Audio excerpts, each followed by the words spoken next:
Hello and welcome to Sao Paulo, Brazil. You are joining us live for the biggest day circled in the South American FC calendar. It is the grand finals of the CONMEBOL eLibertadores 2024. It's an absolute pleasure for you to be joining us here for what plans to be an extraordinary final day. My name is Richard Buckley. I'm joined by Case on the main stage. We've got the same crew as yesterday. We'll be welcoming them very shortly indeed, but this has been a sublime couple of days of FC. What have you made to this atmosphere, more than anything, live here in Brazil? Absolutely insane. The one word that I have for it is passion. Yeah, passion absolutely. in the crowd, passion in the players, and it's been so fun to watch.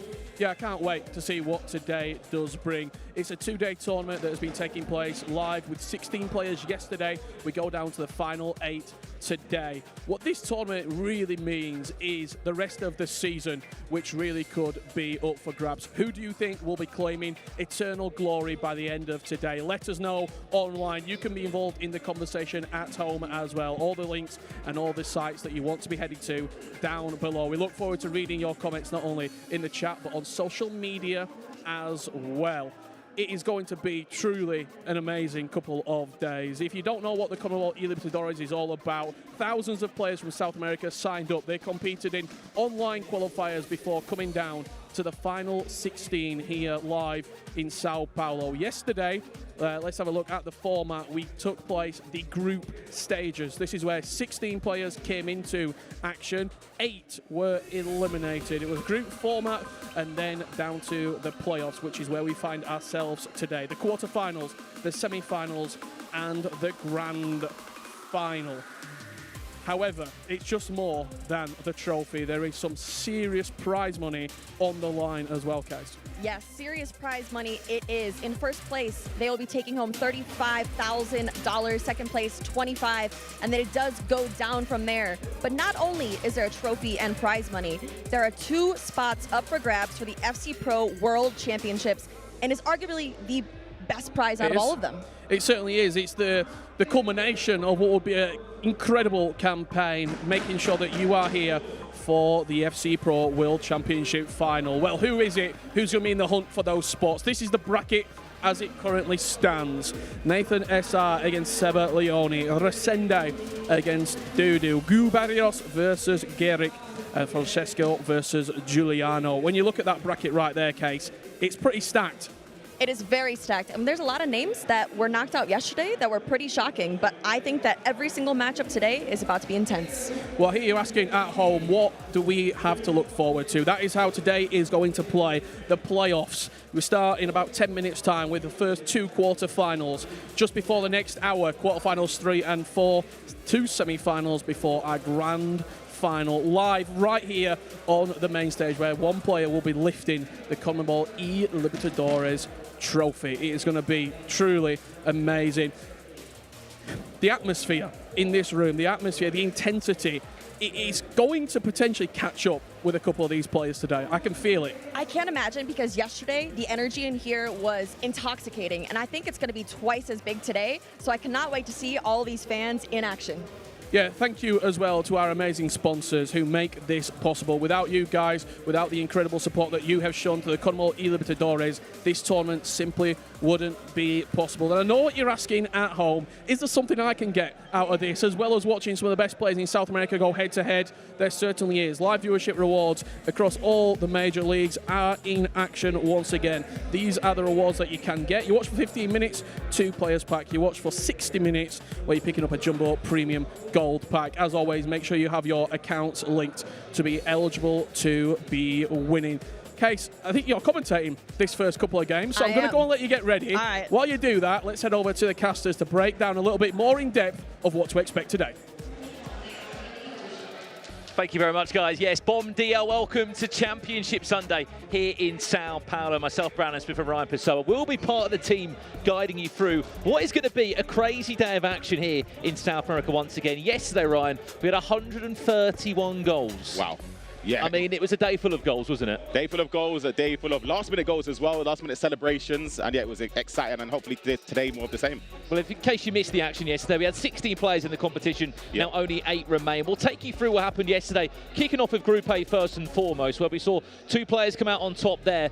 We have some highlights to provide you from 2 of the players, as you said, that were good enough to find their way into a top 8 guarantee. One of those was Nathan SR, who did come on through. One of the big shocks, we could argue, though, was Azinio not getting through. Yeah, absolutely. Azinio did score some fantastic goals yesterday, but he did come up short in his progression to get through Group A. Found himself eliminated in a stage for him. I think definitely would be a very disappointing level of performance from him. And there was one name also that was very surprising yesterday in Guck. He did come through, only 18 years of age, playing in his first ever CONMEBOL eLibertadores, and you saw exactly what it meant to him there in the closing stages. But we can confirm it was Nathan SR that made it through. He did it in 2 games, didn't need to even touch that lower bracket. However, on the other side for Guck, he did lose his first game to Nathan SR, but then had to go through and beat Azinio and Rampazzo. Big 5-2 and 3-2 wins. Yep. But that was enough to send him through to a top 8. Yeah, absolutely. I think his last-minute goal against Rampazzo it summed up the whole event. We take a look at the bracket from Group A. We mentioned Nathan SR defeating Guck and Rampazzo in the upper bracket to qualify.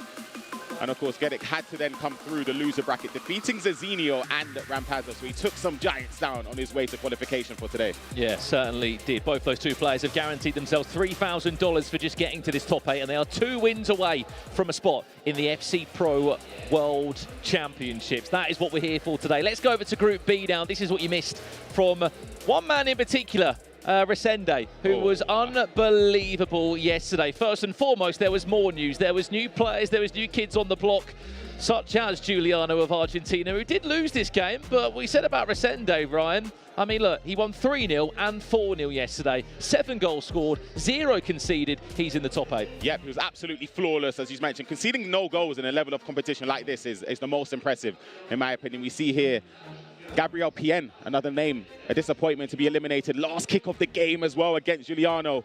That was the game to eliminate him, but Guck up against Juliano was the game to qualify, and Juliano scoring to win that game out. But of course, the man of the moment, Rende, coming in on fine form.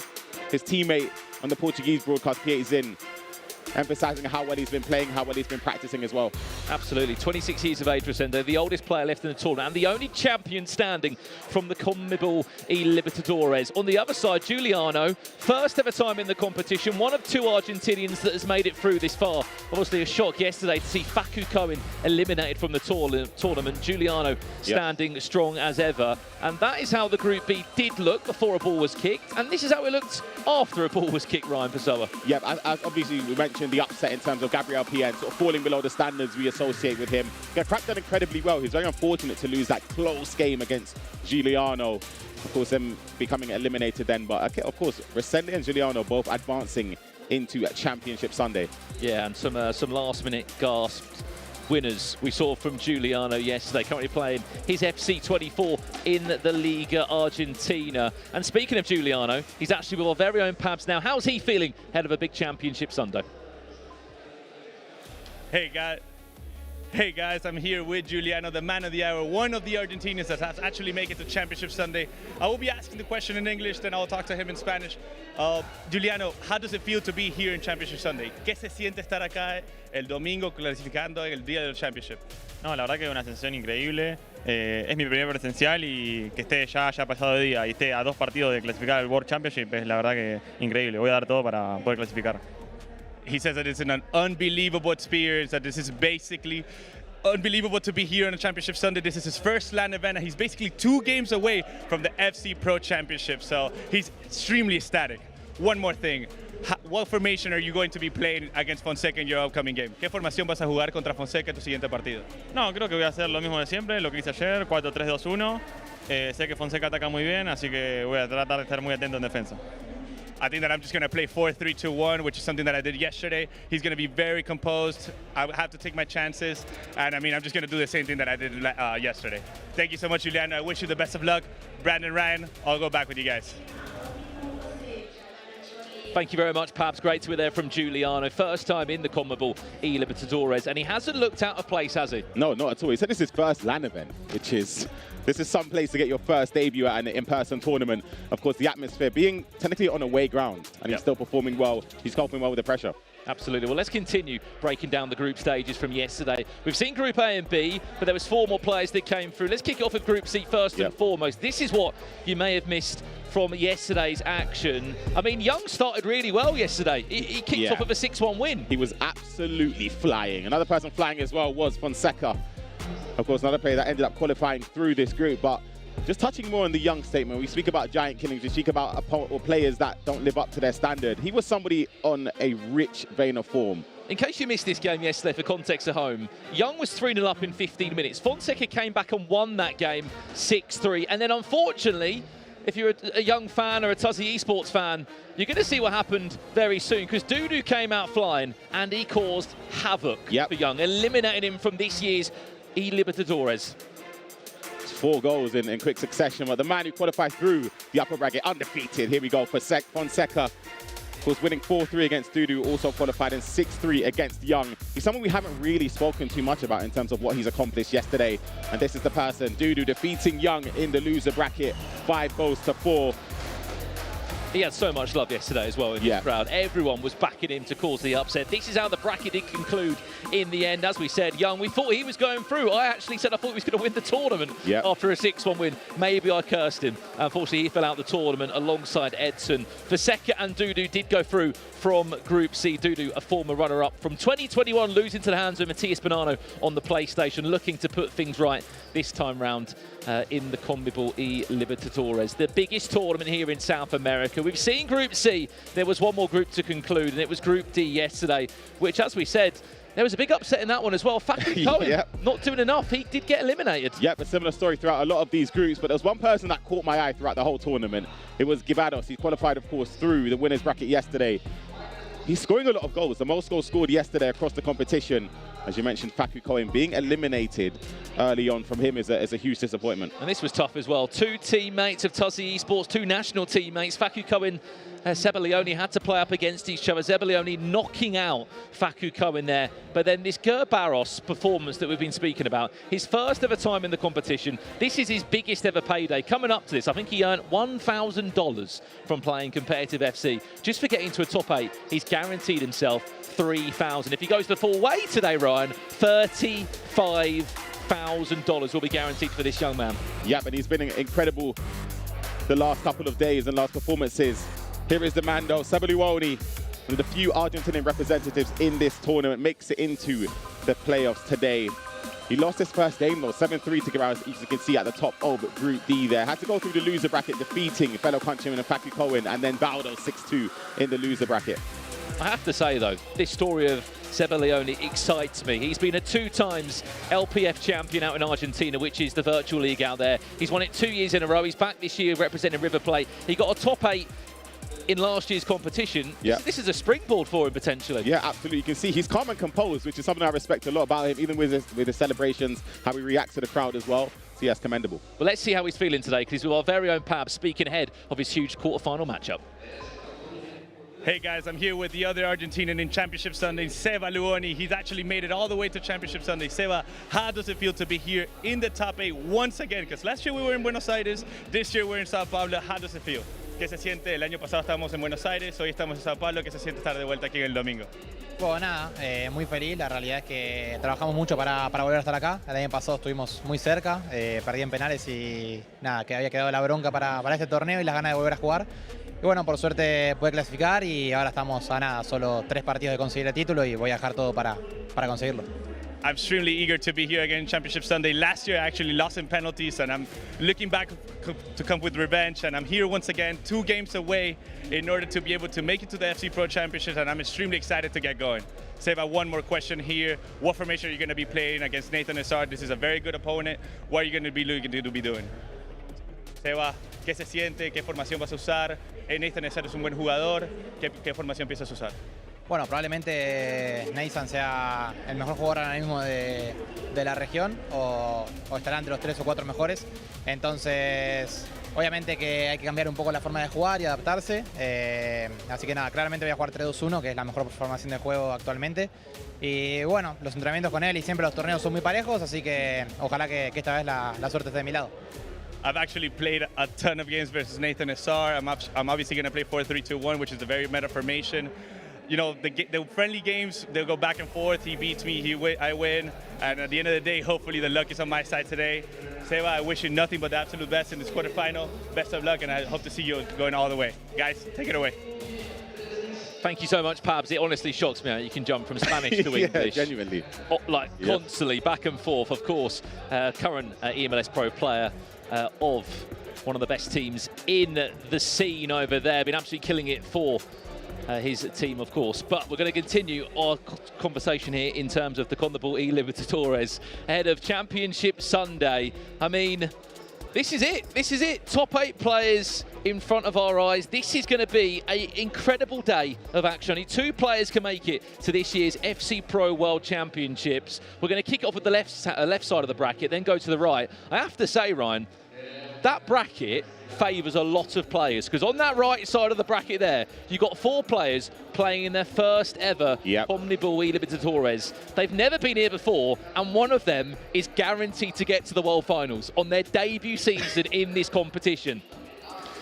I'm lost for words. It's unbelievable. Of course, the left side as well. We've got powerhouses. Rende, I spoke to his coach in Nick yesterday, part of Ajax Esports as well. He was saying how they don't underestimate anyone. They're not nervous to play. They back Rende, of course, but they said if they could pick 2 players to avoid from this bracket, it would have been Dudu and Nathan Assar. So they're 2 players that are on the same side of his bracket. So hopefully there'll be a lot of goals when they do match up. Well, for Rende, he hasn't conceded the goal yet. He's going to be up in our first set of quarter-final matches. Remember, out of the 8 players in the tournament, he's the only player that has won this competition before. So we could be looking at a new champion. A new champion, we could be seeing someone that wins it again in terms of Rende. You spoke about Young yesterday. For me, Rende, what he's accomplished, not just today, but throughout the season, I think it beds into how well he'll perform today. I think the nerves, he'll be able to settle down, he'll be able to be confident and composed. Some players might succumb to the pressure, the atmosphere around them, the expectation, the occasion as well. But for Rende, I just think he'll be in cruise control.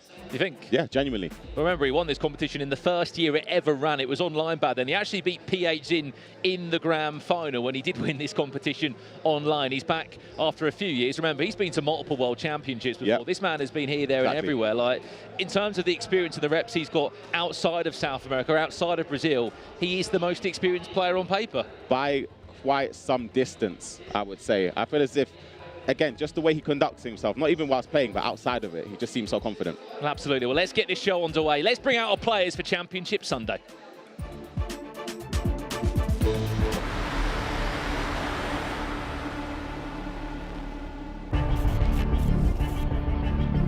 Bueno, clasificar a playoff era el primer objetivo, vamos paso a paso, pero bueno, es una felicidad muy grande que todo el trabajo que venimos haciendo estos meses se vea reflejado en el torneo.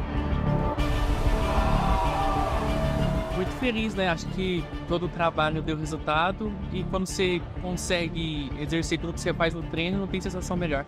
Então, eu me sinto muito feliz. Eu joguei os 2 jogos muito bem e consegui colocar tudo que eu tenho treinado durante as semanas. Vamos! No, muy contento.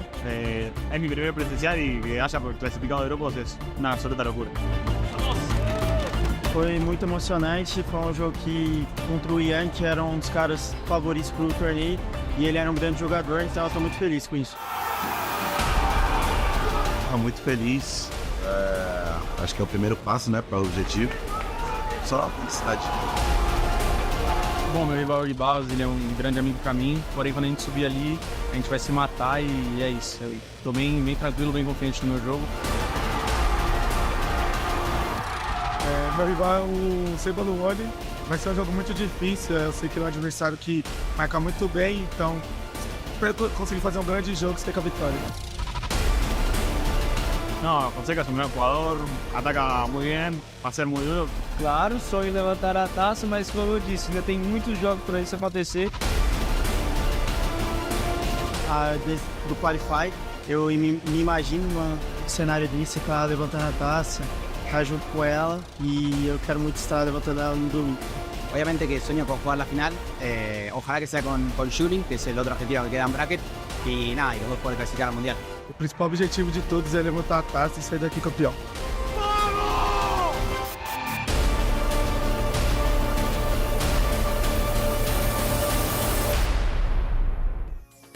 Chegou a hora, não tem mais pra onde correr. É hora de decisão. Eu aqui em português para São Paulo, para o Brasil. Richard, comigo em inglês. Vocês aí estão preparados, animados? Barulho da torcida teremos com certeza.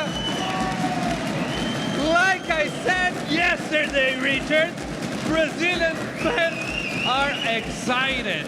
They are hyped up. Today is the day. In Portuguese, we say there's nowhere to run to.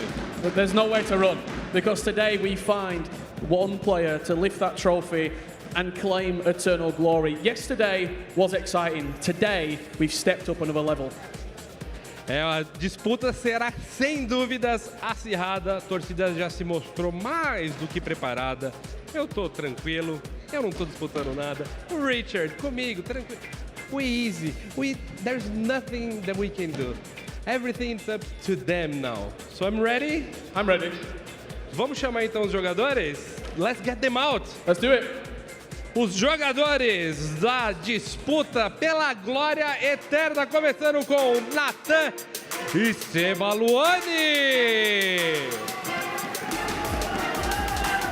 Nathan representando a Netshoes, Se Leone da Tuzi. Coming up next, Garos versus Guck.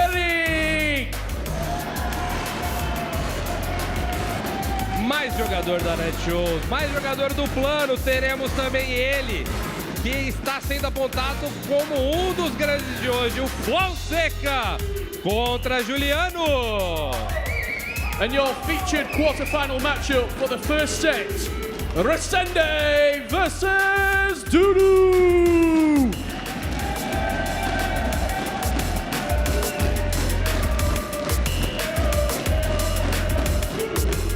Torcida aí gigante para o Dudu Rezende, do nosso querido PHzinho. Let's go back to our casters. Vamos aí com vocês, Juan Jorge, PHzinho.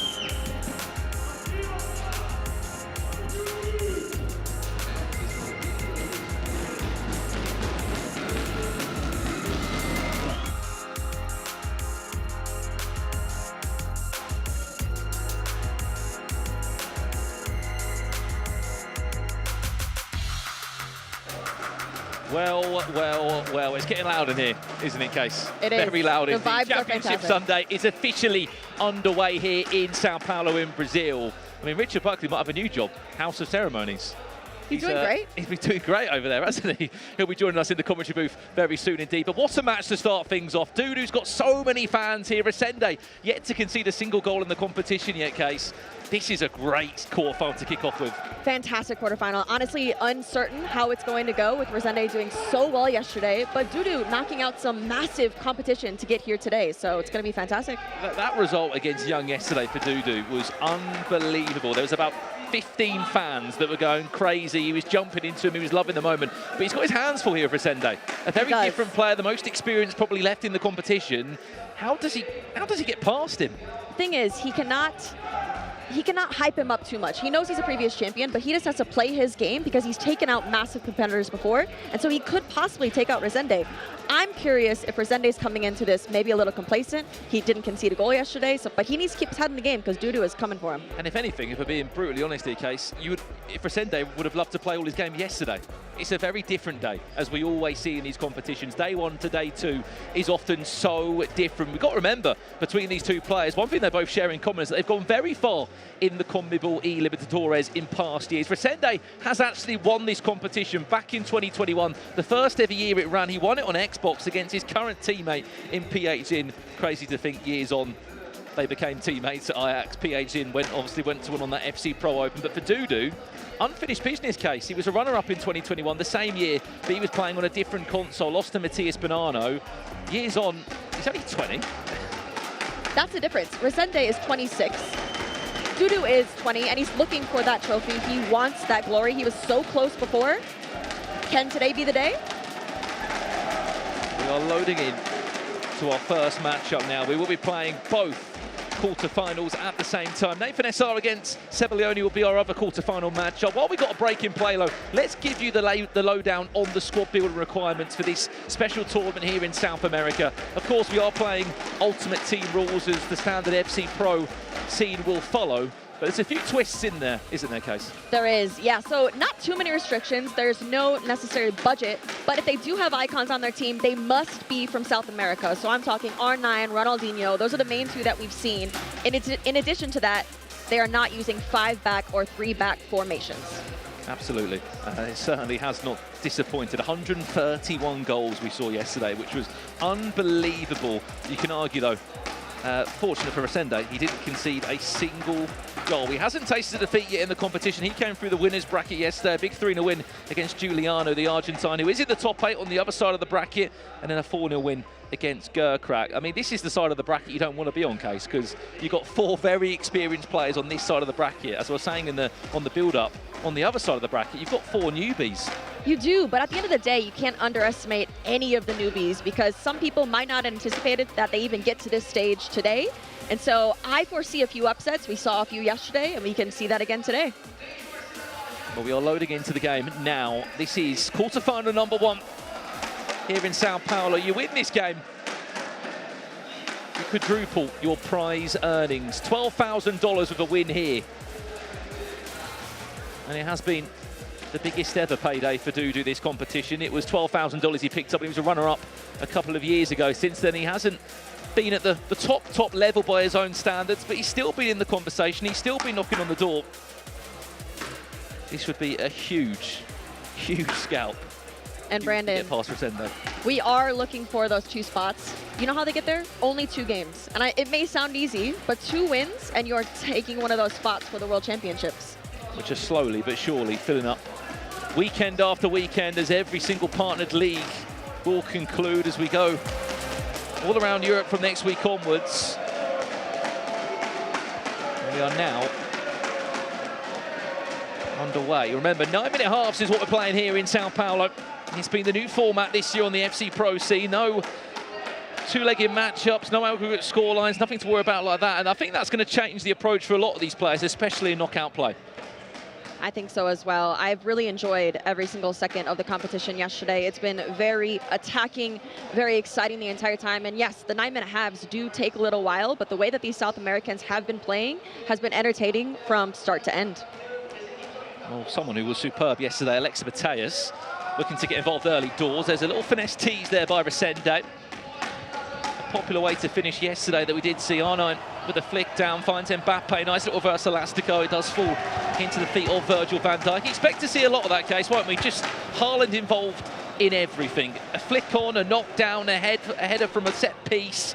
It's just an unpredictable factor that I think all these players are still trying to work out how to stop him. Yeah, it's not often that we see a Haaland miss in this game, and I think that he's just such a reliable person to have up top, whether it's in the air or we saw a few bicycle kicks yesterday because he is such an acrobatic player as well. But no, if you are not having Haaland on your team in FC24, what are you doing? Fortunate enough for these players to do have the ability to use any player they want on Ultimate Team, because for me, I'll be honest, I haven't got the coins. No, neither do I. No way near the coins at all. But that team of the year, Erling Haaland, has been causing nightmares. Expect to see pretty much the same Ultimate Teams across the board. There'll be a couple of changes here and there. It's the common conversations we've added on to is who's going to be the right back of choice. On a budget, FC Barcelona has been very popular. It's Erling Haaland. Rende has had all possession at the moment, 10 minutes into the game. And aside from that, I mean, look, it's the same 9-10 players, Case, every single game. The centre-backs have changed occasionally, but other than that, you're looking at carbon copy teams. Yeah, pretty much carbon copy. And one interesting thing, we have seen a few Jude Bellinghams at right back as well. And you might be confused and think, Jude Bellingham at right back, what are we seeing? And that is maybe to combat Haaland. Not quite sure if that is working today and yesterday, but they're trying to do whatever they possibly can to make sure that Haaland doesn't score. One thing that Resende's done so well in his first 12 minutes, he's not let Dudu have a sniff of the ball. He's been looking after it, really piling on the pressure. Wins himself a corner, and then this is where You have to keep an eye on the big man in the box. Front post flipping on towards the back post. What shall it be? De Bruyne over it. Rende. Looking for one man in particular. As he duck and dives away. Misses him completely on a plate! I mean, not the traditional call you'd expect to see go into the back of the net, but Alex Mateus, right place, right time. Right place, right time it is. Maybe we would have anticipated that to go to Holland, but a quick little flick to Alexi Mateus. Another very trustworthy player on the pitch. We've seen a lot of goals with her throughout the entirety of the competition yesterday, and I think we're going to see a few more because she is just fantastic. Right place, right time. A corner that we didn't really expect to end as it did, such as that. We expected Erling Haaland to be on it, but it took a deflection. And just like that, there is a goal there. This is live now, or it could be a replay. Potentially it is a replay. Nathan Essar in our other quarter-final case, 1 minute in, has got 1 goal to the good. I mean, what a fantastic start. Yesterday we saw a trend that the first person to score often was the winner of the game, which is insane to think with 2 9-minute halves. But to score that first goal in this competition, especially at this stage, is so important. First of all, for mentality and confidence, but just for momentum. Nathan Essar, one of the lowest goal scorers in this CONMEBOL eLibertadores yesterday. Won 3-2 against Guck and then a 2-1 win against Rampazzo. I mean, I say that's low scoring, it's a pretty normal game, but the way that these players have been playing here, you'd be looking at 10+ goals in half the games. Yeah, the thing that I love about this South American competition is it is goals galore, and our highest scorer in the upper bracket yesterday was Garos, but our high score in the lower bracket was actually Se Leone. So we've seen many, many goals throughout everyone. But you know what? We haven't seen too many goals conceded. 0 goals conceded for my guy Rende. Still Rende, yet to concede a single goal, and he's been in cruise control. Looking for the edge of the box there, Alex Mateus, looking for the flick down. We would have expected a chest touch into a finish.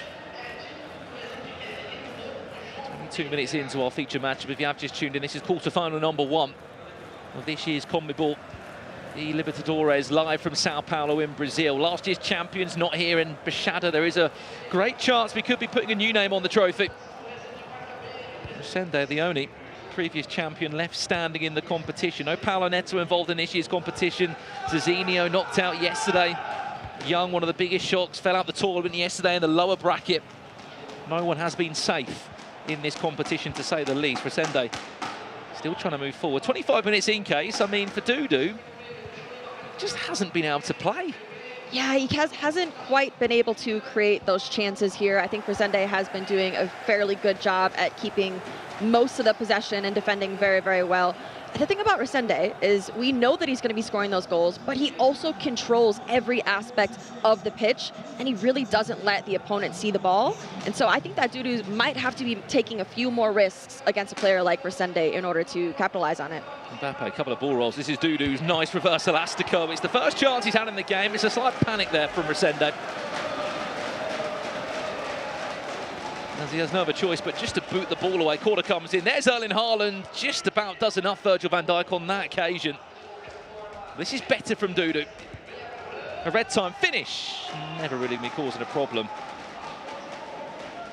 But back to your point, Case. I just think that Rende has been so good at he's just been soaking up all the possession. He's really starved Dudu of having any sniff of a chance or any of the ball, and that doesn't surprise me with the years of experience that he's got.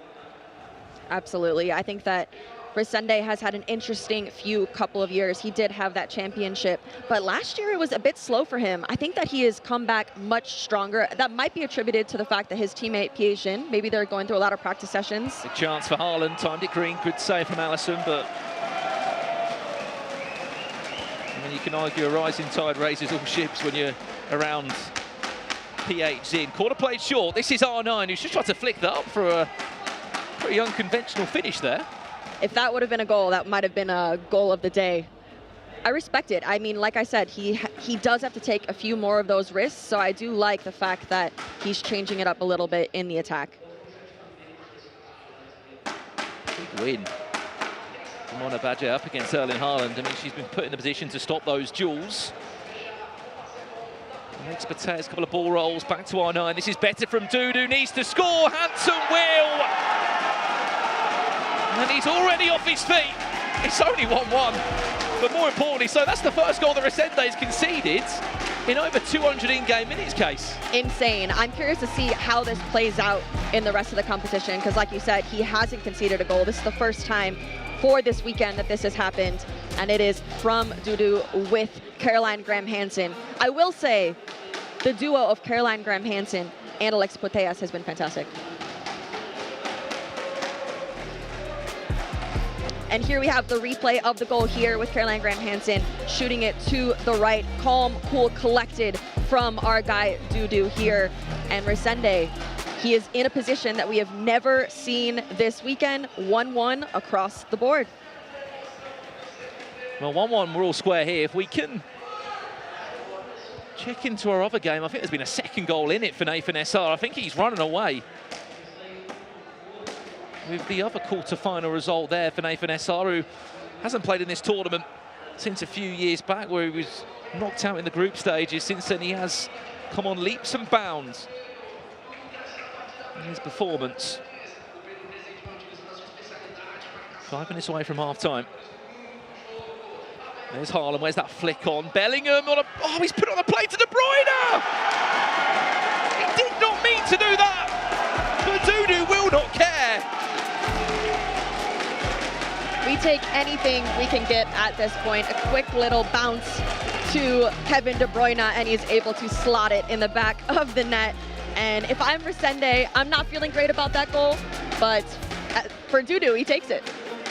I think the one thing that we can agree on that case, we were expecting a very different outcome there. We were expecting Haaland to flick the ball down to someone. Haaland missed the ball. Bellingham flicked the ball on and put it on a plate to De Bruyne, who was off balance, but still just about finessed it into the top corner.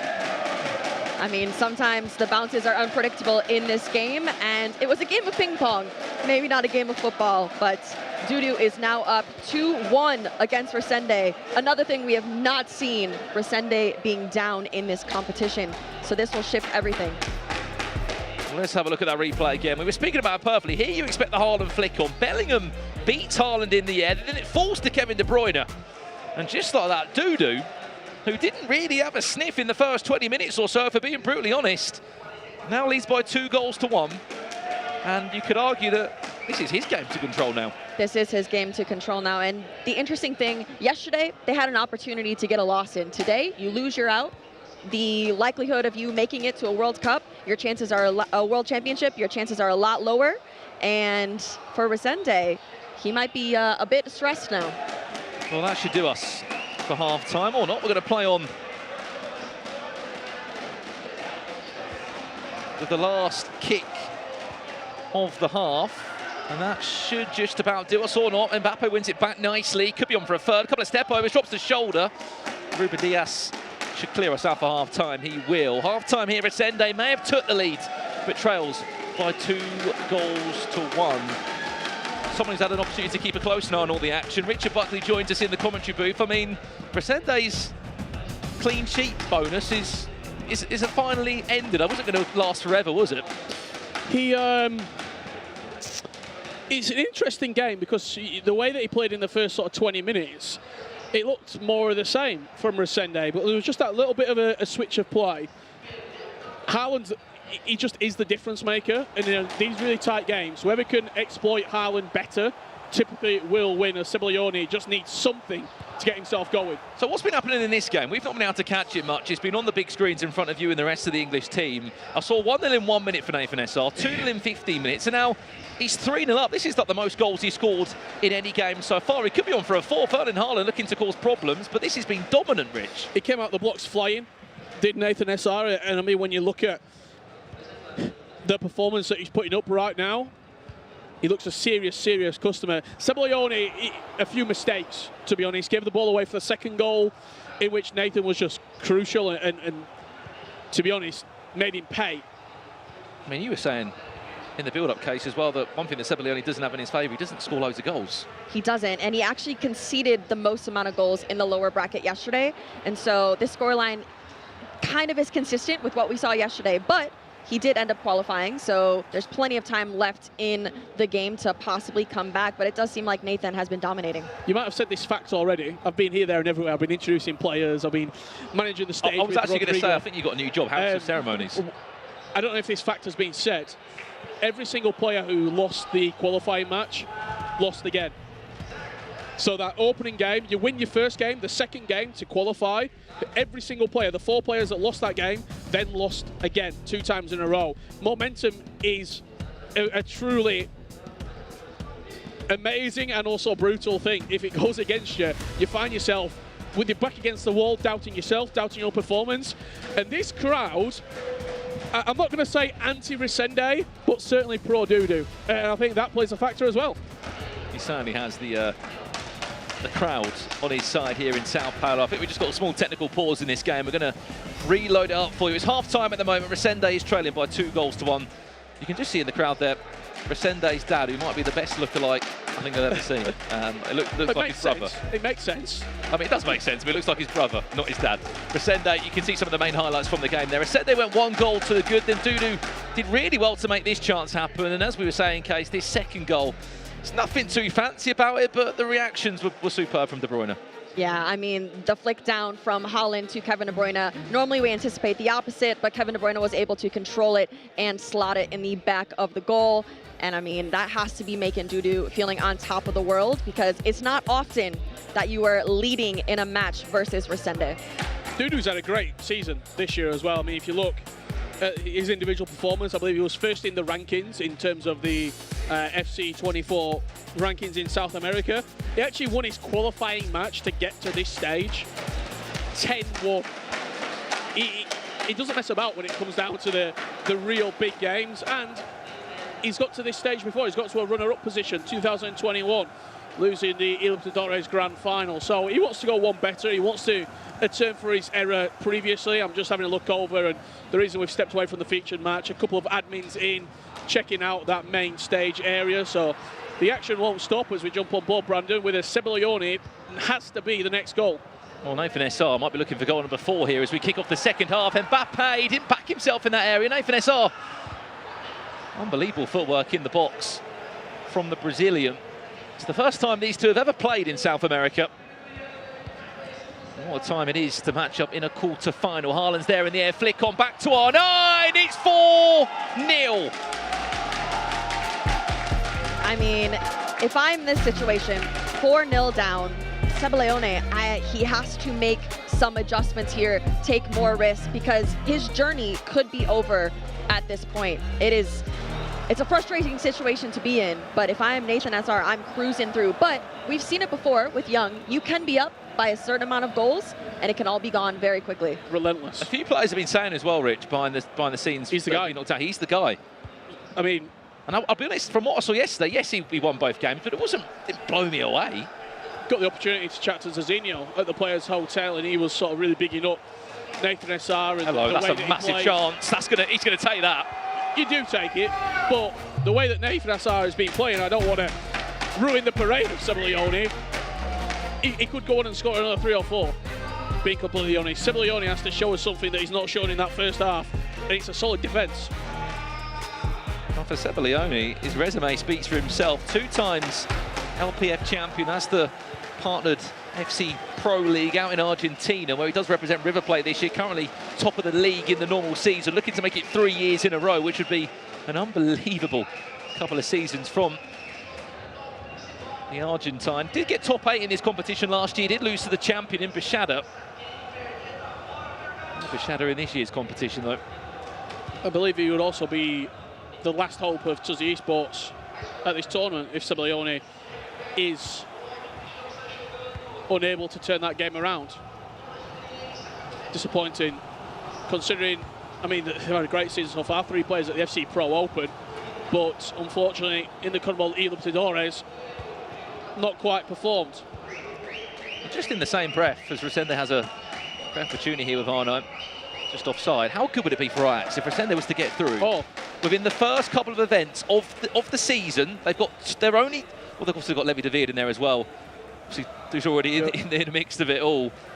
By the end of March, they've got a number of players in the World Championships without a ball being kicked in the Eredivisie.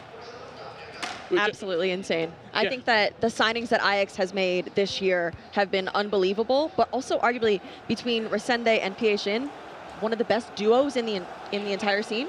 And also, I mean, look, Ajax are no strangers to committing long-term to players as well.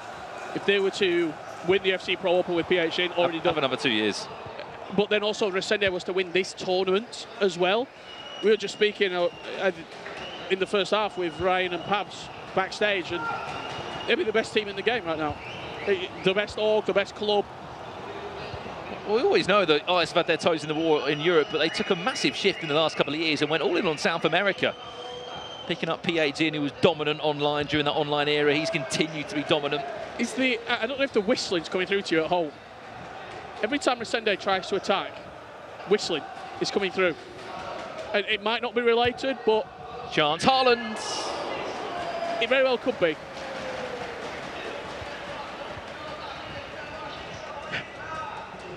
Look, I'm in an actual football stadium.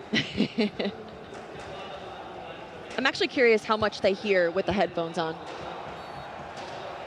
I think there's only so much game sound, isn't there, that's going to drown out all the whistling. We always get complaints that we'll be commentating and then someone will be like, why did you say that? Because they can hear everything. They've got to deal with so much more. This loud and rowdy crowd here in Sao Paulo. Could be a big switch of play on the far-hand side of your screen. Doesn't look to go that way. Goes the opposite to the Barcelona fullback.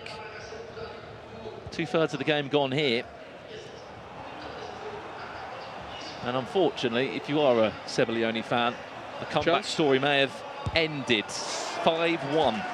Nathan SR leads now. De Bruyne again from distance. 2 hands on it. From Allison, just to parry it away. For Se Leone, I think that could be the end of the road for him. I mean, it'd still be a top 8 in 2 years in a row, which is fantastic consistency. It is fantastic consistency, and we do have only 2 Argentines left in the competition, 1 on either side of the bracket. That is 2 out of 3. Everyone else is from Brazil. Chance. Play a lot teased a couple of times there from Dudu, back to R9, and it's in for 3. Just mind games there, mind games for the player lock, just trying to make Rende think, what's he going to do? Where's he going to pass the ball?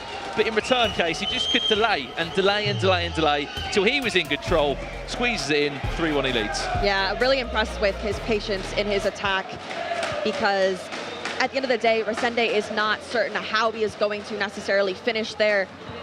Honestly, Dudu did not have a fantastic start to this match, but he was able to turn it around very quickly. He's just been playing off this crowd, Rich. It's been pushing him through. Mateus, Mbappe needs the help of Ruben Diaz just to send it back on the ball. I'm asking a couple of questions of the goalkeeper. At the near post, could he have got more to it? I think he got a hand to it.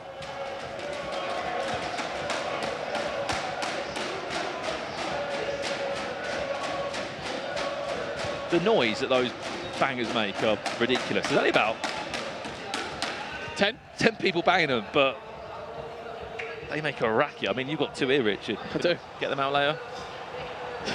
Potentially. Here's Handsome. For goal number 4. Oh, no.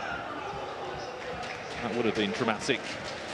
I will say, if we're hearing this type of noise between the noisemaker and whistling in the quarterfinal, can't imagine what it's going to sound like in the final later. Well, we've got more updates for you in the corner of your screen. Nathan SR 6-1 leading against Se Leone. There's just been another goal back in that one. Se Leone 6-2 down. It's still a 4-goal difference. And that one's only got about 20 in-game minutes left.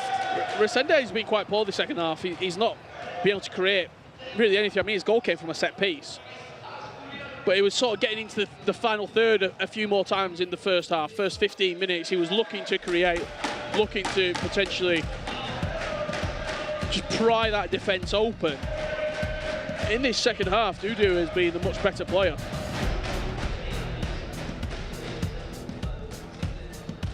Game has been running away.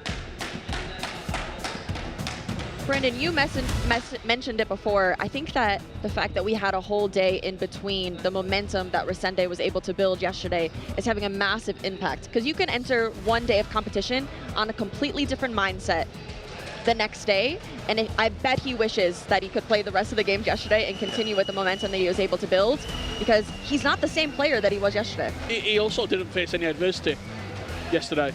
I mean, we talked about it before the game started. 7 goals, 0 conceded. He flew through. He probably didn't even have to get out of gear 3. He was in cruise control for a couple of those games. So now he is against adversity. This is where you see 6-7 years of experience on a stage like this with a rambunctious crowd starting to really pay off for him. Does he have what it takes? He certainly does. Will he do it? That is another question altogether. Back on the way for the final 80 minutes here. Is there a comeback story on the cards for Ajax Esports' Rende? He hasn't only got a 2-goal cushion to chase, he's got a crowd on his back who are whistling and cheering every misplaced pass. You are right, Rende, one of the few people not only to not lose a game yesterday and have to go down to the lower bracket. He was flawless. Dudu doesn't really need to score again, can look after possession and just try and take more time out of the game. He does score again, certainly could be curtains. That ball so close, finding its way into Mbappe, still does enough. Playing between the lines, nice little step over into a Trivela. Alisson, I mean, I'm pretty sure that's team near Alisson.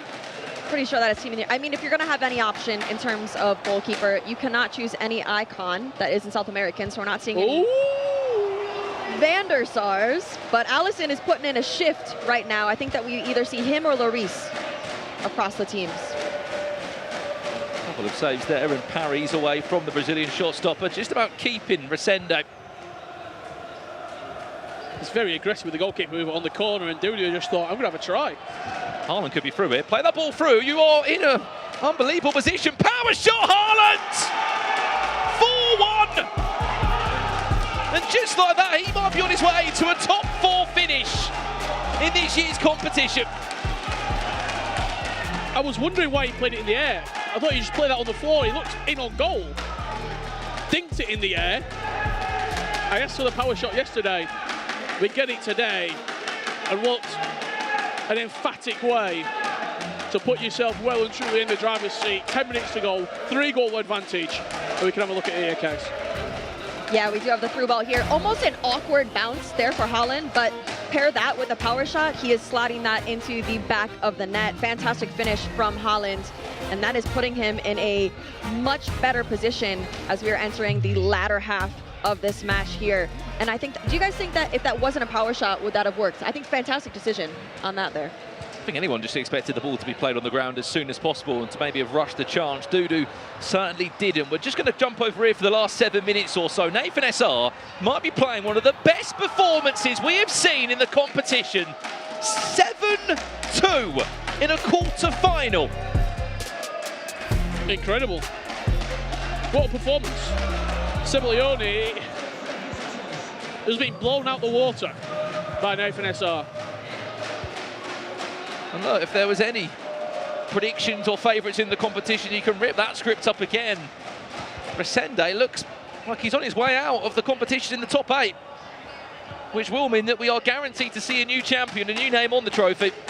Rende was the only one in the top 8 that has done it before. There is time, but it would be a miracle. Cristiano Ronaldo comes on the pitch. Trying to reverse, so that's to go his way round. Does do his best, and it's the Brazilian Lucio in the way. You saw a shake of the head from Rende as well. I think he realised it's not his day. Does he want 5? So much confidence there with Haaland, just to stop on the ball.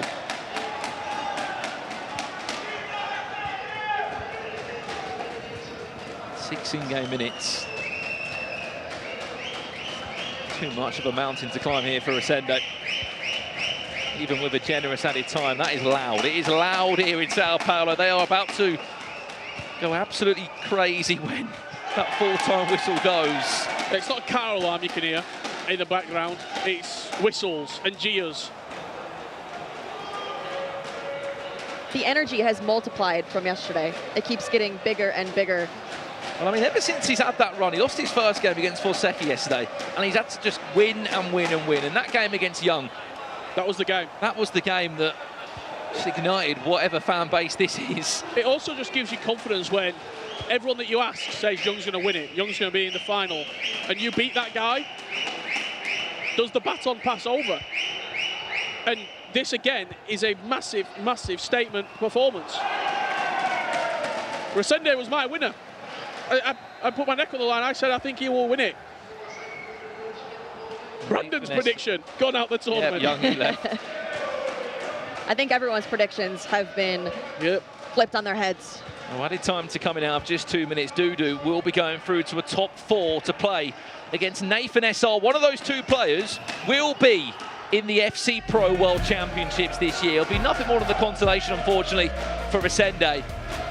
But that's a semi-final and a half set up in paper their case. Two players that are incredible going forward. Dudu against Nathan SR, one of them, are going to the World Championships. One of them is going to the World Championship, getting closer to raising that trophy. And I think I'm anticipating a lot of goals. It's going to go two ways. A lot of goals, or they're going to cancel each other out.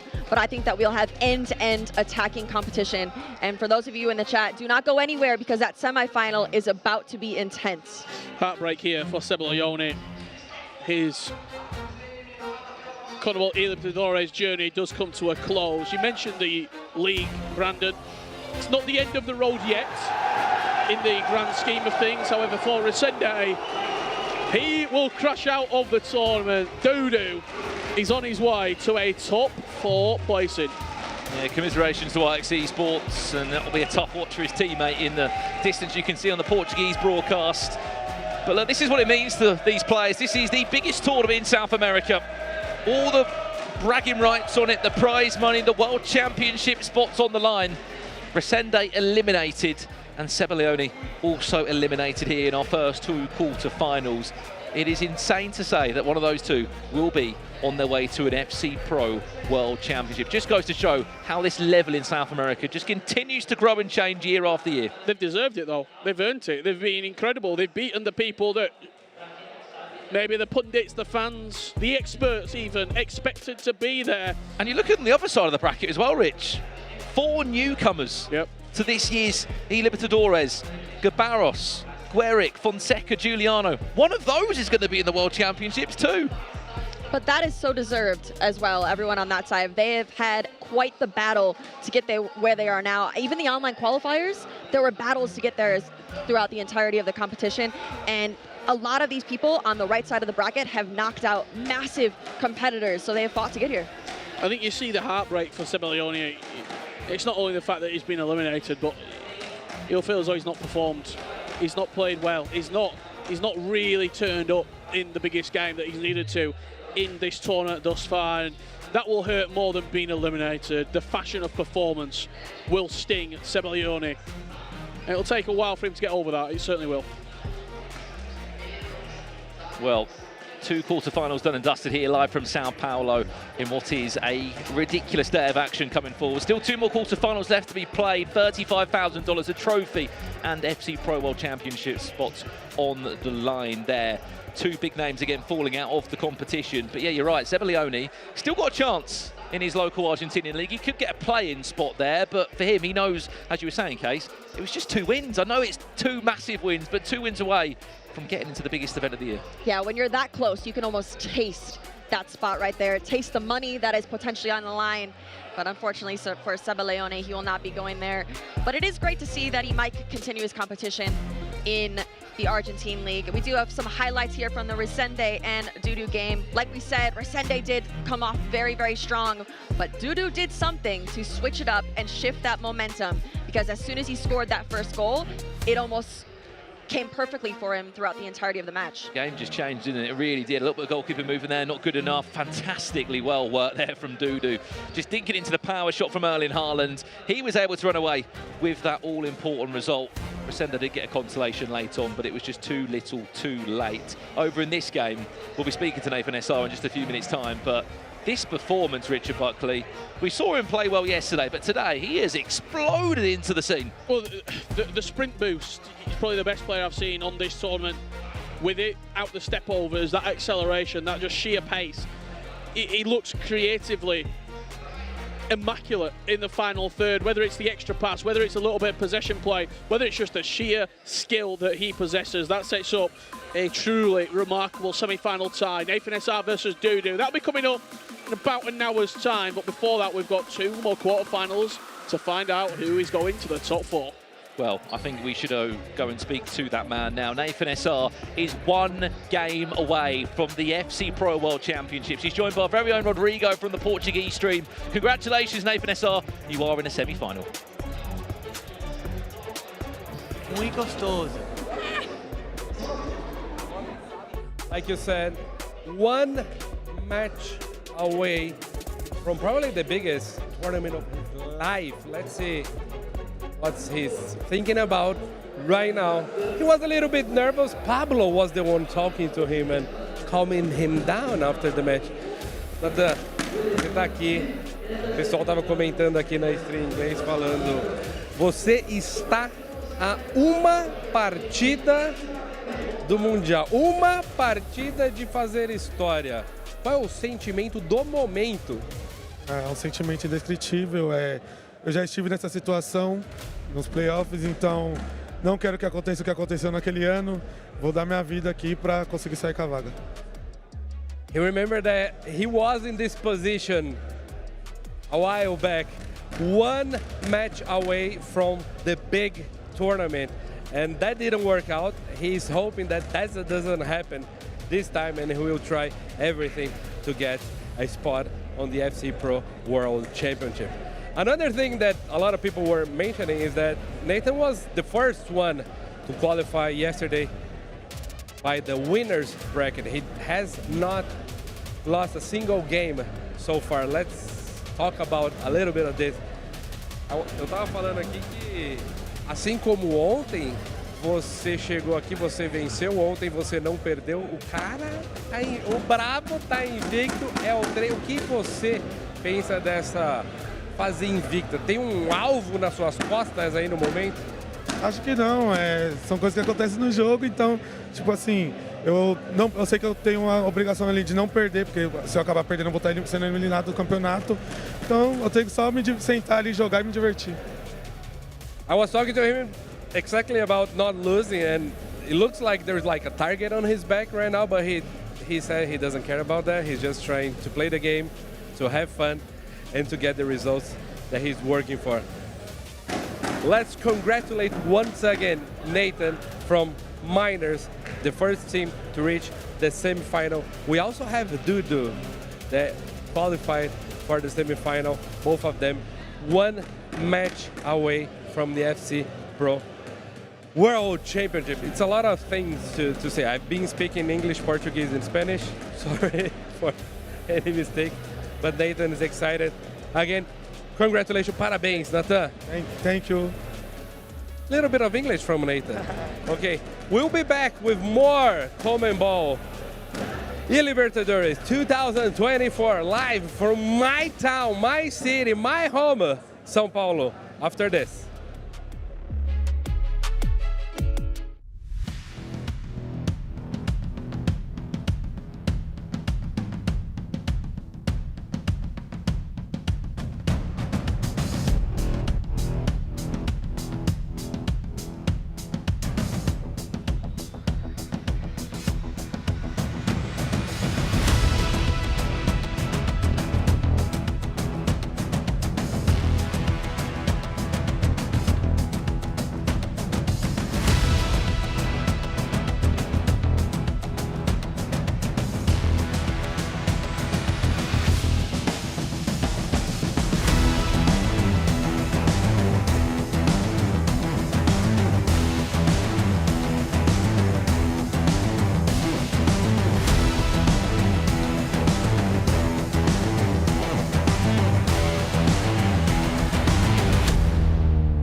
Well, the action is certainly hotting up here in Sao Paulo, Brazil, as well as the temperature. If you see me getting a little bit red, it's because it's 35 degrees here in the studio. But it is certainly one not to miss. You're welcoming back to the CONMEBOL eLibertadores 2024. Myself, Richard Buckley, and Ryan Pessoa will be guiding you through the second set of quarterfinals. If you did miss what happened previously today, there has been some shocks. IX Esports Rende eliminated from the tournament, Ryan. Yeah, he started off very well. A goal from a corner. It's put his theory into practice, a knockdown. But then the response from Dudu, 35 minutes in, a well-worked goal. Shortly after that, a slight bit of fortune, you could argue. It fell his way. De Bruyne in the box, took it as it came. But I think the progression throughout the game, honestly, Dudu deserved to win. So I think he created a lot of chances, and that was the last goal there just before the 80th minute. Finally, some power shots. Yeah, exactly. Your favourites as well. I've been asking for it. You saw the reaction when that fourth goal went in. Rende did get one back. However, in the end, it was just too little too late. On the other quarter-final... Yeah, I got to see this one, Rich. Perfect. Some of the goals Nathan Essar was scoring were outstanding. Genuinely, it was... Do you think he's the one to beat now? Yes, 100%. But I said that again. He plays Dudu. Exactly. They both play each other, and both players are taking down some huge names in the tournament. Se Leone, unfortunately, eliminated 8-2.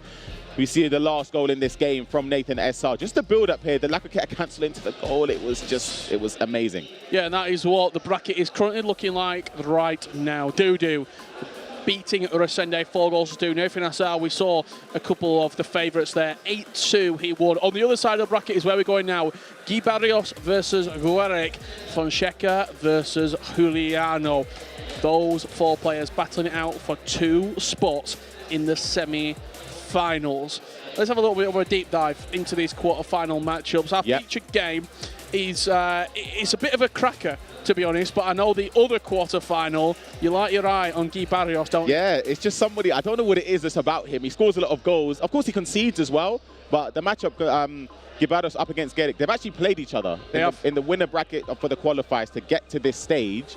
Garos beat him 14-2. Wow. So it wasn't even close, but this is the other game that's meant to be going on at the same time. Brazil versus Argentina. Yeah, this is it. Feca up against Juliano. Feca has taken down Young to get into this stage today. He also defeated Dudu, who we saw in the previous quarterfinal. So he's taken some names along the way. You see the Feca and Juliano tops there as well. MGCF versus R10. This is going to be a truly fantastic game here on the main stage. If you're wondering how they qualified for this quarterfinal, well, Feca, he beat a couple of players. Just, you know, just a couple. Yeah, Dudu 4-3 and Young 6-3 were his 2 wins. 3-0 down as well. We talk about confidence. When you beat the guy that was supposed to win the tournament, what does that do for you? It's a huge boost of confidence. It's just, it beds into your self-esteem as well, and it sort of makes the other competitors keep an eye on you as well. So you have that fear factor going into. You've just taken down, arguably the favourite in the competition, by scoring 6 goals without response as well. We take a look at some of the achievements from Feca. Ace 21, of course, from Brazil, representing MGCF Esports. His biggest achievement is the qualifying South America, so he's done well domestically. He has. He's yet to do it on the global stage, but if he manages to get to the World Finals, that's the perfect opportunity to do so. And it's also such a huge tournament in this region of South America. It's the biggest tournament that comes here to this region. It's the one that everyone wants to win. It's the CONMEBOL eLibertadores 2024 Grand Finals. $35,000 prize money if you do lift that trophy. Eternal glory. And also, the finalists will get 2 spots to the culmination of what has been a truly magnificent FC Pro season, to the World Championships. Will it be one of these 2? Well, one of them is going to crash out of the tournament right now. We'll be keeping you up to date with the other quarter-final between Guck and Garos. However, right now, all attention. Brazil versus Argentina, live from Sao Paulo.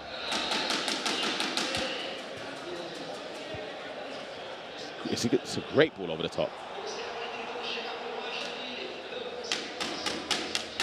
See how this crowd can potentially impact the game as well. I think it did. I'll be honest. For the Rende game, when you get whistled and booed, every single, it wasn't even just when goals went in. Oh. When the ball went out for a throw on, it was cheers. Yeah. It was unbelievable. Juliano in on goal. Mbappe 1-1 with the keeper, smashes it across him.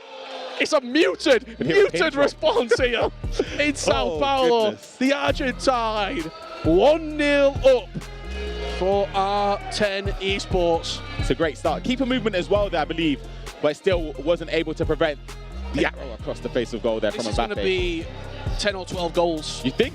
Just in the first 4 minutes, we've had one attack each already. One good attack each already. I can't see this being a tight and cagey affair. I think for Fonseca as well, just coming into this through the qualifiers and the knockout stages and yesterday, yet to lose a game. So he hasn't tasted defeat. And for him now, even if he does react? Exactly, but the thing is, when you taste defeat, there's no bounce back. You're out, you're eliminated. At least yesterday there was a lower bracket, you could say, in the group stages. When the qualifiers again, you had a lower bracket. Juliano lost his first game against Rende. Came back, bounced back to qualify. Yeah, Juliano's had a decent season. It's not been unbelievable. 23rd in the South American rankings. He's only very recently signed to R10. I think that went through on like the 9th of March. Yeah, very recent. So within the last week, he signed for R10. What a way to repay them that would be if you go all the way to the grand final. I'm sure they'll be putting pen to paper later on into the many months and years to come. The noise coming from the second quarter-final has kicked off. Onya Batel is onside. Into Mbappe. Waka waka. Hello. I don't think that was intended. Yeah. Kevin De Bruyne. Look out for the finesse shots. Pateas and De Bruyne, edge of the box, so dangerous. You have to watch every angle. Here's one, just blocked. It's resulting in the first corner of the game. Basically a penalty. Yeah. Literally. And a pause coming in, 11 minutes in. Instructions are being taken on board.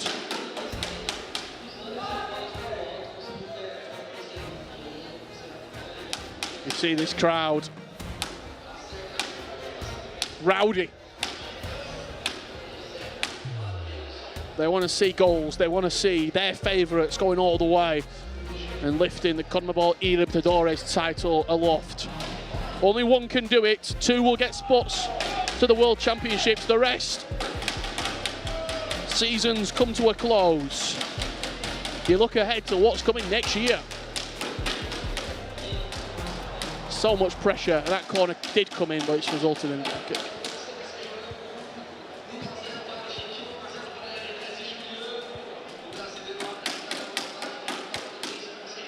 When you concede early in a big quarter-final, a big semi-final, does it affect you at all, or do you just think, just get on with it? It depends how early. If it's the first attack, you sort of... You worry? 100%. Yeah, you're fighting your own mental fortitude. Player look down the byline, Van Dijk just gets in the way, but it can just throw you off. 100%, because all it takes then is a mistake and you're down by 2, genuinely. So you need to, of course, when conceding, you want to respond as quick as possible. You don't want to let the game get away from you, though. So there's no need to push forward in this situation. There's no point. 9-minute halves. It's just so much time. You've got so much time. Haaland coming deep to pick up the ball on that occasion. Ferland Mendy, we've already seen a couple of lofted balls over the top for him to run onto. This time, deciding the recycle of possession is the better route here for Fonseca. It's a lovely switch of play. Jude at right back. Not where he wants to be, but he's doing a job for the team. De Bruyne caught napping on it. Just a little bit too slow on the ball there, and Juliano will look for Erling Haaland, but again, just maybe a little bit rushed. Let's have a look at what is happening with Garos and Werrick. It was 2 minutes into the game. Garos 1-0 up. It's the build-up play he's been working on. Starts as he means to go, and here's another whipped-in ball to Haaland. Couldn't find a knockdown. I think it went the wrong way. Little flick behind you to bring Ferland Mendy into play. I think what we're going to start to see, obviously, the Haaland cross is inevitable. Yeah. It's how do you then develop that further? Do you start to shoot first time, maybe with an acrobatic finish, because he's got it in the locker? Do you start to look for a knockdown to the edge of the box, into the back post? How can you take what is meta and change it to stay ahead of the curve? You could even bring it down and go for a power shot. Yep. Genuinely. There's different ways. Of course, it's situational. Depends on how your opponent defends and what lanes he decides to cut. There's only certain things that you're able to defend at once. Yeah. You have to watch out for you have to move the goalkeeper, you have to cut the passing lane. With the winning goal, I think it was for Dudu. Yep. He baited the back post and went to the near where Mbappe was then able to capitalise. That's a poor clearance out the back. Big mistake. Into Haaland. Right foot, dream time. Garos. 2-0 up. Inside 10. Yep, following suit of when they recently played in the qualifiers to get to this stage. 14-2. Yeah, you heard that right. 14. Yep. Gruesome. 1-4. What point did you just put the controller down? I saw some outrageous scorelines in the bracket leading up to this tournament. I think I saw a 21-9. Yeah, 30 goals. I feel like if you stepped onto the stage now. It's me versus you, yeah, that's what it'd be. Tears out wide. Is Haaland in there? Not on this occasion, but he takes it to feet. Van Dijk comes across, and he's easy just to sweep up. Maybe my shout for 10 to 12 goals a little bit premature. Yeah.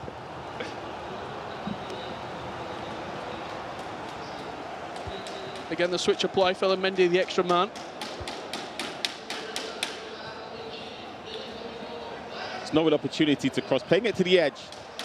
Is there a finesse on there? There De Bruyne! Good save from Alisson. Bammed away from goal, not back into danger, but it's always on when De Bruyne gets it in those areas.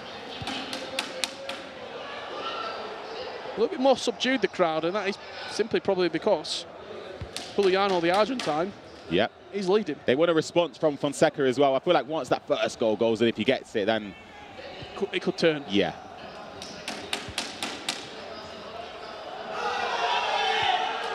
There's another goal. Hopefully we get an update shortly. Garos up against Guck. We left it at 2-0, Richard. Which way has it gone? Is it a third for Garos, or is it a big goal back for Guck? Haaland making the run over the top. Ignores it on this occasion. Bruno Fernandes just keeping it slow, keeping it ticking over. Ferland Mendy's got more touches than anyone else on the pitch at this point. However, he's not been able to get him forward into areas that he wanted. And again, it just feels it's bubbling, this game, at the moment. I think with the way the meta is for FC24, of course, a lot of players opting for the 4-3-2-1 formation, just a way you can utilize the fullbacks into the back post crosses. Erling Haaland, even Arnhem Ronaldo can win headers, aerial plus play style with his Team of the Year item in game. But there's a certain structure to the way most players will attack. They do the same thing in terms of triggering the runs, making the switch, but making sure you still have your two centre midfielders in terms of De Bruyne and Pateas. Edge of the box, could be a first-time driven pass, could You're be a almost finesse shot. looking for the diagonals. Yeah. What's it called? The corner. That's what I'm looking for. The corner of the box. Yep. At least one of them. Really struggled there to find the word corner.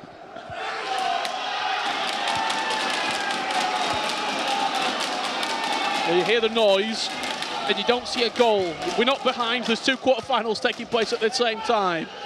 We can show you which way that goal went very shortly indeed.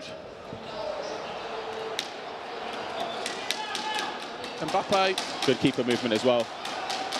With Juliano out wide. What does he have in the locker? Great dribbling from Juliano to create the space. Player lock cancelled. Haaland dancing around the box. He's going to fall to Kevin De Bruyne, who green times a finesse at the near post. Wow, pure silence. There is 4 people out of 300 off their feet.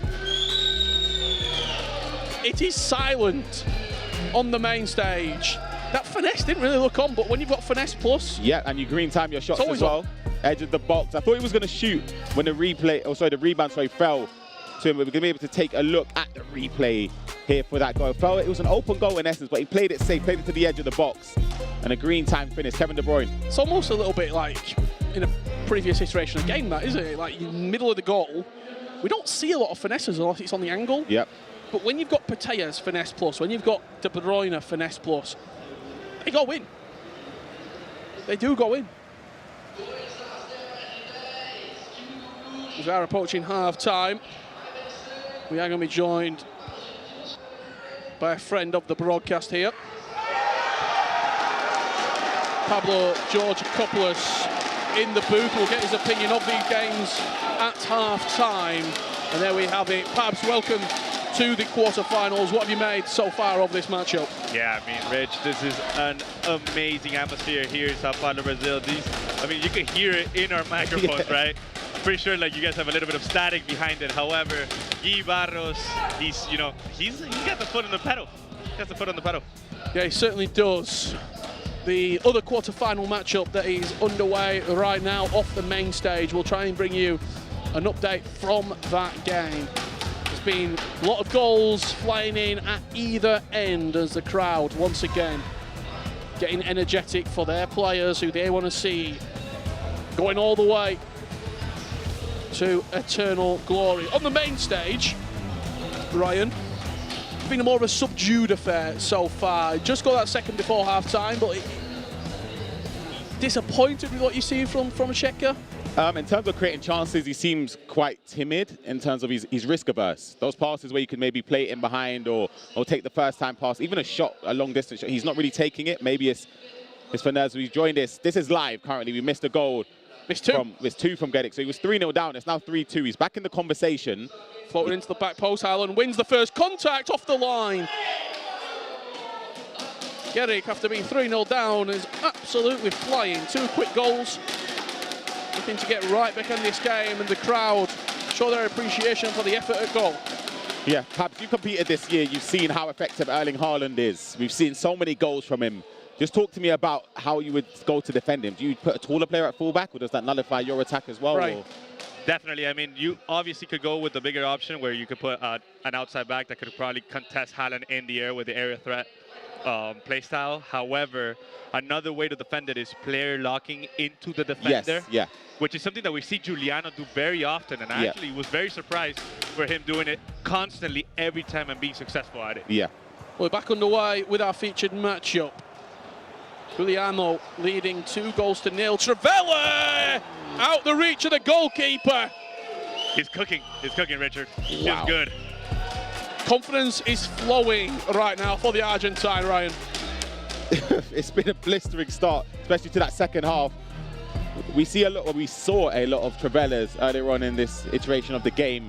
See a few patches down the line. It's still effective if you get the angles correctly, and that's exactly what Juliano done there. Do people just forget, Paps? People just forget to move the goalkeeper on. I feel like you have to, irrespective of, obviously the patch that's coming is less effective on paper technically, but you still, for me, even just from muscle memory, you move the keeper. You got to move the keeper, but you got to remember also that we are playing with probably the highest rated FC24 items in the game. So every shot, it's going to go towards goal. Every shot is going to be a good shot, and it's going to go top bins. There's actually probably a bit of a learning that you've got to do when you get your hands on these players, because they're so expensive outside of these accounts. You're not playing with a team of your Mbappe. You're not playing with a team of your Haaland. You've got the loan versions potentially, but it might take you a day or so to realise, oh, okay, Mbappe has got that Trivela in the locker. Yeah, okay, team of the year R9 does have aerial plus. I need to remember that. It can power shot.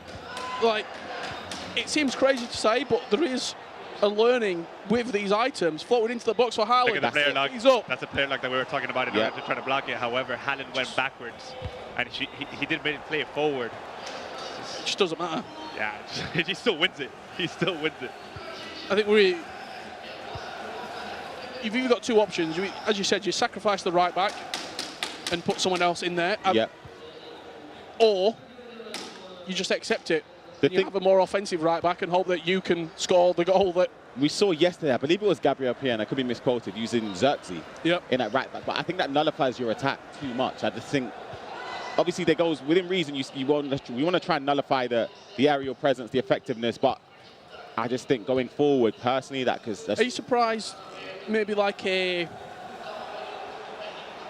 previous years, I think it was 2019, we saw Hullet at right back pretty much every game to stop the scoop up cross. The tornado crosses. Are you surprised that we've not got to that stage yet where people are playing three centre-backs, maybe a team of the year Ruben Diaz at right back, or a Wendy Renard at right back, and then you're having two centre-backs, and then your left side of the pitch, you might have the offensive player, someone to go forward and attack with, because it's so strong, Erling Haaland in that area, that you just accept it. Yeah, but one of the things that you would be lacking if you put a Ruben Diaz right back, it's basically that outside back on balance. Yeah, the offensive threat. The offensive threat, there you go. Because whenever these players play in a 4-3-2-1 formation, one of the outside backs is on stay back while attacking, and the other one is on balance. And this is where Ona is very effective here. You Inside want the Ona box, there. Mbappe, a couple of step overs. I'm sure there'll be a conversation at some point where you sacrifice the offense to get. But the thing is, even bringing in, let's say, it's still not a guarantee. That's the problem. He's so effective in the air just with the play styles, his stature, his physical presence. I'm playing Haaland right back. But then that stops your attack. Yeah, I'll do it. You know, I'll do it. I actually played someone in the MLS that had Haaland right back, and we thought that his defensive position was going to be not good. It was absolutely great, just because his in-game characteristics are just so good. It's been a strong defensive display, Richard, from Juliano. He's really nullified Fonseca from everything. It's like he's not allowed him to play. Zero. Obviously, we've had a few chances from the knockdowns, from the crosses, the lofted ones, but other than that, this is his game, and Fonseca's just playing in it at the moment. I agree. And I mean, you see Jude Bellingham at right back, where, you know, it might lack a little bit of his presence in the midfield. However, he still has Bruno there to be able to go forward. But this is the switch that we were talking about, Rich. It's always on. It's always on into Ona. And you can see Theo not going up, but he might just switch off the field again. Look, here's the switch again. It's getting loud in here, guys. Opening up the pitch, double back. Waiting for that space to open up. Recycle the possession once again. In no rush, 3-0 up. Rolling the game. I love that skill move, by the way. The There's double back. There's just not a lot of press either from Fonseca at the moment. Sort of just letting him play this way. Virgil van Dijk just gets in front of Ronaldo Nazario. That pause has been queued for maybe 3 or 4 in-game minutes. If you're Juliano, you do not want to give this pass to Fonseca, because then the press comes along. You might have to switch formations. You might have to go into, you know, a 4 or 5 in the midfield. And at the end of the day, Juliano is very comfortable right now. See that scoreline? Latest from the top corner. That is your second quarterfinal taking place right now on the side stage. Guy Barrios 3, Guerrec 2. Mbappe floated over the top for R9. Couple of defenders in his way. Jude Bellingham and Ruben Diaz collectively recycle the possession, switch the play, open up the pitch and try and attack a different avenue for Juliano. A 4th goal would be the nail in Fonseca's coffin and close the door on the CONMEBOL eLibertadores for 2024. I feel like we always just see a pattern from Juliano in the attack. I feel like it goes from center back to left back to right back, and that's how he starts every attack. Yeah, and if there's no space for him to penetrate, he'll be happy to just recycle to the same thing again. You're up 3-0. Yeah. We spoke very sort of positively about the style of play that we've seen from a lot of the South American players, going forward, being direct. Juliano's very opposite. It's the polar opposite. However, he in his head, he could think he's done his job offensively already. Garos in the box, Haaland shoved off it. He gets the second bounce. Ruben Diaz just about shows his body in front of it. Possession not cleared. The 4th goal for Guy Barrios is essential. Alexia Putellas, edge of the box, twisting, turning. Haaland offloaded. Putellas, R9. Good save from Alisson. That is beautiful, actually. The first X passes, the first time through balls into an R9 finish. You know, Guy Barrios actually thought that R9 was actually going to finish it a little bit stronger. However, he gets a corner for it. Both games in pauses right now here on the main stage, so it gives us an opportunity to tell you what is going to be coming up. A semi-final occasion for 2 incredible players. Nathan SR, who has been remarkable during his Libertadores campaign, up against Dudu. That is going to be a match that you simply cannot miss. And you know what's one thing that I actually saw? I was scrolling through Dudu's Twitter, and him and Nathan actually played in the La Liga tournament, the Brazilian style, back in January. And Dudu ended up winning 9-4 against Nathan SR. Nathan might be coming for revenge. Yep, and Nathan's been on hot form. He's been red hot today. I mean, he scored, what, 8 on Se Leone? Yep. 15 minutes left to play here in your featured quarterfinal. this is just world class from Juliano, just switching the pitch, making sure that, you know, Fonseca does not get the ball. It's game management, perhaps. It has to be done, in my opinion. At this level, in these stages where you don't want to... We've probably both had occasions where after we've lost the game because we didn't keep the ball. And after you reflect 100%. on it, you just think, what was I doing? Just keep the ball. Try your best. Obviously, you can't factor in for every single variable, but if you do your part and just make it as difficult as possible for your opponent. Graham Hansen inside the box, couple of step overs, player lock into Mbappe. These guys are so skillful, Rich and Ryan. These guys just have everything in their locker. Yep. It's just so fast how they play our log. Mbappe in on goal, must go for Fonseca if he wants to have any hope of pulling this tie back. He's only got 10 minutes left to do it. Has to score in this attack, you would think. Jude Bellingham getting a foot in. Dinked out the back, Vincent Kompany alongside Virgil van Dijk. I think if it was a little bit more direct with the step up, you step overs forward. But I think that's the obvious thing to do. I don't blame him for sort of step overing, exiting to the right side. I think, yeah, I don't know. I personally don't see him coming back into this game. I know it's easy to say that it's 10 He's not minutes offered to go, anything. but just based on what we've seen, there's been nothing. Yeah. I agree. I'll put my neck on the line, Ryan. Okay. If Fonseca comes back, guys, I do not want to know about the memes that are going to come along. Another pause cued here. Constant pressure. It's probably the only thing that we're seeing. A huge reaction from the secondary stage. If we can get over there right now and see what is happening. I think it's a 3-3 from Getty. There is commotion. It is. I can see just from the response. The replay there. Gerrit 3, Gibarios 3. And there is pandemonium. Let's have a look at that goal. What just went in for Guerric to level up this tie? Wow. Oof. Driven pass, yeah, open goal. Just that little bit of skill move there, just to create the opportunity. The angle with Mbappe was beautiful from Guerric.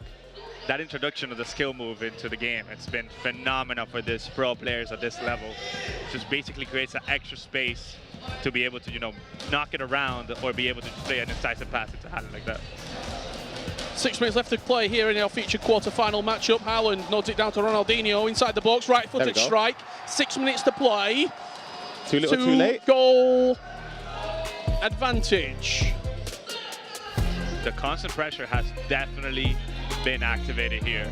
Juliano has to be very careful with not conceding one more prior to minute 90. Just given the minutes in this game, there's 6 minutes left to play. In the other quarter-final matchup, I think it was a little bit longer, so we're going to see both quarter-final ties wrap up here. Richard, it's a question to you. It's not really a question, it's more so a statement. You've seen Argentinian players throughout the years, the likes of Nicolas, the likes of Matias Bonanno as well, their play styles. Yep. I feel like Juliano sort of is very replicative of those play styles in terms of the way he keeps the possession, the control in the game, the possession, just... When you've got a role model and a player that has done so much, such as Nicolas, such as Bonanno, it makes sense. Yeah, you emulate it, but then again, it goes for Brazilian players. The way they play, it's almost a carbon copy of P8 Zin. Yep. It's crazy. You were trying to copy Dave, by the way, for a few years. see where that worked out. You know, I actually spoke to Juliano, and we were looking at the games, and we were looking at the prize pool whenever you were introducing them, Rich.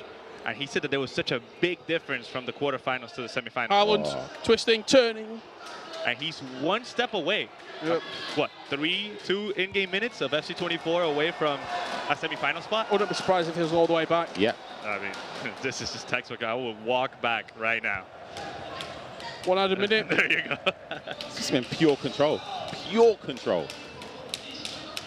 Juliano, a very professional performance to send himself into the CONMEBOL eLibertadores semi-finals. Look what it means.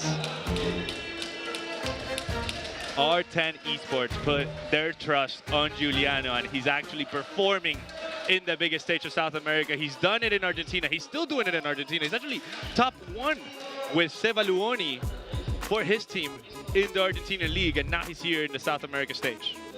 Fonseca's tournament comes to a close. Unfortunately, there will be no eternal glory for that young man. However, Juliano moves on to join Nathan SR and Dudu in the semi-finals. Let's head into this matchup right now. All eyes on it. Barrios versus Guerrec. 10 minutes left to play. Barrios was 3-0 up. He comes forward again. Guerrec stands strong. And the advantage certainly with Guerrec at this moment. However, Barrios winning the ball high up the pitch and just looking to try and force it through a gap that was never really there. It's getting a little bit scrappy. It's breaking down. We need a little bit of composure on the ball. Who's going to have ice in the veins? In Sao Paulo, Brazil, Pateas! Oh. Great save from Alisson. That is a great goalie movement there by getting.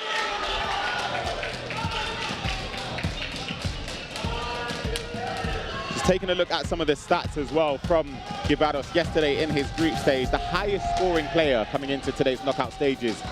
Scoring 15 goals, only conceding 8. But I think the goals conceded part, one of the highest goals conceded throughout the competitors that are left remaining in this competition. So I just feel like going forward is incredible, but we didn't get to see the moments of him letting the game slip away. But 3-0 up is, yeah, he should be potentially playing a little bit more reserved after that. You look at Guerrec's wins as well. Zazinho and Rampazzo to qualify. 2 real top players that he has beaten. Things are getting hectic in the arena. This is a Brazilian matchup.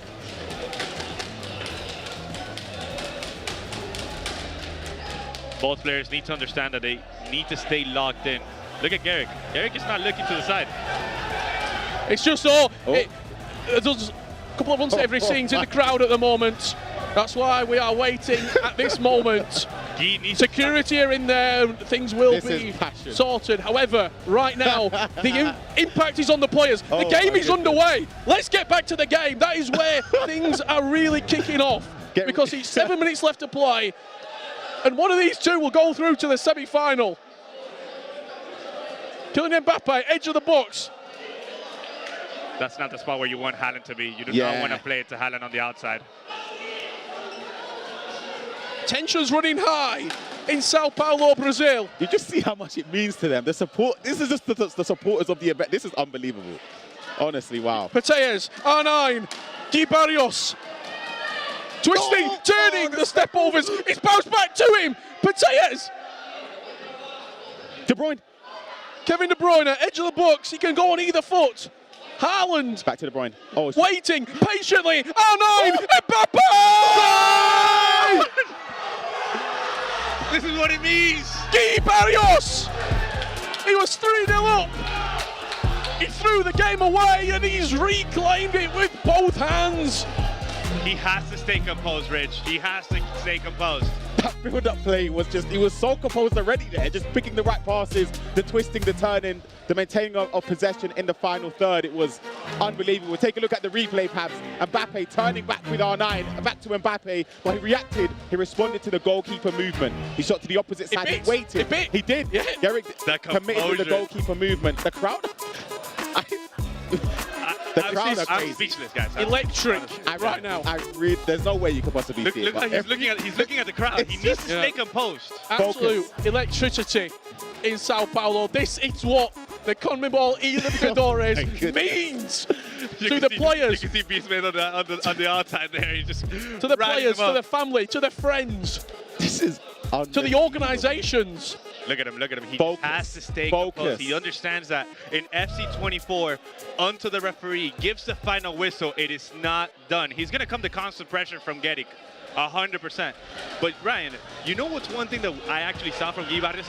He did not want to play it to Haaland on the outside. Yes, of course. Yeah, he couldn't, because in possession, on the ball, we love Haaland in the air. He's not the guy. No, twisting and turning. When the ball's on the floor, Haaland is one of the last attackers you want in the area. He's not going to be able to respond and turn as nimble as the likes of Mbappe, as R9, as Hansen. There's so many different players you'd prefer there. That was crazy. Wow. I mean, what a moment by Guy. I mean, his energy, for sure, he's nerve-wracking right now. This is his first LAN event, guys. And look what he's doing on the biggest stage of South America. We're not over yet. There is 2 minutes left to play, plus additional time. Extra time and penalties could be needed. I cannot imagine a Garrick. Oh, the place would be turned upside down. Yeah. Rodri, he's on. At right back. Mbappe's there. creating a little bit of space, twisting There's back. no one to support, he has to go back. He's waiting. Bruno Fernandes, he can float it in the box. Into Bellingham, edge of the box. Graham Hansen, twisting, turning. McGee to cancel. Oh, what a save from Ellison. The McGee cancel was phenomenal. Corner. By Garik. To be played in. Haaland has to be the focal point. Haaland on Haaland right there. You can see He's Guibaros trying to understanding block it there. him off. He knows he has to. He's not even moving the goalkeeper to try and commit and try and come for the cross here. Haaland selected, pulled to the near post. Something's got to give. He's changed it. He's got back post. Oh my Lucio. Barrios to clear. 40 seconds on the clock. A semi-final in the CONMEBOL eLibertadores on the line. He goes back, he waits, and he is victorious. Goosebumps.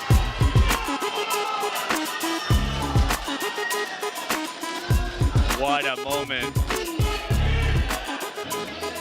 Guy Barrios in one for the history books, one for the ages. A truly unbelievable matchup. He had everything, truly, everything. I'm actually lost for words. I've never, in all my years, I've never ever seen anything like that in the crowd. Garrick, obviously, after forcing the game back, you were 3-0 down, you get it back to 3-3. It's there, you can taste the semi-final. Guy Barrios with a beautiful 10 to 15 pass move sets up himself into the semi-finals. Pabs, what a game. Yeah, I mean, what a game. But you can, this is unbelievable from Guy Barrios because you think that he's been here before. And this is his first FC Pro Tournament LAN event. And like the emotions, the nerve-wracking, the stress, 9-minute halves. And he's just looked so composed all the time. Give you a little bit of information from behind the scenes here. Where our commentary position is, we've got a monitor, we can see a little bit of the stage, we've got a camera, and then we've just got people. So everywhere. There's maybe usually 100, 150 people in front of us sat down. Right now, every single person in Sao Paulo, Brazil, in this arena is off their feet. Everyone is stood up. There is conversations, there is emotion running at an all-time high. This is what it means to these players. This is FC24 esports. This is what it should be. We are so back. Yes, the passion is needed. It's genuinely rich. I'm honestly lost for words. 2 incredible quarterfinals. It seems a lifetime ago. Juliano just coasted through. That game. He just coasted through to the semis. We totally forgot about Juliano's game after we just got on the Guy Barrios game. The other quarterfinal that took place, if you did miss it, what you've missed, Guy Barrios 3-0 up. Yep. Cruise control. Gueric gets 1, gets 2, gets a 3rd. This arena, all right, mate. Emotions are running high. No worries, Emotions are running high. I understand I it. understand.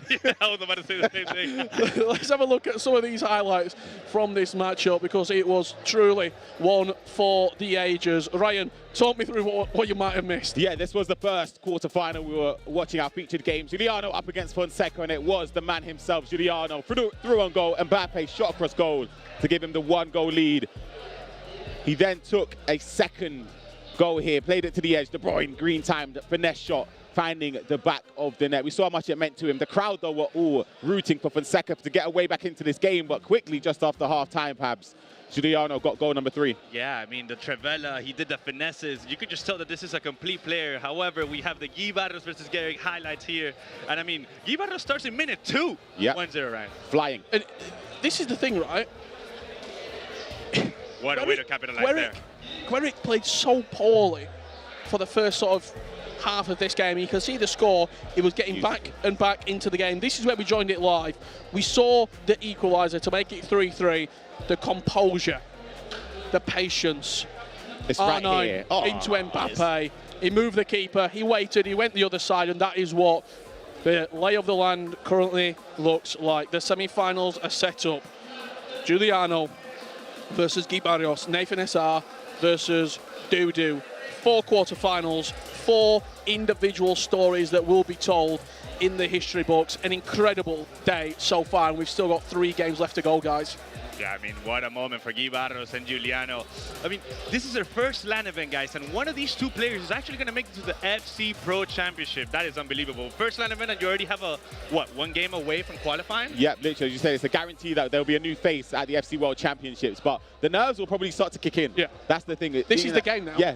This is the game. This semi-final is the match that you have to win because, yes, there's great cash on the line, but it doesn't really mean anything if you're not going to win this game and guarantee an FCA Pro World Championship spot and a chance to fight for $35,000, life-changing money, and also the chance at eternal glory. It's been a truly remarkable quarterfinals. The semi-finals will be up very shortly indeed, but the man of the moment, Garos, is with Case right now.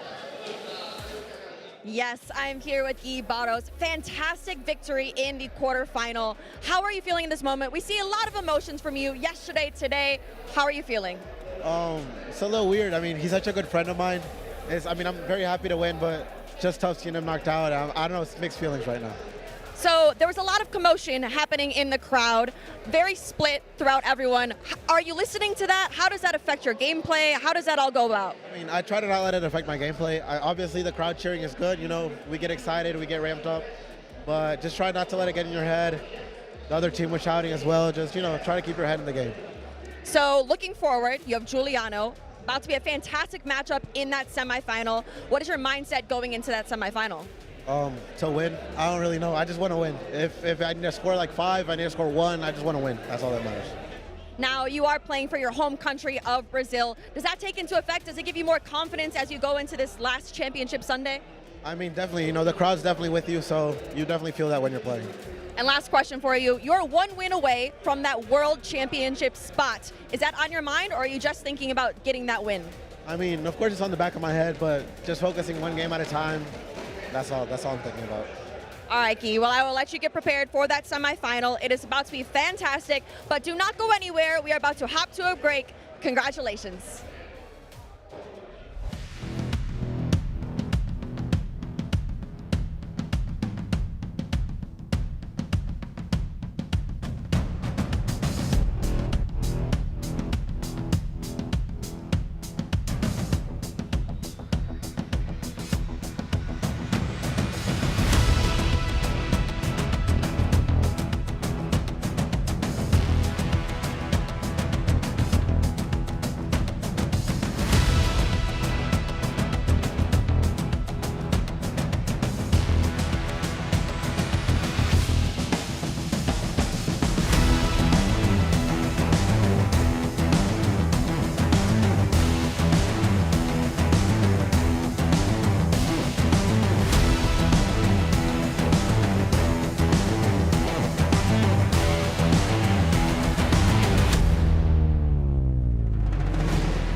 Welcome back to Sao Paulo for the CONMEBOL eLibertadores. It's safe to say things are heating up here on the pitch and off it. The crowd here are so passionate. Myself, Brandon Smith, Casey, Richard Buckley guiding you through what will be our final four now. Semi-final time. This is the big time, guys, because it's the FC Pro World Championship spots are on the line. It is do or die, because at this point, if you're going home, you might be taking home a little bit of cash, but you are not getting one of those World Championship spots, which is the #1 priority, and they're so close, they can almost taste it. And each game from this point on, individually played, which is something we've not seen yet as well. So every single match going to be on the main stage. Huge implications on each and every moment that you're about to see over the next couple of hours, because we will find 2 more FC Pro World Championship players. Yeah, absolutely. Joining on from the list of the virtual leagues that have already concluded. It was just yesterday, it was out in Saudi Arabia where they concluded their league. Abu Maka adding his name onto that list of World Championship spots as well. This is what you may have missed in the quarterfinals. I mean, Rich, you had the chance of covering both of these games. They were unbelievable. However, the Juliano game was a little bit more easier compared to the other match that ended in a 4-3 flabbergaster. Well, he just took control of his destiny. I don't mean to sound like a prophet or something, but it's the way that he dominated this game and the nature in which he was very comfortable. He knew he was always in control. The other match, it looked like it was going that way. And then Guck said, you know what? I fancy making a game of this. And after being 3-0 down, slowly but surely came back into the matchup. And before you knew it, we were going into a truly remarkable final 10 minutes. Yeah, it was crazy. Me and Casey were watching the game backstage, and the amount of support that Guck had was ridiculous. And they were cheering him on the full way, especially when he was 3-1 down in the game. But he did come back. He did come back, and I asked Guy in the interview, does that affect him? Because it was very skewed to him in the crowd, against him rather, and he was like, no, I tried to tune that out, and at the end of the day, he didn't let the crowd supporting Guck affect him in his play, and it's hard to do. It's really hard to do. That composure at the end there from Garos was incredible. This is your final four from thousands that signed up online in the CONMEBOL eLibertadores. This is your final four. Nathan SR against Dudu, 27 will be our first semi-final matchup. Then Garos against Juliano, the only Argentine left in the competition. And on paper, you wouldn't say maybe it was the one you expected to see, with Se Leone falling out of the tournament and Feca also falling out in the group stages yesterday. These are some massive matches coming up. Nathan SR against Dudu, though. We're going to start there. I think what we're seeing in the, I want to say the first semi-final, potentially a little bit better quality in terms of the attacking play, in terms of the real sort of, not necessarily mechanics, but the, for me personally, I think the winner of that game is coming from this semi-final. On the other side of it, the pure emotion that Juliano and Garos are going to give us is going to be must-watch FC. I really don't know which way this game is going to go between these two. They've both had great wins in this tournament so far.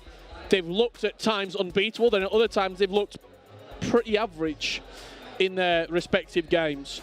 I mean, this is a great opportunity as well for Netshoes Miners, because they could have an all Netshoes Miners grand final here. I mean, Tuzzy Esports, as we know, have got quite a few players signed up from South America, but the Miners have always been in the background. We saw someone that we might know very well, Rafifa, now working with that team. He was supporting his teammate in Garos to get over the line in that last quarter-final matchup. But for Dudu, you could argue it's unfinished business for him. It is absolutely unfinished business, especially coming off of a win against a previous champion. That almost will propel you forward. That gives you the motivation that you need to go through.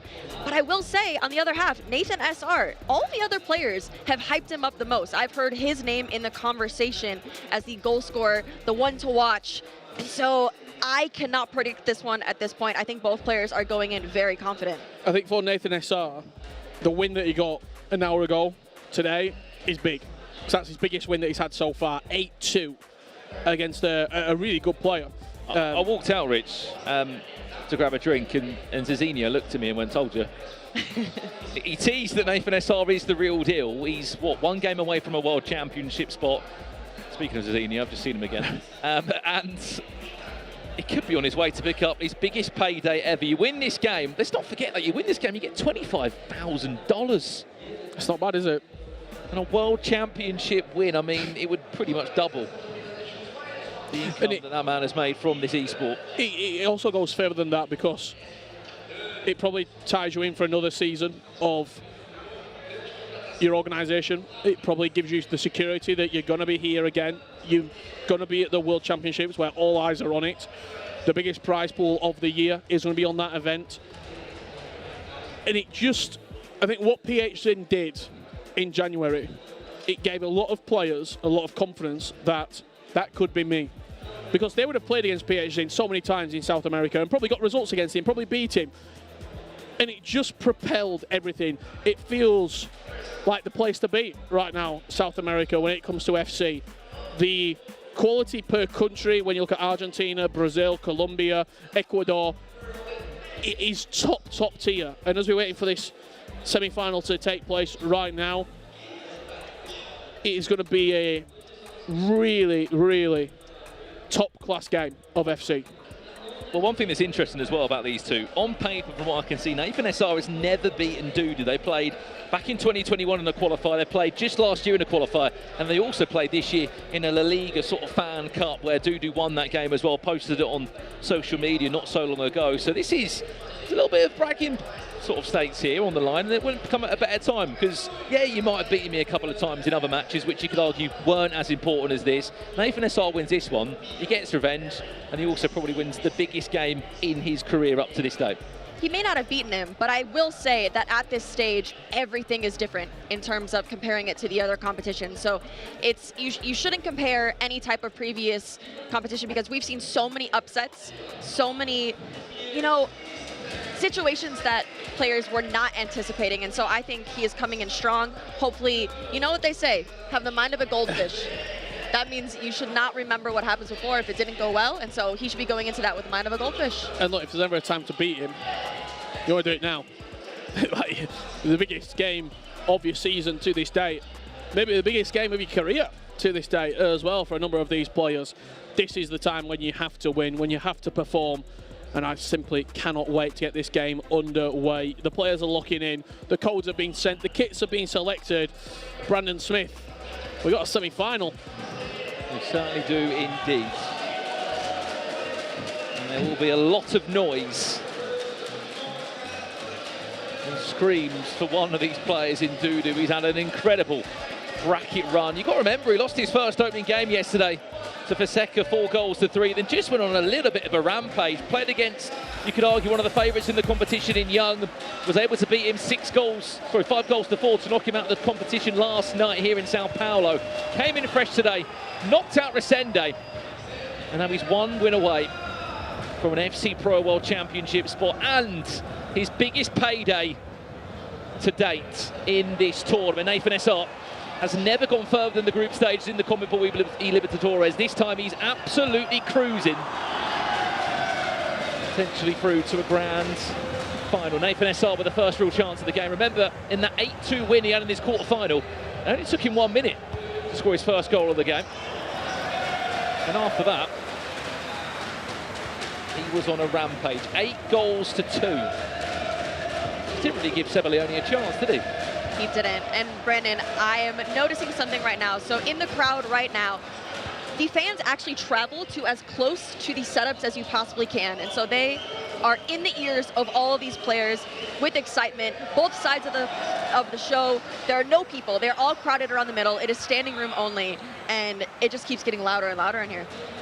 I like the way that Nathan SR started this game. That driven pass from Jude Bellingham straight into the feet of the attacking player. You can already see he wants to get forward, he wants to attack, he wants to be direct.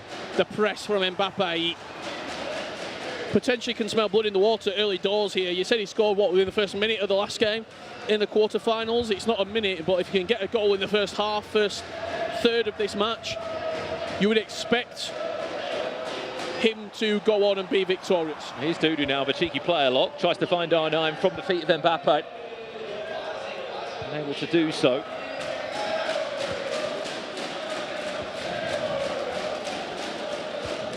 Remember, 9-minute halves, no aggregate scoreline, no two-legged fixtures here in this year of FC Pro. That's nice. Onabaje looking for the cutback pass. Haaland is queuing up in the box. If she can find him, goes to R9 instead. It's brilliant feed. Love the reverse elastico. Before running into the path of Ruben Diaz. But already some promising signs early doors.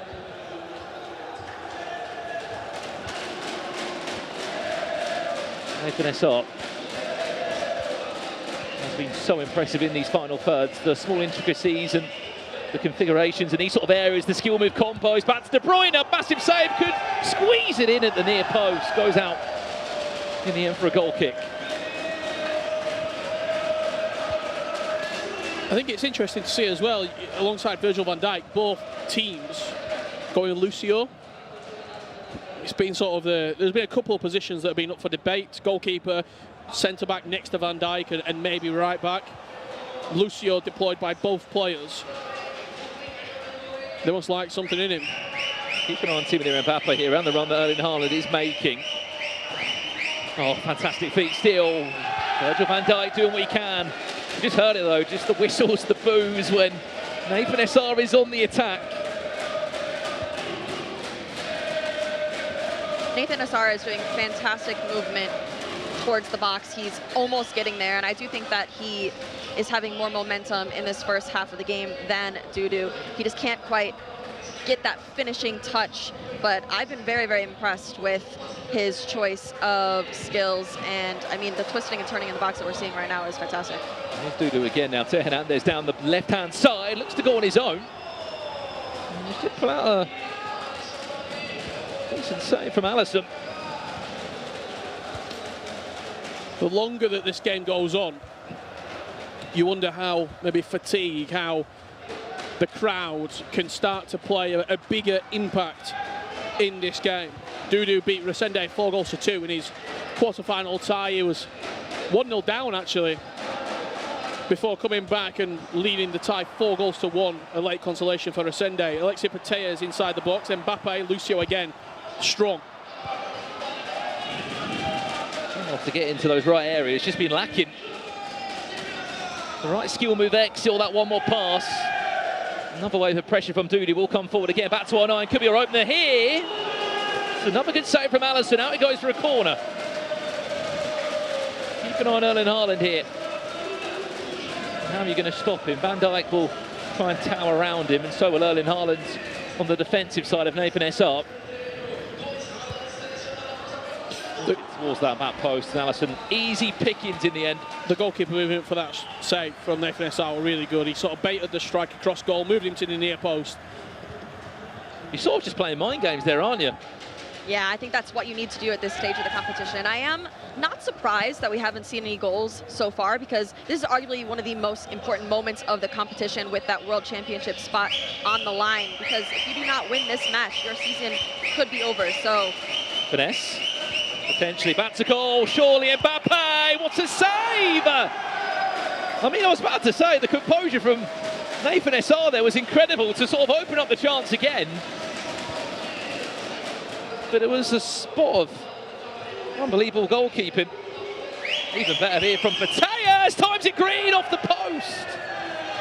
And just about kept him by Mbappe. Pause comes in from Dudu, he's not happy with something. There's another wave of pressure comes from Nathan Essart.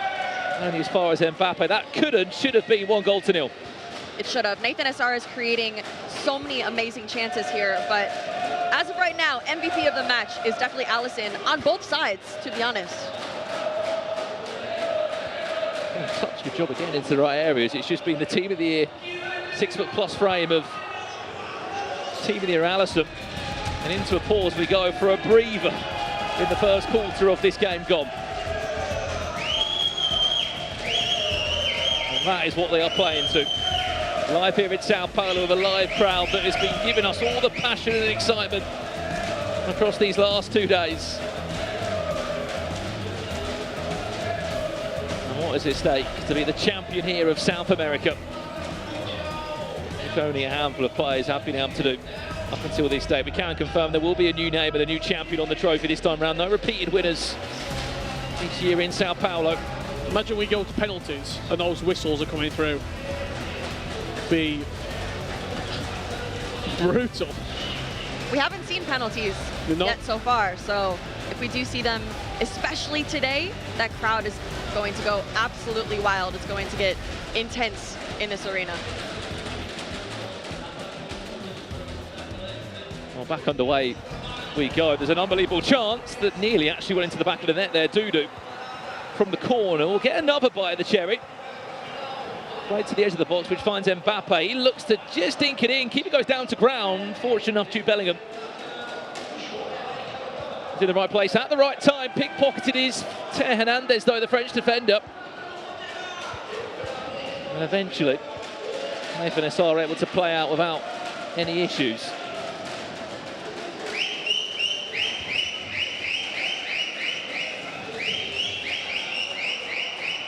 Nathan Essar finds R9. Very happy to play around these horrible areas. Saw these two, gives possession away. And this is where Nathan Essar will punish you. Recovered again superbly well. Virgil van Dijk didn't dive into the tackle, took his time, and matched up the run. Dudu is doing a fantastic job with anticipating Nathan Essar, which many competitors previously have not been able to do that against Nathan Essar. And I think that that is why this match is so evenly across the board so far. Watch this back post cross. There it is, lofted in. He's so aggressive with the keeper, though. He's pulling him out of the line really early to make sure that the back post area is getting the correct level of coverage that he should. Celebrated like a goal as Nathan Essar dribbles the ball out of play. Yeah, you weren't happy with that one. It was a pretty heavy touch. Caroline Hansen, a keen start here for Dudu. Nice reverse elastico, Mbappe! Dudu with the first blood in this semi-final. And even with that really aggressive goalkeeper movement from Nathan Essar, he was just able still to guide it through. Nathan Essar's goalkeeper was practically in the back of the net, which gifted that Mbappe goal over to Dudu. And I think that that is the type of goal that could propel Dudu with the confidence that he needed. That could be the spark, the ignition to get him into Could be on for a second here. match. Could be on for a second. We'll try and get that again on the replay if we can, just to see exactly where the goalkeeper was moving. Richard, talk me through this. Yeah, happily, it was that work down the byline, Dudu creating the space, and when you're in the goalkeeper there, when you're positioning him, you've just got to commit to a side. He went straight down the middle, moved him a little bit to the left, moved him back, did what he needed to do, but good composure from Dudu to see the goalkeeper and shoot to the side where he simply was never going to get there.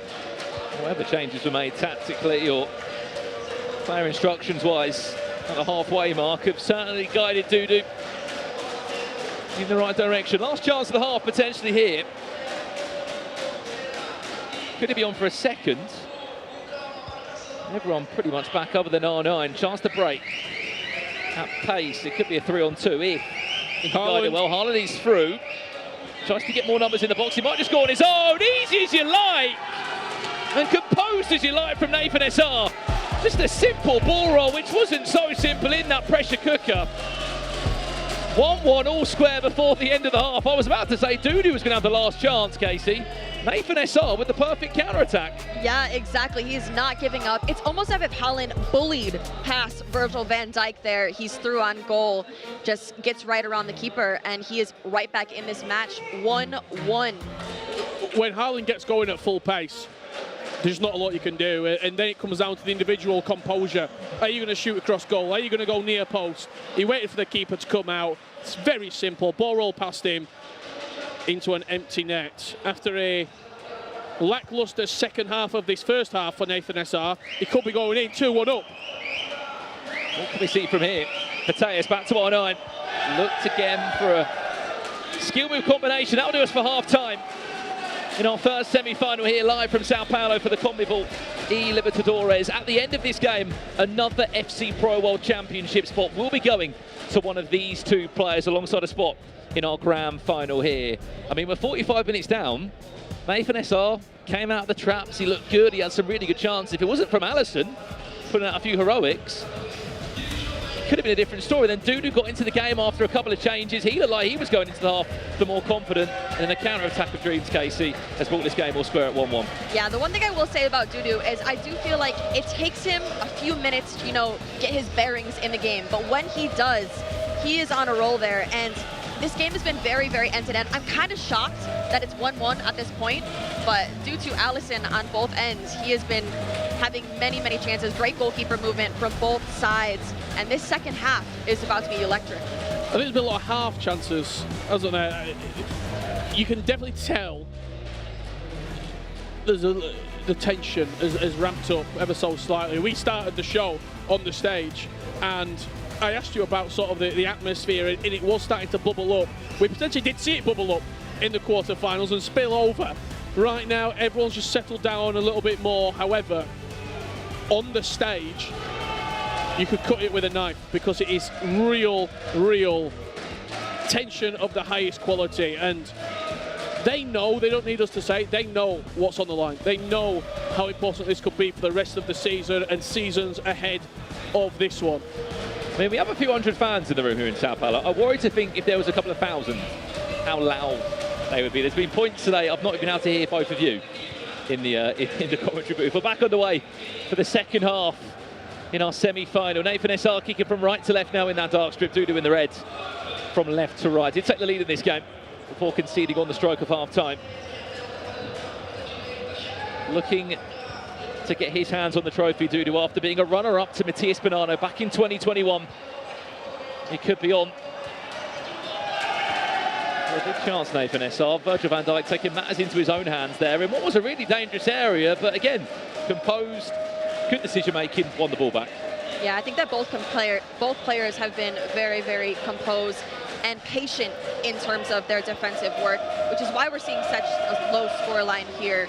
And it just goes to show that both offensively and defensively, they have really succeeded throughout the entirety of this competition yesterday and today. This could be a counter. Theo Hernandez robbed of the ball by Nathan SR high up the pitch.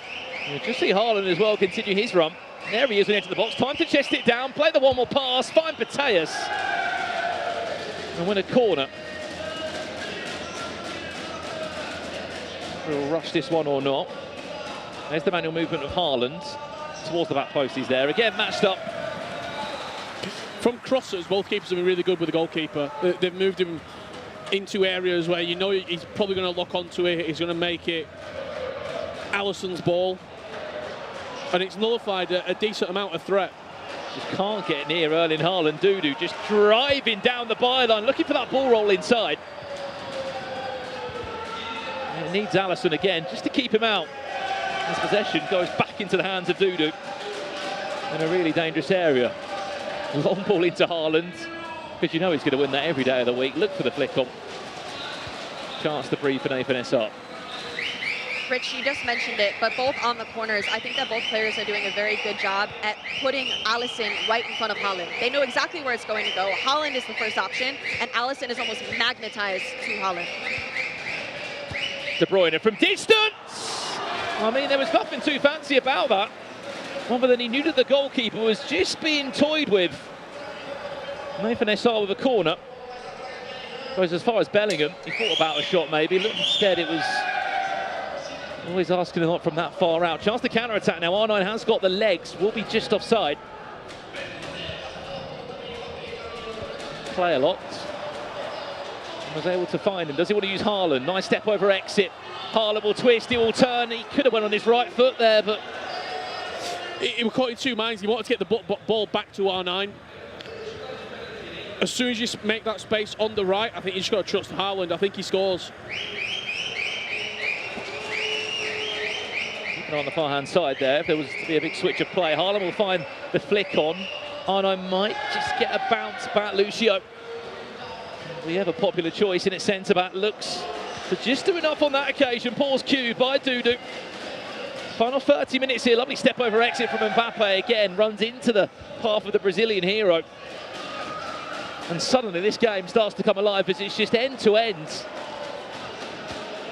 Both these players knowing that one goal could be enough to send them to the World Championships this year. Mbappe! Another corner. You can just feel the intensity of this game, Casey, just go up a notch.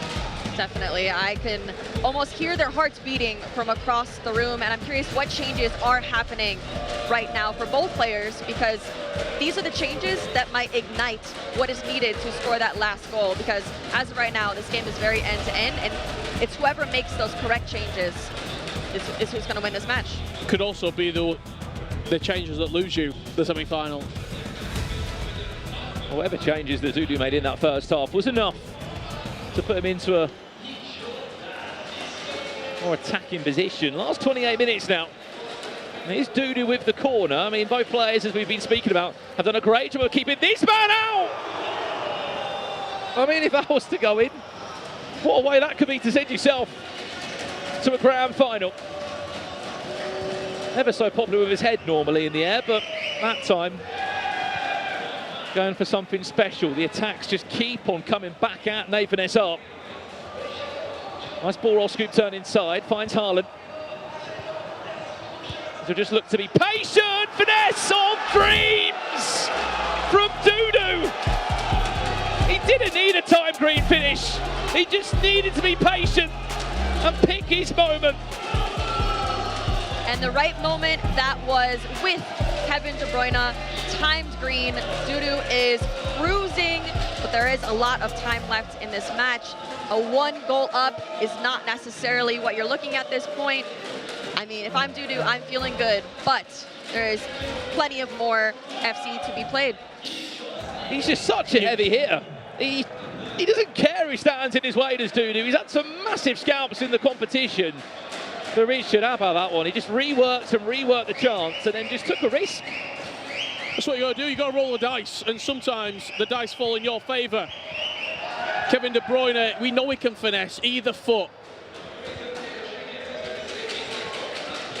He's an expert from that sort of range. The finishing time that's just so feared as well, and you often worry about it coming in. It's how quick he was able to do it with the tiniest bit of goalkeeper movement, still just angled it into the top corner. And for Dudu now, he's got in his mind that Nathan Essar wants to make some changes. There is a pause queued. He'll do everything he can. Big chance to keep this ball on the pitch. Unless Nathan Essar can grab an equaliser now. On a Page cuts it back on the volley to Alexis Mateus, which gets a roar after the block comes in from Dudu. He has the right idea there. I just think that it was an awkward bounce in the air for Alexis Mateus. If it was maybe on the ground, she could have had a better opportunity. But I'm curious to see what Nathan Essar, he'll probably go up. It's crazy to say, a bit more attacking. I don't even know how that's possible at this point with both these players, but it's what he needs to do. There's the flick down, there's Mateus! As he turns and looks directly to the crowd that has been making all that noise at him. He knows he's still in this game. He was never out the game. He just fell behind. But what Nathan Essar has got is genuine quality in those areas. And if it's not worked for him for 72 minutes, he keeps trying. He keeps going to the well. You know exactly what he needs to do. Get the ball in the air, get Haaland active. And this was the goal for Dudu to send him 2-1 up. Kevin De Bruyne, recycle possession, finesse shot into the far right corner. However, the equaliser came just 10 minutes later. Haaland with the knockdown. Mateus, she is a game changer. And it came from a mistake. The ball was on the side of Dudu on the left-hand side. He went for a big switch of play from left to right. Intercepted expertly well by Nathan Essar. And one simple mistake like that, next thing you know, back to the drawing board at 2-2. Last 15 minutes here in our semi-final number 1. Lofted into Haaland, cut back. Mbappe will dance with it. A couple of juggles of the ball. Still the chances alive. De Bruyne red timed. And Nathan Essar will survive that attack.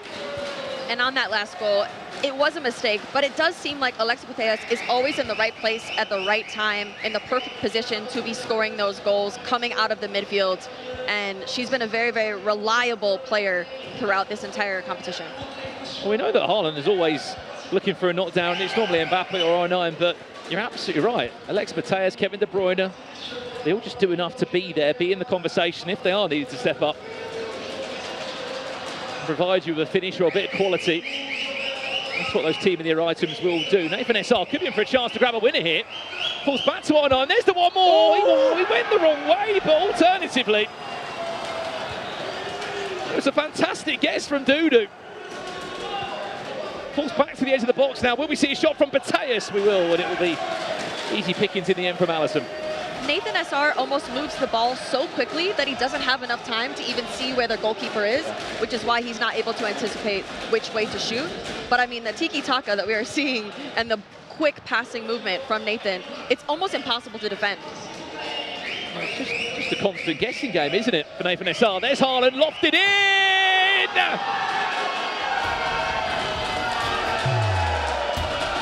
And he lets the crowd know about it.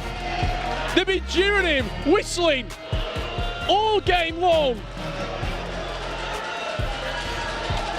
Is that the goal to send him not just to this year's grand final, but also to the FC Pro World Championships? We'll see it again on the replay now. What a cross. Lofted in from Kevin De Bruyne and just arched perfectly into the top corner from Erling Haaland. Fantastic cross, fantastic decision to send it in with Haaland, because there's no way he's going to be missing that, and no way that a goalkeeper could get anywhere near it. We very rarely see Haaland score headers. He's usually the man heading it down. And on that occasion, back post, back across the goalkeeper. Nathan SR, 10 minutes away. You cannot say he's been building into this moment in his career. Obviously formerly of SBQR, you may have remembered him at the EA Sports Cup at the start of last season with his teammate in Felipe. It was never a great tournament for the two of them.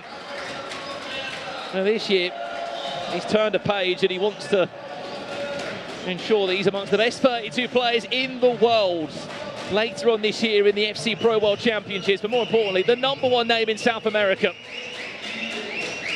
Just 7 minutes, it'll be a long 7 minutes to weather the storm from Dudu, or to grab another goal.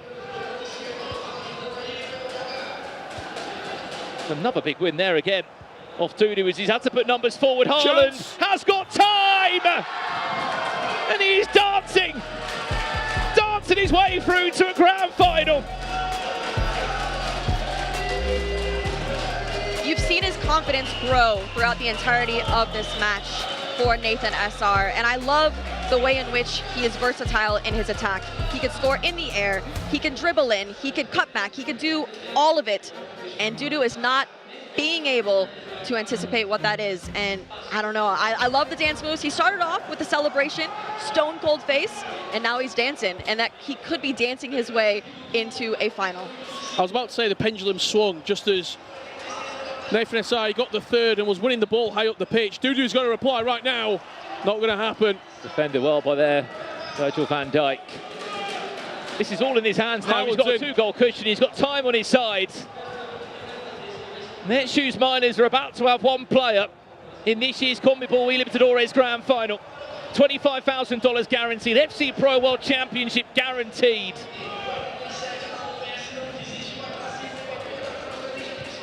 And presence at the World Championships. There'll be the second Brazilian that will be there, alongside P8 Zin. They're slowly filling up the spots. There just won't be enough time unless there's a really generous 3 minutes and a goal now. It's not going to happen. She'll score again. Why not? R9 at the back post, Mbappe. Straight to the corner. We'll keep on running forward. It's not going to be Dudu's year, a runner-up in 2021, a top 4 finalist this year.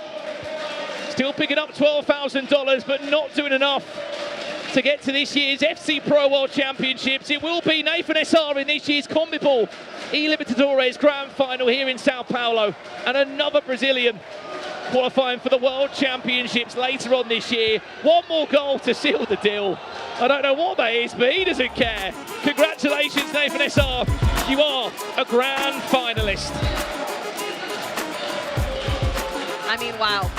Watching Nathan SR go through qualifiers undefeated, yesterday undefeated, but to go up against someone of Dudu's caliber, it was very, very end-to-end in the start of the game, but he needed to figure out that extra moment, that clicked to propel him into that final. And that is what he did. You could see his momentum shift after halftime, and fantastic performance. We went for a players' dinner on Friday evening. I had the opportunity to sit opposite Nathan SR. We had a little conversation, thanks to Pabs, who translated. Nathan, how are you feeling? Do you feel confident? Yeah, I'm going to do it. He believed. And not only has he believed, he's achieved right now. He is going to the FC Pro World Championships. He is going to the CONMEBOL eLibertadores Grand Finals. Got two players there from both sides of the team. The coach of Nathan SR and Dudu just in tears of how much this means to every single player that's here in South America. But Nathan SR knows with that smile on his face. He's there. He's in a grand final, an unbelievable chance to write his name in history in South America. But it's the ticket you can't buy, Casey. The FC Pro World Championships. It is the ultimate goal. Yes, I mean, the money is, you know, the icing on the cake, but that ticket to the World Championships is what continues the rest of your season. You don't want it to end today. They want to continue to play into the summer. They want to prove their club proud, their country proud, their family, and this is how you do it. You have to get one of those seats in the World Championship, and Nathan SR has booked it. He's there. He's joining so many other competitors, and as I'm thinking about it, all of the other people, Nathan SR could be going up against the likes of Anders. Like, think of all these matchups that could be putting together. Absolutely insane. Exactly. There could be some crazy matches coming up. Of course, PA's in, I should say, he could be coming up against in the World Championships. Here's replay of what you just saw in our first semi-final. It was a positive start from Dudu. The goalkeeper movement was really aggressive from Nathan SR, and Dudu knew exactly that when trying to capitalise on that moment. Then it went 1-1. Then we had a 2-1 goal here from Dudu in this moment now. Ball fell back to Haaland. Mateus, Kevin De Bruyne, edge of the box. Thank you very much indeed. It was good enough to be a winning goal. However, it didn't go that way. A couple of late finishes from Nathan SR, and that was the cherry on top of the cake. The dancing, the jiving was out because he knows he is in gold, the grand final. He is qualified to the FC Pro World Championship. You said it, Brandon, a money can't buy ticket. The only way to get to the FC Pro World Championships is by winning a domestic league, winning a tournament, placing well in the FC Pro Open, being successful in a tournament, and that's exactly what Nathan SR has done. Yeah, after a rigorous process of qualification as well, through the online qualification, Swiss rounds, to getting to this top 16, which has been so difficult. He didn't drop a game. He went through the winners bracket, had some really tough games on the process too. And a massive congratulations, Nathan SR. You are an FC Pro World Championship player. You're going to be there at this summer's event. However, let's hear from him now. He's just done it. He's in a grand final. Rodrigo, how is he feeling? Okay, I guess he's tying his shoes now. Okay, I'm here with Nathan, not the first finalist for today. We spoke a little while ago, and he told me, I've been in this position before and things didn't work out. I guess now they did. He's in the final. He has also clinched a spot in the next FC Pro World Championship. So let's hear a little bit from him, how he's feeling about this. Eu comentei que antes você esteve aqui, a gente conversou e você me falou que não queria que acontecesse de novo. Não aconteceu. Primeiro finalista pela Winners e também conseguiu garantir uma vaga pro Mundial. Tá meio nervoso, mas sentimento agora, você tem mais uma partida para fazer, cara. Valendo aí 35 mil dólares. Sentimento do momento, mistura de emoções aí. Fala um pouquinho. Eu não sei o que pensar, tipo, 2 anos atrás eu estava nessa mesma situação e aconteceu de eu não ir pro Mundial, fiquei muito triste. E agora tá aqui, representando um time que é gigante. Chegar na final, garantir uma vaga no Mundial, é algo assim que é indescritível. He mentioned that 2 years ago he was in the same position and couldn't do it. Now, he was able to do it, but he's actually not sure what to feel. He doesn't even know what he's feeling. Full of emotions, Nathan, right now. But like we said, he has one more match to go. So let's see if he has a favorite opponent for the next match. Você tem mais uma partida para fazer, vai ter que descansar aí. Você tem algum adversário preferido para enfrentar nessa final?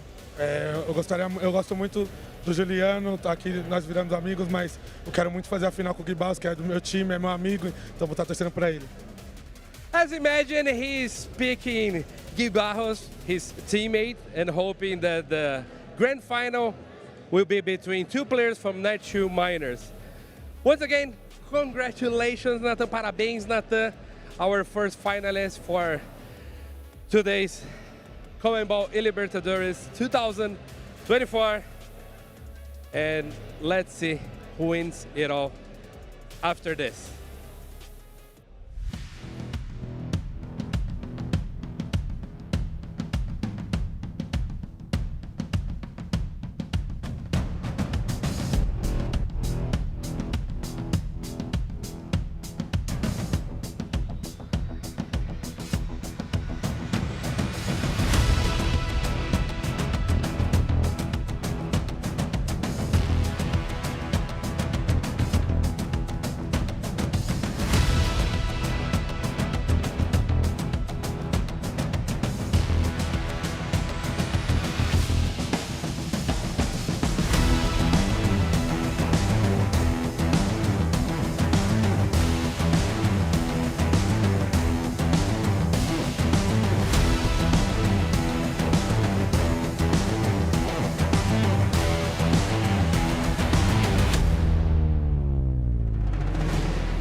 Welcome back to the CONMEBOL eLibertadores here in Sao Paulo, Brazil. I'm joined by Pabs. We had a great semi-final, a lot of emotion. Unbelievable. Yeah, a lot of emotion from the crowd and the players as well. I like the celebrations from Nathan. The crowd were giving him stick. He responded. Did you hear the whistling? Ridiculous. Every single time he had the ball, the Dudu's fans were whistling to trying to put him off, distract him from the game.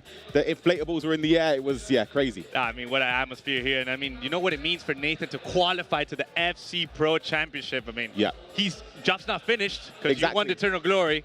But he did qualify to the FC Pro Championship. Yeah, absolutely. Of course, commiserations as well to Dudu falling out. We're going to see some highlights from that previous round. Of course, just to mention, Dudu up against Nathan SI. It was a qualification game. It was a game to secure yourself in the finals of the eLibertadores this year. And it was the first goal scored by Dudu. Goalkeeper movement sort of made his mind up as he fired it in at the near post. But it was a response just before half-time from Nathan. Beautiful ball roll there, Ryan. Just around the goalkeeper. Be able to do it. There was no other option he had to do there. This was a chance, though. A bicycle kick from a corner. I thought it was going to find its way into the top corner. But this was another goal here. The ball roll scoop inside. Haaland played to the edge here, again with Alexi, but played to De Bruyne. I thought he got stuck under his feet a little bit, but he managed to get the finesse shot, and you see how much it meant to him. There was no goalie movement there by Nathan. You have to move. You have to move every single time, but I mean, look at this. This is a second post finish on Alexi's weak foot. And look at Nathan looking at Dudu's fans. At the crowd. Exactly. He's looking back at the fans. What a ball this was, by the way. Whipped in Erling Haaland. Again, looking at the crowd. It's just, I loved it. I loved it. And they sealed the deal. Haaland again, the man of the moment. And he starts dancing. From Nathan, secures himself a spot in the final of the CONMEBOL eLibertadores, winning 4-2. And he's now in the grand final. He'll be up against Garos or Juliano. That's going to be an interesting game as well. Juliano controlling the game against Fonseca. Garos against Rende, last-minute winner. So yeah, hopefully, I'm hoping there'll be a lot of goals. Sorry, guys. I may have just run off to get a random B. Smith has just appeared. I'm back. We are here for the second semi-final, as we said. You just saw what was an incredible first semi-final. Massive congratulations. A new player in the FC Pro World Championships. That list is growing slowly, isn't it? Abu Maki yesterday out in Saudi Arabia crowned himself a champion there. EMLS a couple of weeks ago where you were at. This list is growing. 32 players will be in it in a couple of weeks, months' time. But the Brazilians are here. Yeah, Nathan could definitely do a little bit of damage in the FC Pro Championship. What about minors? They have 2 players in the semifinals. Nathan has already punched his ticket to the final, and now Garos versus Juliano.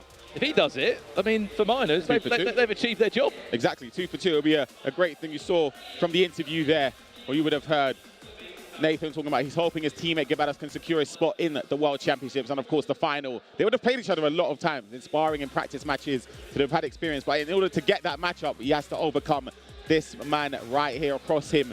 Juliano, representing Argentina, one of the very few players that aren't from Brazil in this tournament, makes his way into the semi-final. Well, there's only ever been one Argentine that has won this competition. He goes by the name of Matias Banana. I'm sure you know who he is, now of Manchester City Esports. Juliano looking to follow in those footsteps. And look, he's having a good year so far, isn't he, Pabs? Out in the LPF, the National League out there in Argentina, him and Se Leone, both in the same group and both dominating things out there. It seems like Argentina is a bit of a breeding ground at the moment for new talent. Yeah, 100%. They're both in Group A, and they're definitely, you know, at the end of the day, they both wanted to get to the finals, and Juliano actually was the one that made it. Se Leone lost to Nathan in the quarterfinals, and I actually spoke to Seba, and he told me, he's like, Nathan is just too good, Brandon. Basso, though, I mean, you said it rightly so. Was he based out in America for a bit of time? He was. Garos actually was born in Houston, and he stayed in Houston all the way until he was 13 years old, and then he made his way to South America. And I mean, now he's in the biggest stage of FC24 in the CONMEBOL eLibertadores. Has he got any American twine in his accent still or not? Actually, he speaks perfect English. Perfect English. Well, he could be on his way to a World Championship. I mean, he's only been competing since last year. As Garos Chanel, after what has been a goal-scoring phenomenon from him in the CONMEBOL eLibertadores, came through qualification and just didn't stop scoring. Massive win, 7-3 against Se Leone yesterday, 8-5 win against Bordeaux, and a 4-3 win. And what was a very tight quarter-final that had a lot of pressure on it. I mean, we have to speak about this one, Ryan. He's the only player to give Yaya Touré a run out. Yeah, exactly. It's been working for him. It's been working perfectly well for him. You see him building up here. The drag-to-drag skill move, step over inside, read by Juliano. Perhaps we spoke about Juliano's defensive play and how he controls the game. Garos, to me, is a genuinely complete opposite player. Two ends of the spectrum. He's one player that he goes forward, he tries to score a lot of goals. Juliano does score goals, however, when he gets those goals, he controls the game. Yeah, 100%. If he scores first, it's going to be a massive, massive task for Garos to get back into the game. Definitely. I mean, we can see the switch of play. I actually spoke to Juliano prior to the game, and he was telling me that he enjoys keeping composed and that he basically was not in danger in the last game. However, he could very be in trouble here. Takes a power shot of Haaland, comes back to R9 in the near post. Time green. And he's already letting Juliano know that he's here 10 minutes in for a noisy, loud semi-final. I mean, it's the first time they've ever played in history in South America from their previous matchups and competitions. They're matched up in a semi-final. And Garos is already cooking. That fake power shot there from Haaland just did enough to drag a defender in, found the one more pass, but it's this level of FC, Habs, where you do everything right, you time your shots right, your decision-making's on point, and that's what it was from there. Yeah, 100%. I mean, Garos actually gave that power shot, as we see. Oh my, what a shot from distance. Rattles the woodwork from Juliano. Going back to that, Brandon, you know, the power shot basically zooms in the camera, and I'm pretty sure that had something to do with Juliano, where he was actually deconcentrated a little bit, and he basically played the extra pass. And, I mean, green time R9, first post finish. It's going to go in. Well, playing headers and volleys, Juliano, on the edge of the box there. Defended well eventually by Teo Hernandez. Remember, it's Nathan SR that's in this year's grand final, waiting one of these two to join him. Haaland in the air, one more pass, finds Mbappe. Will he go on his own? Plays the one more into Bellingham. It was a clever idea. And possession again just rolls back in the Brazilians' favour. Nice little step over exit. Mbappe runs into Ruben Dias. And there could be a moment to breathe here for Juliano.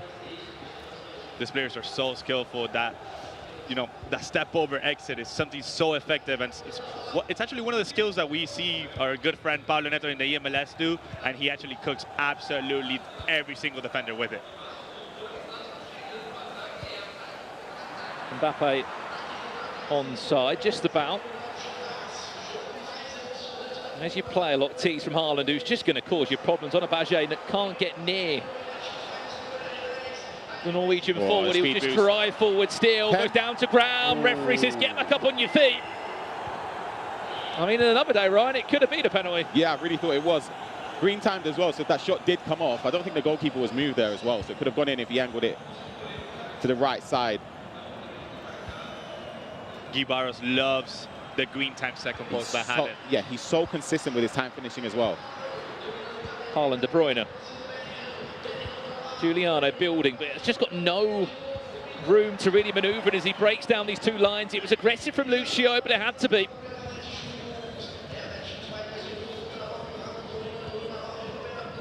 The pace of this game has been relentless. Mbappe trying to take matters into his own hands. Very nearly takes two players out of the game there. Just couldn't quite find the animation he was looking for. Ooh, the offside trap. Punched into R9, just about kept himself onside. Haaland, get yourself in the box is what Juliano will be shouting. Gives him an option, tries to go direct instead. Mbappe, De Bruyne, finesse on the edge of the box, could have been an option. Instead, it's relentless. So quick. And goes for a corner. And what can we see here? Haaland at the front post, misses him completely. That's something that you don't see often, Brandon.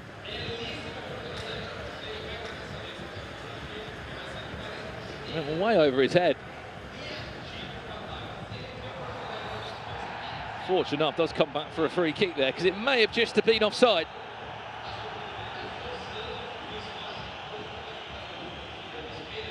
Have to remember as well, I know we have been so immersed in this semi-final. It's their first time in this competition. It's their first proper major LAN events for these two players. And the fact that one of the two of them are going to a World Championship is unbelievable. Oh, mistake. Mbappe, can he capitalise? Ronaldo, Mbappe, 1-2, thank you very much. Again, the patience you need in those areas, Ryan, just to make the right decision at the right time. I really like the way Garos attacks on the edge of the box. It's like he forces the opponent to commit, but then he goes back on himself as well. So it's like there's so many different things you have to worry about, whether he's going to play the pass back towards the direction it came from, a reverse elastico, McGeady cancel. He does a lot of skill moves in the right areas. as we see a pattern. Everything about this FC24 meta right now is patterns. Oh, what a ball. He's got time. He's got time on 9 to play it. I feel like he could have gone with R9, you know. I really do. It felt like he could have got it there, just twisted. He's got a 5-star weak foot. Yeah. Shoot whichever way you want. Oh. Mateus ball roll. Cut it back across. R9! Wow. Just like that. 2 goals before the halfway point. Garos is cruising his way to a grand final potentially. He does not look out of place in this competition whatsoever. It's a great goal. It came from the corner, but from the opportunity. Player looks across goal as well here, which I think is the key aspect of that attack. Instead of just manually being able to control the player to bring him into position. We're going to be able to see a replay of it right now as well. Played in there, De Bruyne into Patea, steps over, drivens sort of into the box there, and a driven pass across goal to the player looked R9 into an open goal. That's just textbook right there. I mean, the speed boost is, the speed boost is key there. Decider, yeah. It leaves R9 in front of goal. Then the player locked in order to turn that 80% into a 100% pass. Yeah. It's just great from Garos. You'll think that Garos has been here before. He's not afraid to celebrate in his opponent's face either, exactly. Isn't he? I was going to say that. That's what we need in this esports. He doesn't mind giving it some. To be fair, we've been speaking a lot about Yaya Toure, but he's been phenomenal. Oh, it's beautiful. Is he onside? R9 is 3-0. Does he know that this is a semi-final? The chance of going to the FC Pro World Championships. What a moment for Miners. I mean, if I'm the Miners owner, I'm just happy right now. I've seen him in the corner of my eye around the room. At one point, I thought he was having a heart attack because it's been going so well for him and his team. I mean, it's not even that. It's just the scouting as well to pick up some of these new players coming through in South America. Garos has not actually had it easy. I mean, through the qualifiers, he knocked out Pablo Neto. Yep. And then he's gone and made it to the LAN event. He lost 1 game. He went through the losers bracket, beat Baldo after being, what, 5-2 down?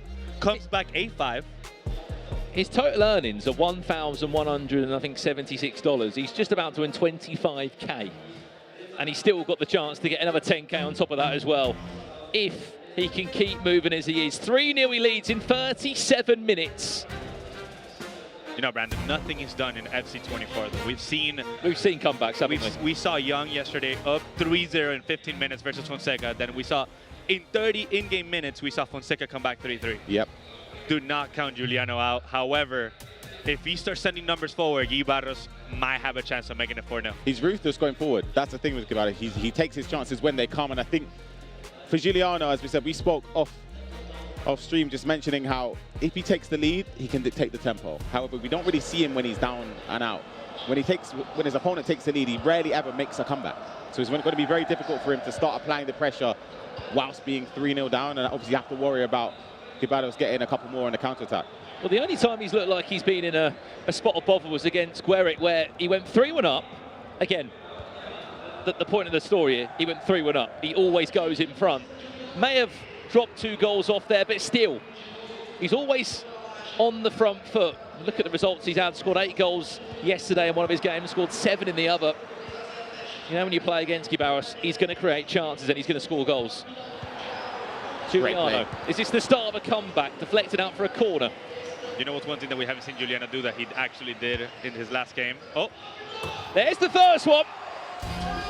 From the training ground. And we haven't seen Haaland, believe it or not, today score that many direct corners from an aerial position, because the goalkeeper movement's just been so good from half the players to do enough to stop it coming in. But that time, maybe he just switched off for a split second there, Garos. It's a big goal before half-time, and as you said, we're playing 9-minute halves. There's a lot of time. Yeah, he had to move the goalkeeper there in order to be able to stop Haaland. However, he does not. He does not move him. And I mean, Erling Haaland with the aerial threat play style. It's just what? 3-1 Garos versus Juliano now. This is a great moment for Juliano to have scored. Yeah, perfectly. Just before halftime. Of course, he still has to potentially defend another attack from Garos, I think he's going to be playing for last attack. He'll have his coach behind him just telling him, be responsible, try your best not to lose possession, and try and get that last attack, and I've jinxed it. And here we go, Juliano. 3-2 before the break would be a very different match-up here. R9 put on a plate for Erling Haaland. Doesn't need him, step over steal, nearly got around Teo Hernandez. Now he definitely has, this has to be the last one. Oh, the idea was there. The triggered run from Haaland was trying to be a first time over the top through ball. The last attack is going to fall the way of Juliano. Second post, Haaland. Can't turn back. Remember, still another half to come in. Whipped in, punched away. Haaland might think about a shot. Bellingham teases a power shot, still building. Where's Haaland? Haaland right at the back post. He's not really amongst it. Falls to Hansen there, but he wanted Haaland in that moment. We do go into half-time eventually. Garos 3-1 up at the halfway point, but that goal has just brought him back into the game, Ryan Juliano. Just a new wave of confidence. He needed that, and of course it stemmed from just a quickly taken corner.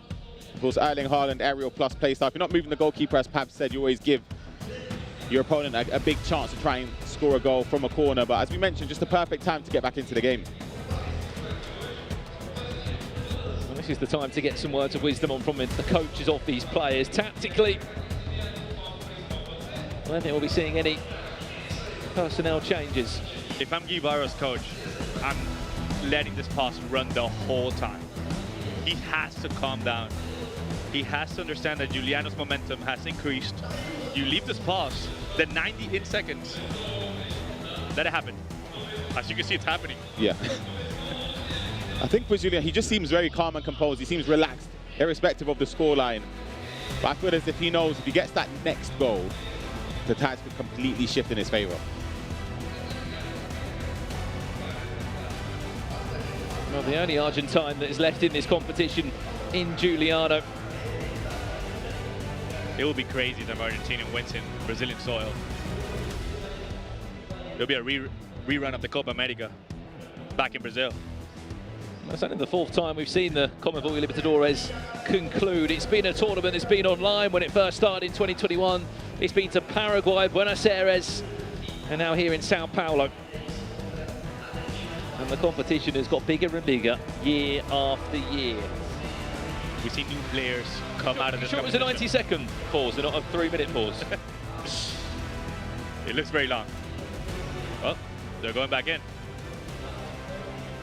Well, we're jumping back in. We are jumping back in for the second half here. Nathan Essar already in the grand final here in Sao Paulo, waiting for all of these two to join him. We'll find out in about 9 minutes' time. We're going to see Juliano switch the play more often. We have not seen what was working for him in the quarterfinal. We saw Teo Hernandez switching the ball to Ona often. Now we have not seen it. And maybe that's why it has not been that effective throughout the semifinal. Lofted into Mbappe. This is Juliano looking for another goal back. Player lock. Needed a big block from Lucio.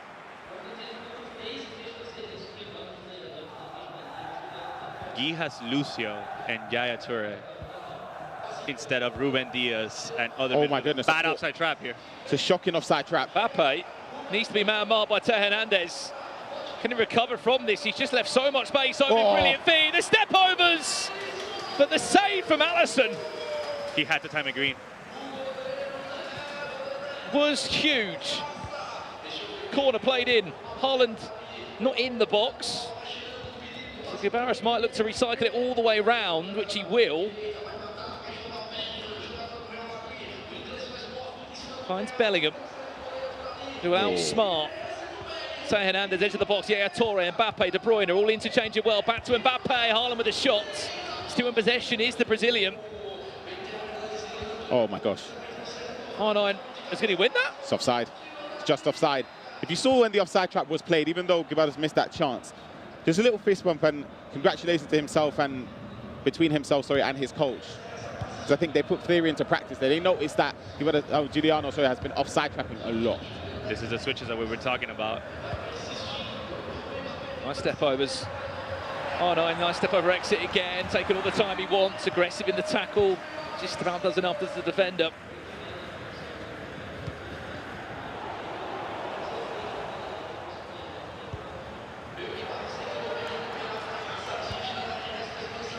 the ball. Get a touch on that. Could be explosive. Tries to go for a flick on, still onside. Look at the space for Mbappe. Still Mbappe again, Hernandez. Right place, right time. He hasn't crumbled. He's going to have to recycle this. Yep. You want him in the box, not on the edge of the box. You know where he's going, not in the air, he's going along the floor.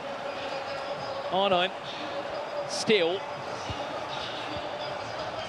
With it just about, keeps it in, does Virgil van Dijk. Haaland, no surprises, wins that one again to restart another attack.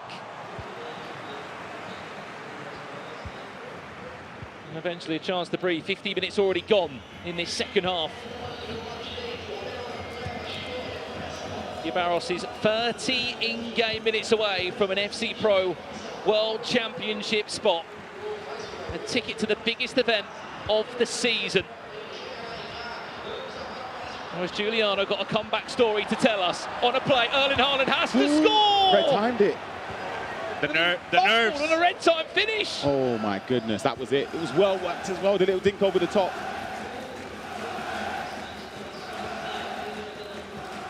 Perhaps that's just nerves. That's just nerves. I mean, the biggest stage that he's been in his FC24 competitive season. Well, he might get a second chance at it. This time he has to put it right. I mean, a power shot from that angle, you're asking for a lot. You're asking for a lot because at the end of the day, he did not green time it. We'll get another chance. Bellingham, there's the power shot, there's the leg of Van Dijk. I feel like he could have played that into Honor. She was in so much space. She was in so much space. So much space, but it's easy to say that from here, but I feel as if the gaps are opening up. The attack, it seems a bit rushed. It's the first time I've really seen Juliano in this situation where he's panicking in front of goal. He's rushing his chances. He's not really reacting to the situation. He's already mapped out an attack in his head. And if it doesn't work out, then he just doesn't react to his opponent's movement. He has to be more composed. He has to take a second. I mean, he has to understand that Garos wants to win the ball back so eagerly. Yes. Where he could just do a simple X pass and he'll be a circle away from scoring. Here we are again. Another 90 seconds pause. Has to cool off. They do not want to resume the match yet. That goal goes in. It's a very different last 20 in-game minutes. Yep. You know, Ryan, here, you might see pressure after heavy touch. You know, you're 2 goals down. Yeah.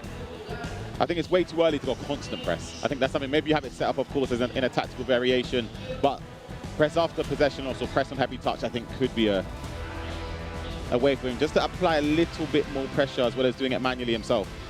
Definitely have to have it in the tactical variations because if you are Garos and you see the pass cued, just keep the ball. You have to keep the ball. You cannot let Juliano go into constant pressure because at the end of the day, we can see what could possibly happen in 3 in-game minutes. Well, we're back underway. Let's jump back into the game now if we can. A corner is being played, and as we speak now, is an unbelievable chance for Juliano. Has to score. Haaland is not in the right spot. Finesse. Cancels it. He thought about it for a split second, but just didn't back. We see the introduction of Cole Palmer. A player that actually helped them yesterday. Beat Guck with a finesse. Bellingham fighting for the badge, quite literally. Haaland is going to fall back, but Virgil van Dijk once, twice, third time of asking. Just about does enough. He has to switch it from here.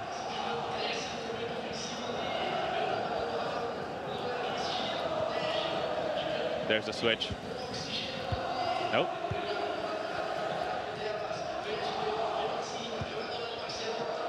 Play a lot. De Bruyne finds R9. One more goal would provide a huge amount of breathing space for Garos. Could be a high through ball there from Alex Bateas. Doesn't look to go for the ongoing run of Mbappe.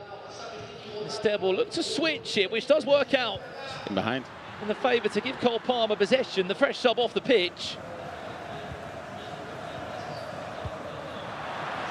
Bateas. There's the one more, there's Haaland, needs to go now. Lucio does well on the second time, he's right place, right time. He keeps getting into the areas. Yeah, Lucio's placed out plus or block there, came in clutch so many times, Fabs. He's so good. I mean, Lucio's play style basically makes the choice. That's why he has him there. chance to pull away. With this attack now, he didn't mean to juggle that one. He wanted a borrow.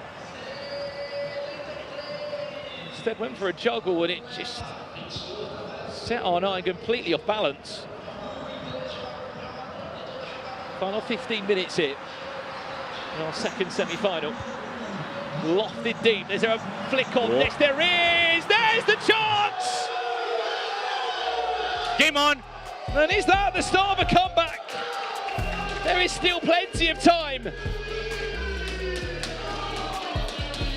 That's the one right there. The big goal. The big man at the back post. Se Leone in the crowd as well. Was eliminated earlier, but he's still in the crowd supporting his fellow countrymen. Well, I did see on social media that him, Feca, Coveted and Juliano all flew over from Buenos Aires together, and they have been a team regardless. They're the only 3 Argentines that have qualified for this year's tournament. They are backing each other throughout this competition. He might have been eliminated in the quarterfinals, but he wants to see Juliano pull through. They have to stick together, Brandon. Oh, You're going to reply. R9 has to score! What a player. That's great player look. What a player look. Way to reply. Then I don't know what you could ask for. What a reply that is from Garos. Any sort of worry in his mind that he was going to collapse or throw away a 2-goal cushion. He just reinstalled it, Ryan. Yeah, it came straight from the player lock, as me and Pabs mentioned. The driven pass as well into R9 Ronaldo, and he waited slightly for the goalkeeper movement, made his mind up, chose the right corner and restored his 2-goal lead. It's just high quality stuff from Garos. I mean, that player lock there, as we go into the replay, I mean, look at it right there, to create the space, to finish the second post. Doesn't need to time it, Green. He actually timed it late. Yeah. But it's R9 in front of goal on his right foot, and you can see what it means for him. Look at him pointing at the crowd. He's realizing that he's, what, 7 in-game minutes away? He's so close. From making, what, FC Pro Championship on his first competitive season? I mean, he has not had it easy either. And you have to be honest, out of all the names that are at the FC Pro World Championships yet, a name that you wouldn't have expected to be there. You just wouldn't have. You're lying to yourself if you're saying that you did. What a stacked list we're already getting. We've only touched a couple of virtual leagues. And he came out of Group D, Brandon and Rand. He came out of Group D where Se Leone, 2-time champion in the Argentinian League.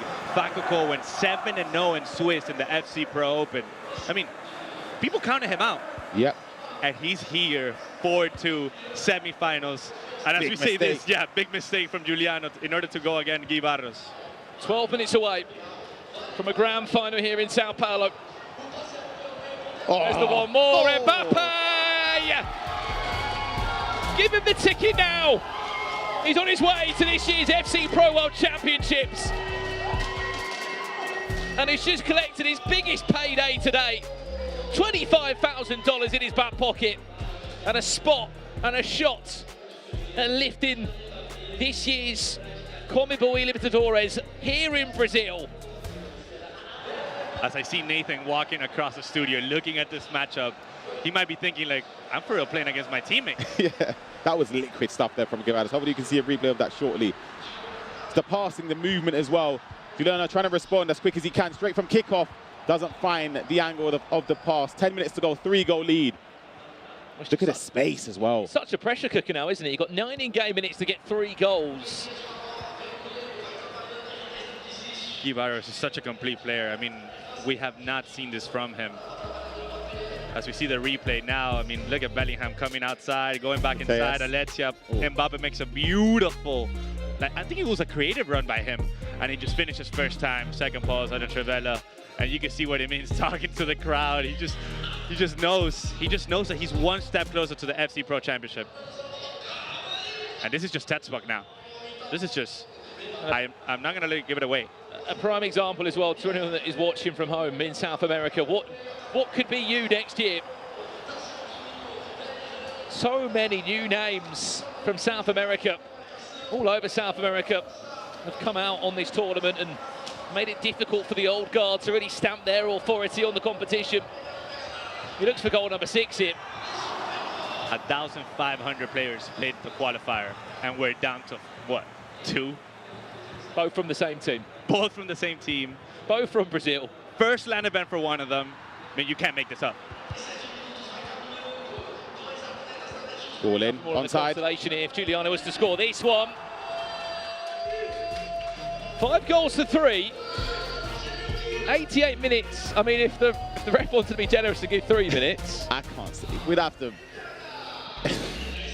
We never see 3 minutes in this stage. Yeah, I don't see it. I'll be honest. I think it's just a little bit too late. I think Juliano knows that as well. Garos, look after that ball and do not let it go out of your grasp. There's not a pass. There isn't a pass. They're just going to go straight on. Let's jump back in. We've got 2 in-game minutes left.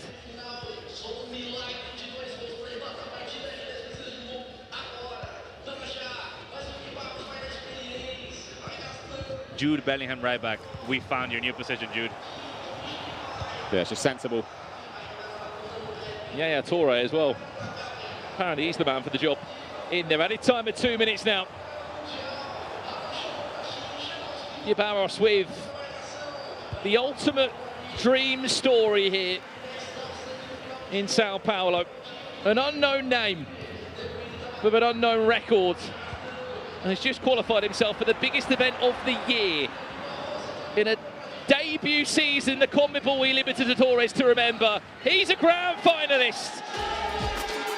And by God, doesn't he deserve it? What a semi-final performance from him. He will be taking on his teammate of Nathan SR in this year's grand final. Commiserations to Juliano. You can understand the devastation there. So close, as so many players have been to that ticket, that opportunity of being in the grand final, Ryan. Yeah, it's a huge accomplishment. A massive congratulations to Garos. Of course, commiserations to Juliano. He had a fantastic tournament.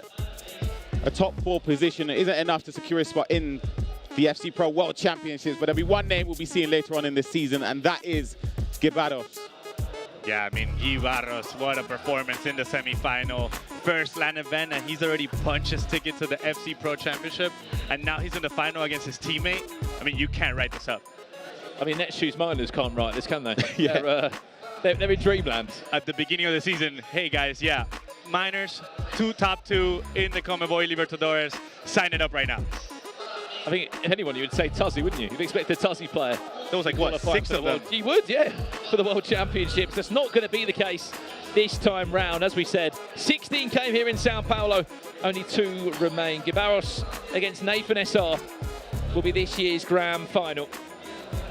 And we will be hearing from him in just a few minutes' time. Before we do that, though, we're going to recap on what a semi-final that was. Again, it's the goal-scoring form, Ryan, of Garos. He just creates so much. His XG game must be unbelievable. Yeah, he started off as he meant to go on, not just today or yesterday, but in the qualification system, scoring tons of goals. One of the highest goal scorers in the whole competition. So, yeah, he created so many chances. We're going to be able to see the highlights as well. Some of the goals and the opportunities throughout the last game between Garos and Juliano. Of course, Garos winning that game. So we see here, he started off well. Arnam Ronaldo, green timed in at the near post. He wasn't afraid to celebrate despite it being 10 minutes in across to his teammate. You see how much it meant to him as well, Pabs. Yeah, I mean, look what it means. And as we see this, we see the beautiful speedboats by let's say into a player like into R9. And I mean, that's phenomenal. Look at him celebrating in front of Juliano's face. How does it feel to be on the end of that as a fellow pro yourself? Is it intimidating? I mean, to be fair, if you're in Juliano's side, you're just looking up at him and you're like, I'm going to come back for you. Yeah, exactly. Yeah. I'm going to come back for you. Whenever I score, I'm 100% going to celebrate. But Juliano tried to make a comeback here. He made it 3-1. He made it 3-2. But it was just not enough for Juliano. And Garos actually came up top. And, I mean, he punched his ticket into the final, Brandon. He does indeed. Commiserations, Juliano falls out in the top 4 of the competition. The traffic just continued to come the way of Garos. And he scored and scored and scored. The headline news, as we said, is that he's on his way to the FC Pro World Championships. He's picked up another ticket on the plane to wherever that will be. Stay tuned for that. Everybody's excited to know. He'll be part of the best 32 players in the world, but it's so hard for these guys as well because they've got to turn their attentions, Ryan. They're in a grand final. There's silverware on the line in this tournament still. Yeah, there's silverware. There's a hands on the trophy. There's $10,000 extra as well, and there's going to be 2 teammates playing against each other. They would have had times where they've practiced games against each other as well, so they've had history of competing against one another, but not on a big stage like this. Absolutely, especially with the trophy on the line. Again, this trophy means so much to these players, perhaps, because it's a season-changing trophy. You could be locking into another contract, signing for another team maybe next season, extending for a 3-year extension with minors. Yeah, 100%. You know, the eternal glory at the end of the day is something that these players were looking forward to. And at the end of the day, this is the biggest tournament in South America, and we have Garos right here with Casey. Yes, I am here with Garos after a fantastic semifinal victory over Juliano. How are you feeling? Oh, amazing. You know, grabbing that World Cup spot, it means everything. So just great, so great. Now, I've seen you yell a lot of different things into the crowd, a lot of communication back and forth. Can you let us know maybe what you were saying? I don't know if I can say it on broadcast, you know, it's PG and all, but just saying let's go, come on, and trying to pump the crowd up as well. Now, after that second goal from Juliano, it was close. Were you worried at any point in that match? I don't think I was. I felt like I played better the whole game. I controlled the game. He found a corner goal and then another goal that was a really good goal by him. Just felt comfortable the whole time. Now, you have locked in one of those spots for the World Championships. Is that a little bit of weight off of your shoulders? Are you going into this final feeling a little bit relieved, or are you still a little stressed going into it? No, not stressed. Definitely say it was one of the objectives coming in the tournament. But, you know, still having finals to play, still got to be focused. Now let's talk about that final really quick. Nathan SR coming off of some big victories. What are you thinking going into that one? Because it's going to be tough. I mean, we're teammates, so, you know, we play every day. We know each other very well. We played in a tournament last time and he beat me, so I'm just trying to get my revenge. Well, either way, both of you are quite on a roll. I will let you get prepared for that final. But everyone in the chat, do not go anywhere because it is about to be passionate, exciting, and you might hear some more exciting things from Garos here. Stay tuned.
Well, welcome back to the CONMEBOL eLibertadores, live from Sao Paulo in Brazil. This is it, it's grand final time. Myself, Brandon Smith, Casey, and Pablo Georgakopoulos will be guiding you through what will be a crazy grand final. It's safe to say it's been an electric 2 days. So many goals have gone in, but now only 2 players remain. Now only 2 players remain, and those 2 players have locked in their spots for the World Championships. Their seasons are not ending today like some of the other competitors. But man, Nathan SR, Garos, dominant performances. Absolutely. Well, let's catch you up as well with what we may have missed from our semi-finals. I believe we've got a few highlights for you of what has happened there. We'll work on getting them to you now. But Pabs, both semi-finals were electric. Electric. I mean, Dudu versus Nathan SR was phenomenal, and Garos with a statement win here. I mean, it looks like he's been here before, Brandon. And he's definitely not been here before, because this is his first LAN event, as we see a speed boost there from Alexia into a player luck from R9. I mean, that's phenomenal. Look what it means celebrating the goal in front of Juliano. You do not want to be in Juliano's spot whenever R9 it's in front of goal like that. I mean, it's a 3-0 win at the beginning of the game, and then after it became 3-2, and what? Garos was just in complete control at the end of the game. It certainly was, and this was obviously the comeback story that Juliano wanted to write. Unfortunately, that couldn't be the case for the Argentine, as Garos still pulled away, even at 3-2 here. Now we turn our attention, as we said, to our grand final. Nathan SR up against his teammate of all, Case. I mean, look, the chance of that, they come into the tournament and said, we're both here. Imagine if we matched up in a grand final, they'd be like, nah, it's not going to happen. The chances of it kind of high for Tusi, but for them, very, very slim chances, and I know it's going to be bittersweet for one of these players here, but at the end of the day, fantastic player signings for both, because it does not happen often where you have 2 players from the same organization in a final like this. Absolutely, and 2 names that maybe weren't the big favourite names at the start of play here in Sao Paulo. Some big names have crashed out of the tournament. Some players haven't even made it here, Pabs. That just shows how tough the competition's been. Yeah, I mean, Garos is a player that came out of Group D, where he had Feca Cohen, Se Leone, 2 big Argentina names. I mean, Feca Cohen went 7-0 in the Swiss format in the FC Pro Open, and he made it all the way. I mean, it's impossible to write this off where Garos is now in the final. Absolutely. Well, look, it's grand final time, and we've got a special surprise for you here in Sao Paulo. Take a look at this.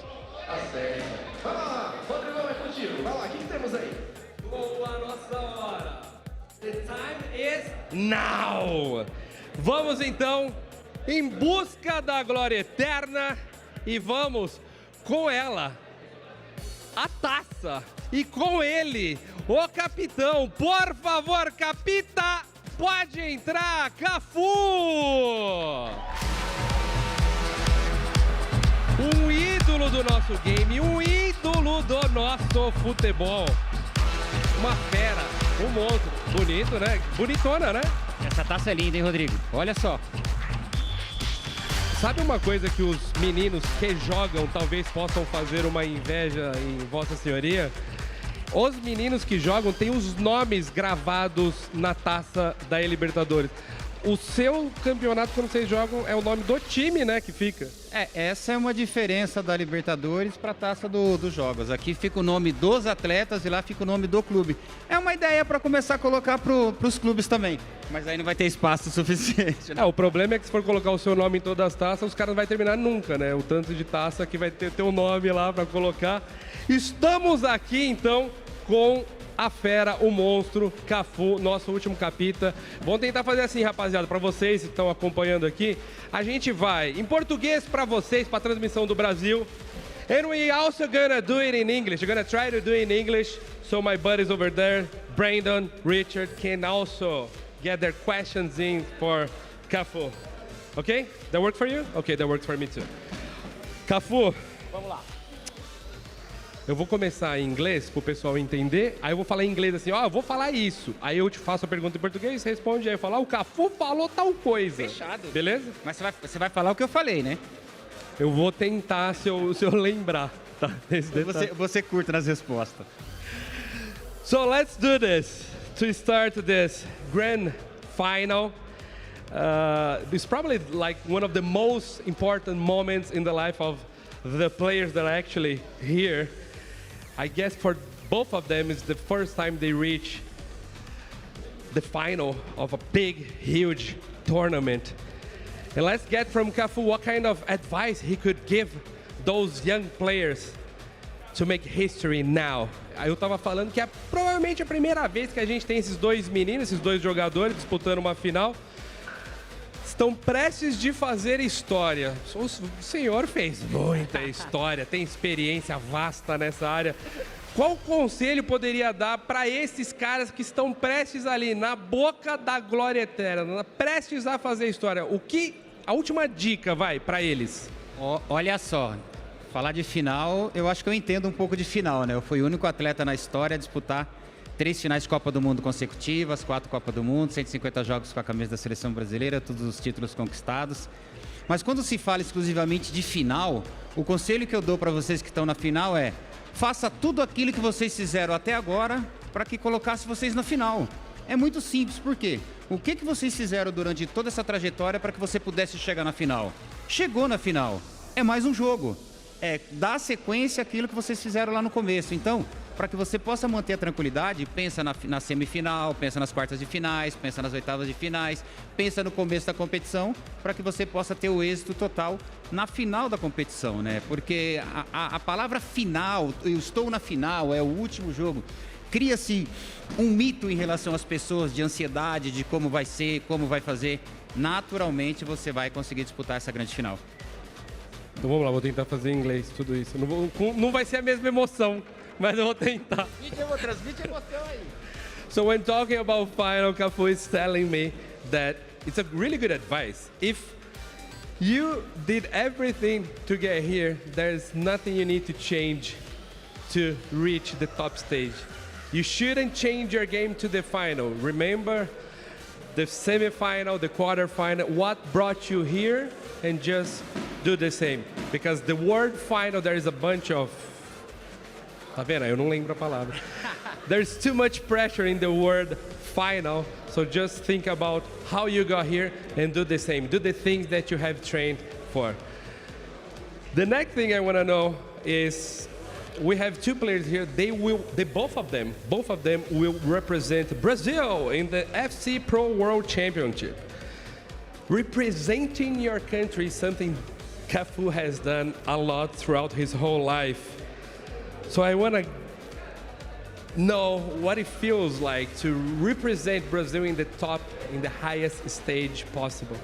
Tô comentando que os dois meninos aqui, independente de quem ganhar, os dois finalistas, eles já estão classificados para o UFC Pro World Championship, o campeonato mundial, né? Aliás, um salve para o nosso menino da bancada, o PHzinho, ele também está classificado. Temos esses dois meninos brasileiros, os dois vão representar o Brasil no campeonato mais importante. Já representou o Brasil 150 jogos com a camisa da seleção brasileira. Já representou o Brasil muitas vezes, né? Algumas vezes. E aí, e qual que é o sentimento de você representar o seu país no nível mundial, no nível global, assim, internacional, no mais alto nível da competição?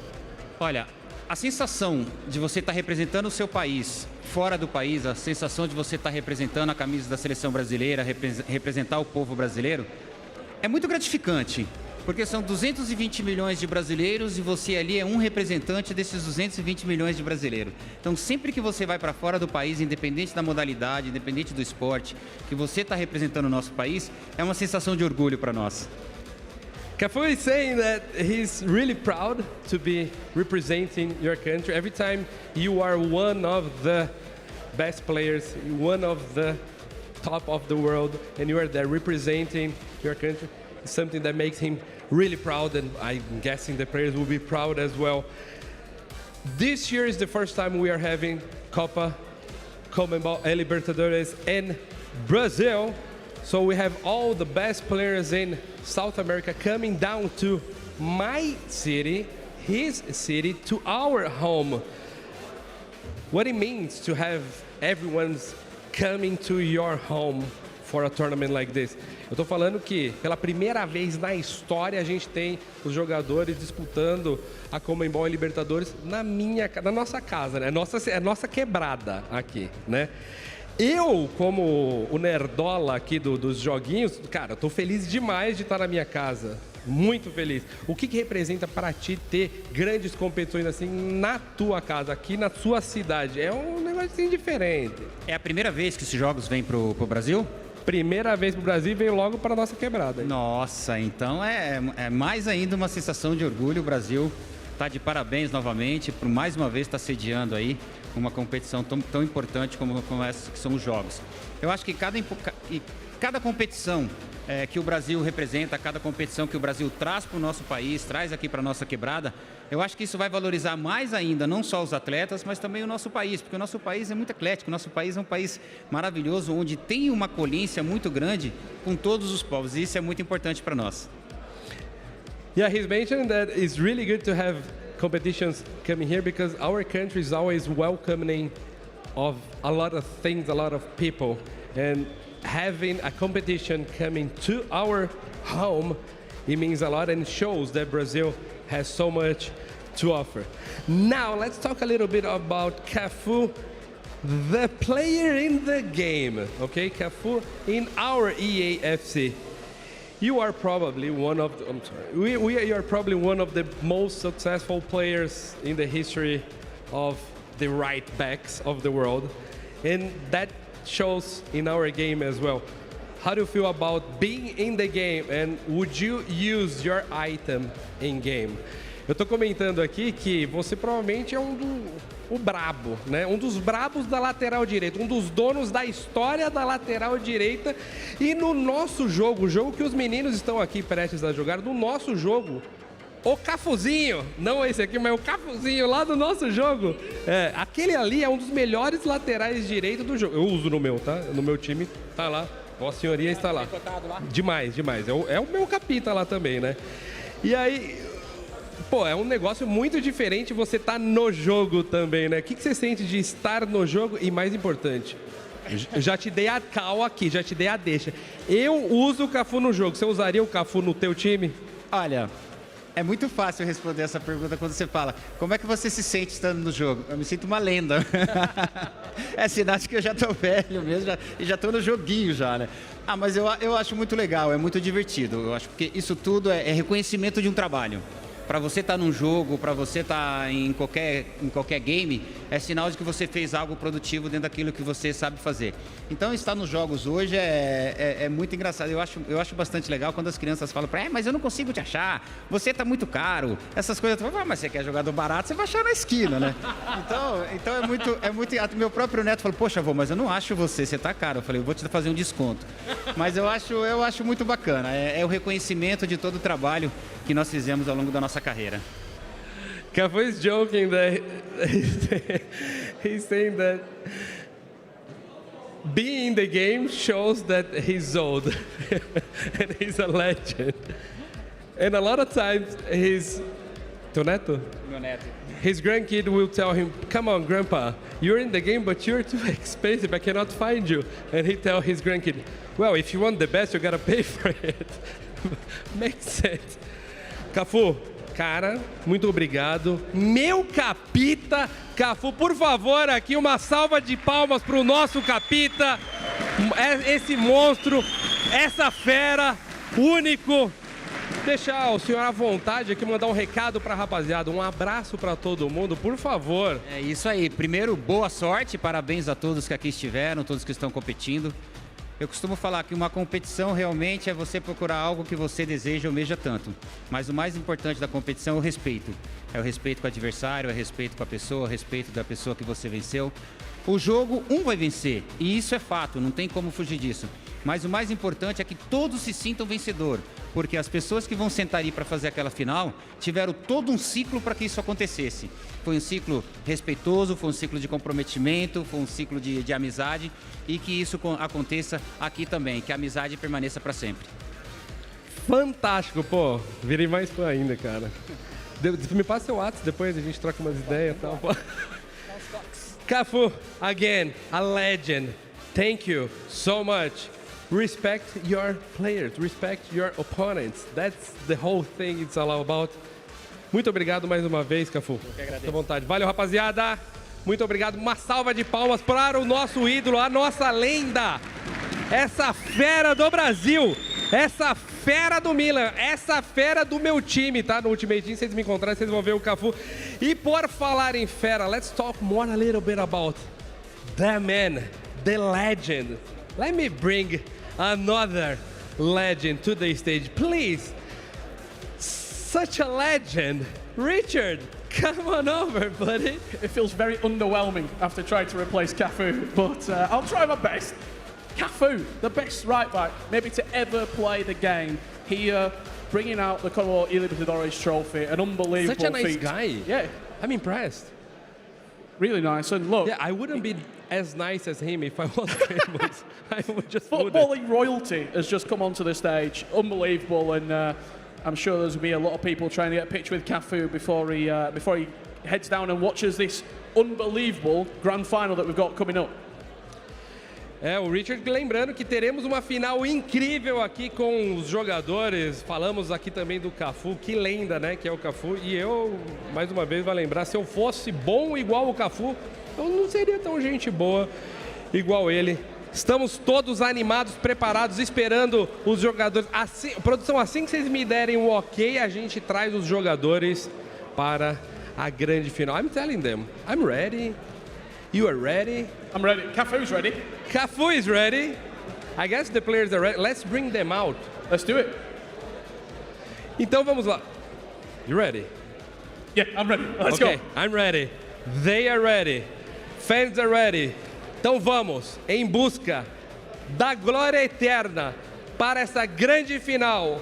Os dois finalistas de hoje, começando com ele, fez história e está em busca de mais história. Natan, por favor, venha para cá, garoto!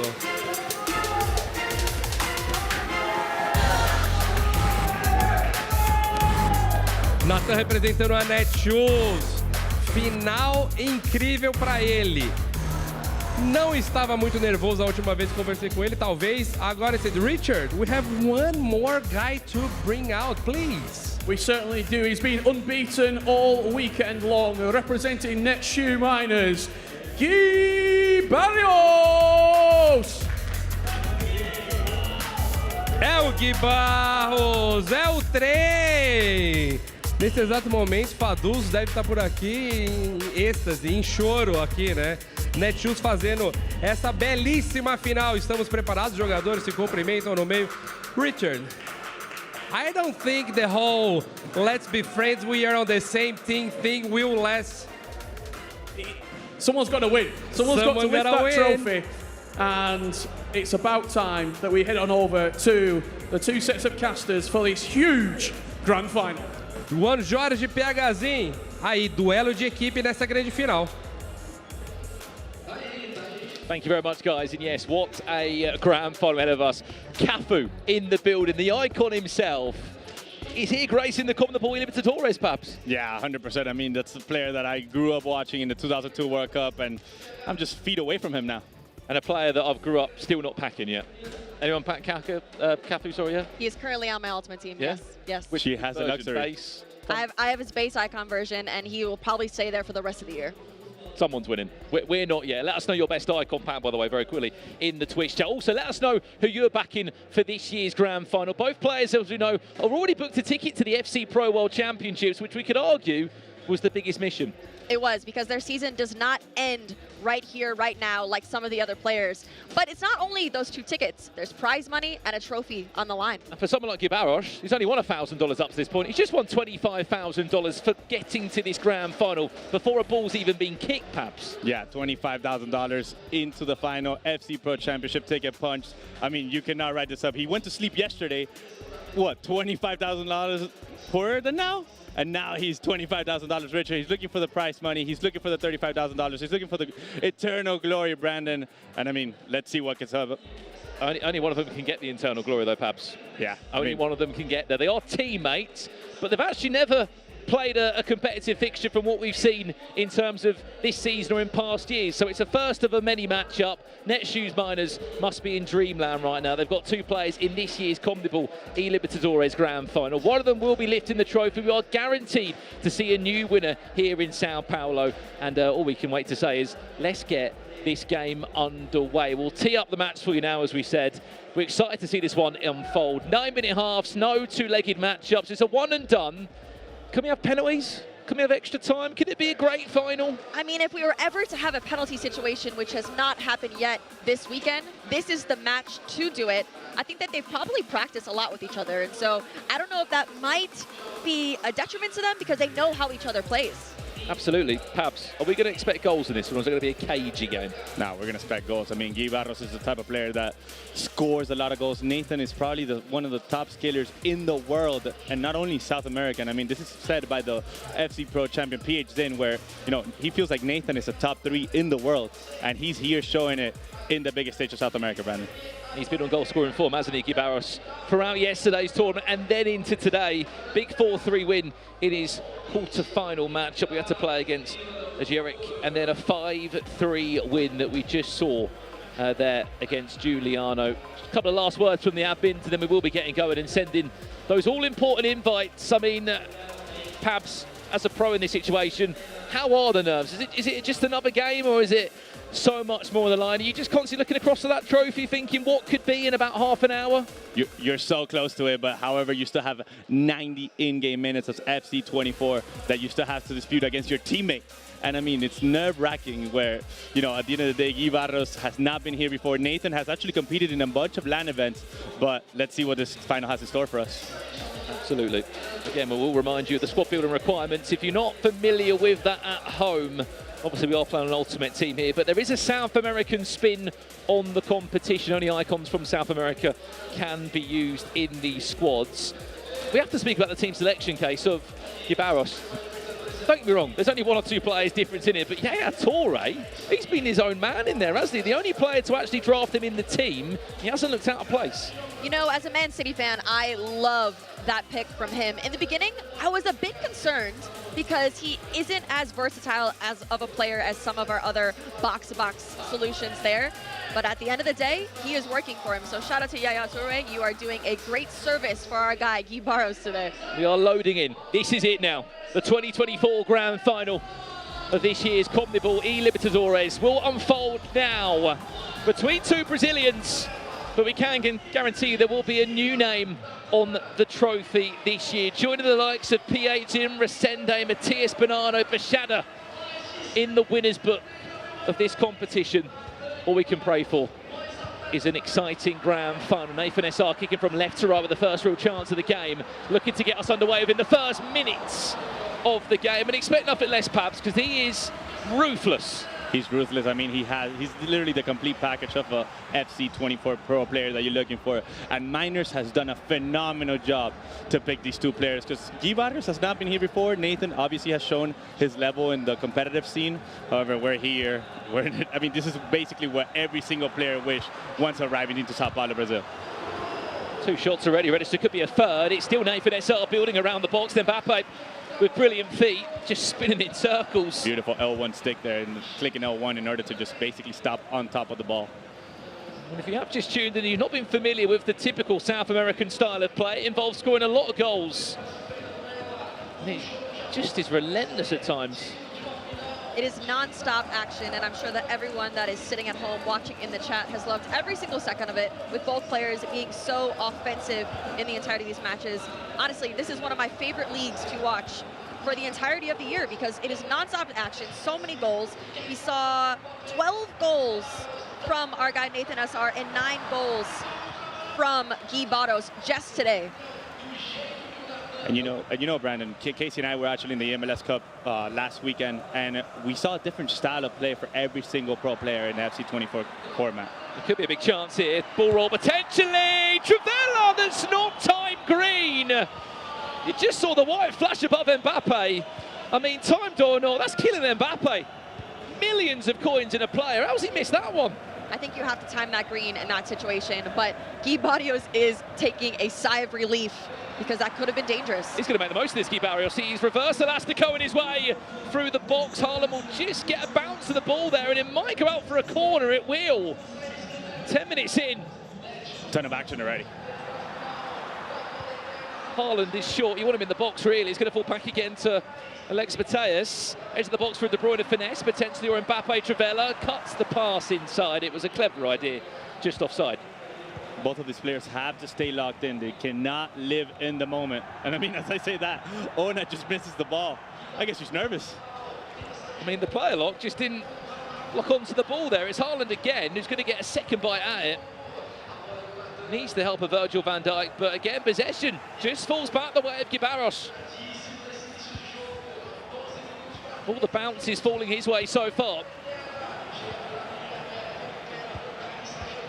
How many friendlies do you think that these guys have played against each other, guys?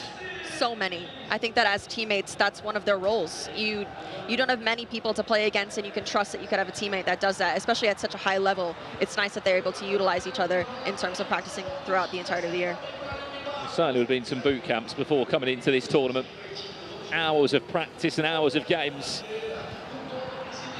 to get ready for what could have been, and they have achieved what they set out for. 2 tickets to the World Championships for this year's FC Pro season. Here's Nathan SR now, so tricky in these areas, so skillful. Cut back, finds Mateus, will look to go on a left foot, then a right foot. It was a constant guessing game. The player locking, the left stick movement, it's just, Nathan is just so complete, and Garos has to stay very composed to defend everything that Nathan is throwing at him.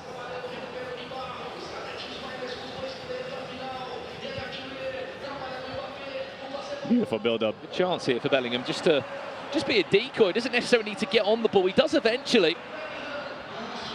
I don't know, the fullback was out of position. Ruben Dias able to come and cover.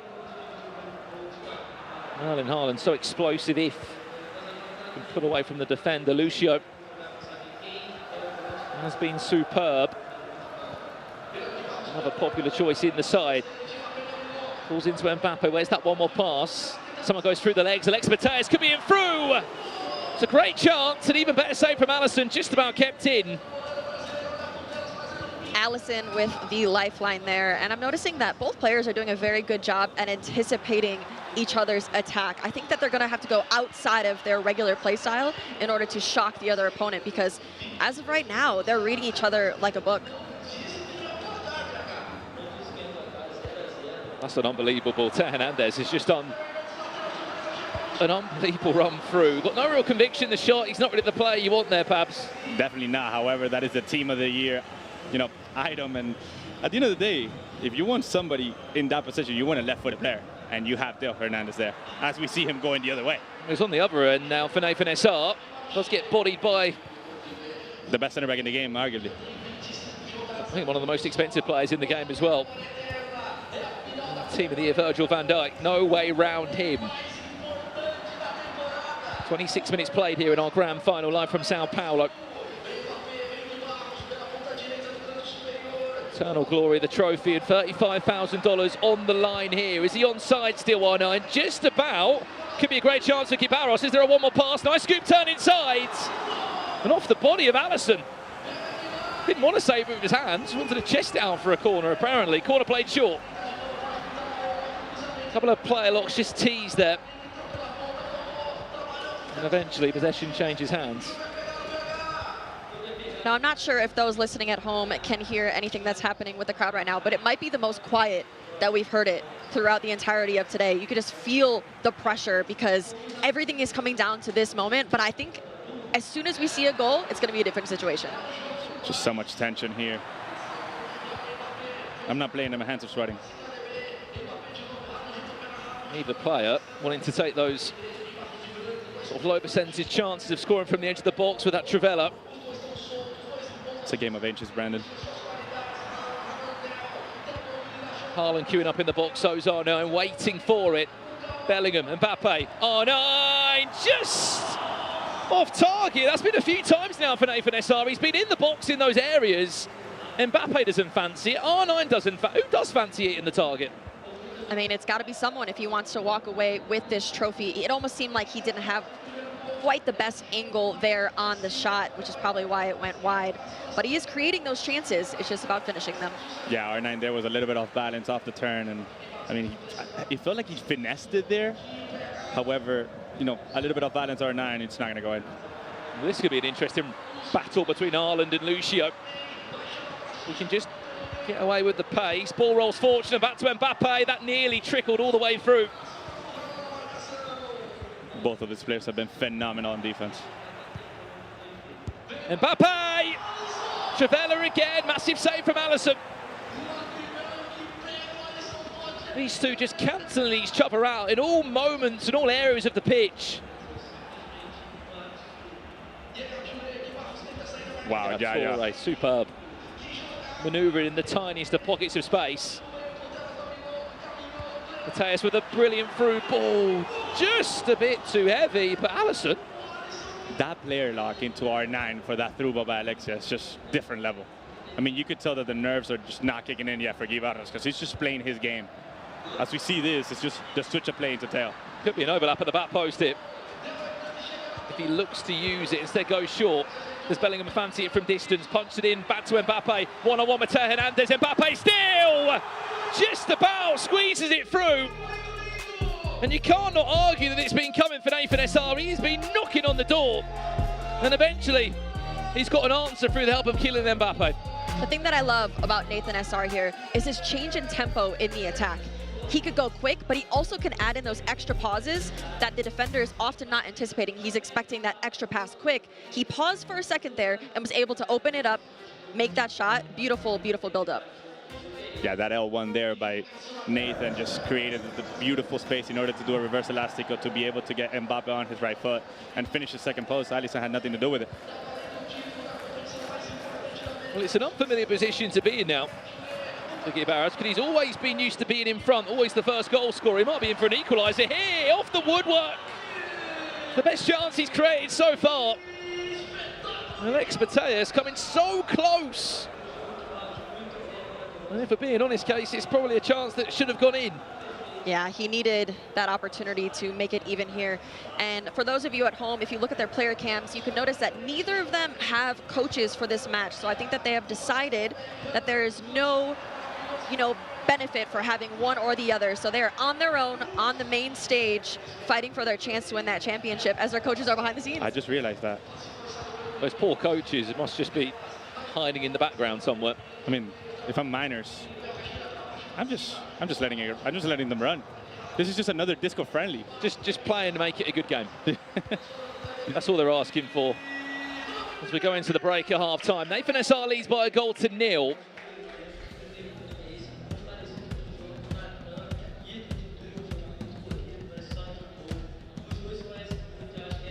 There's a couple of changes are made.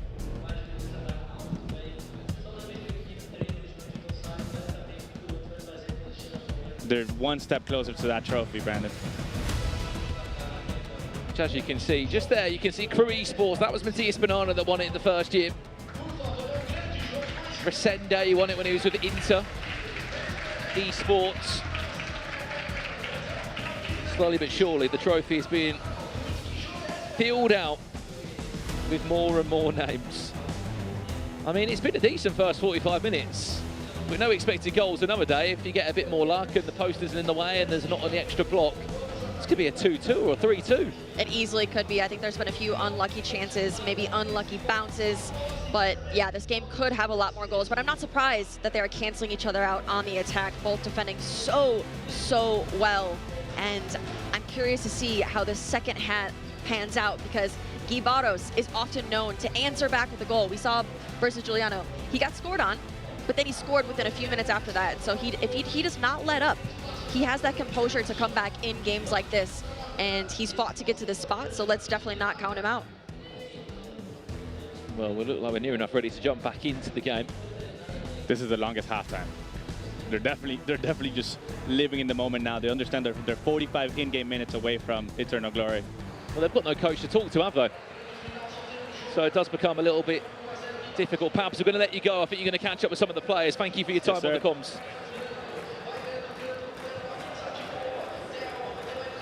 Garos with the first chance of this second half, looking for an all-important equaliser. Yeah, Torre, yet to score in the tournament, might be able to help out here. And a substitution is made. Richard Buckley comes in. Rich, did you get a selfie of Kaká or? Not Kaká. No, I've got we've got a selfie with Kaká before. Sorry, Cafu. I didn't, unfortunately, no. as soon as I'd finished welcoming the players out, I had to watch some gameplay because the grand final's here.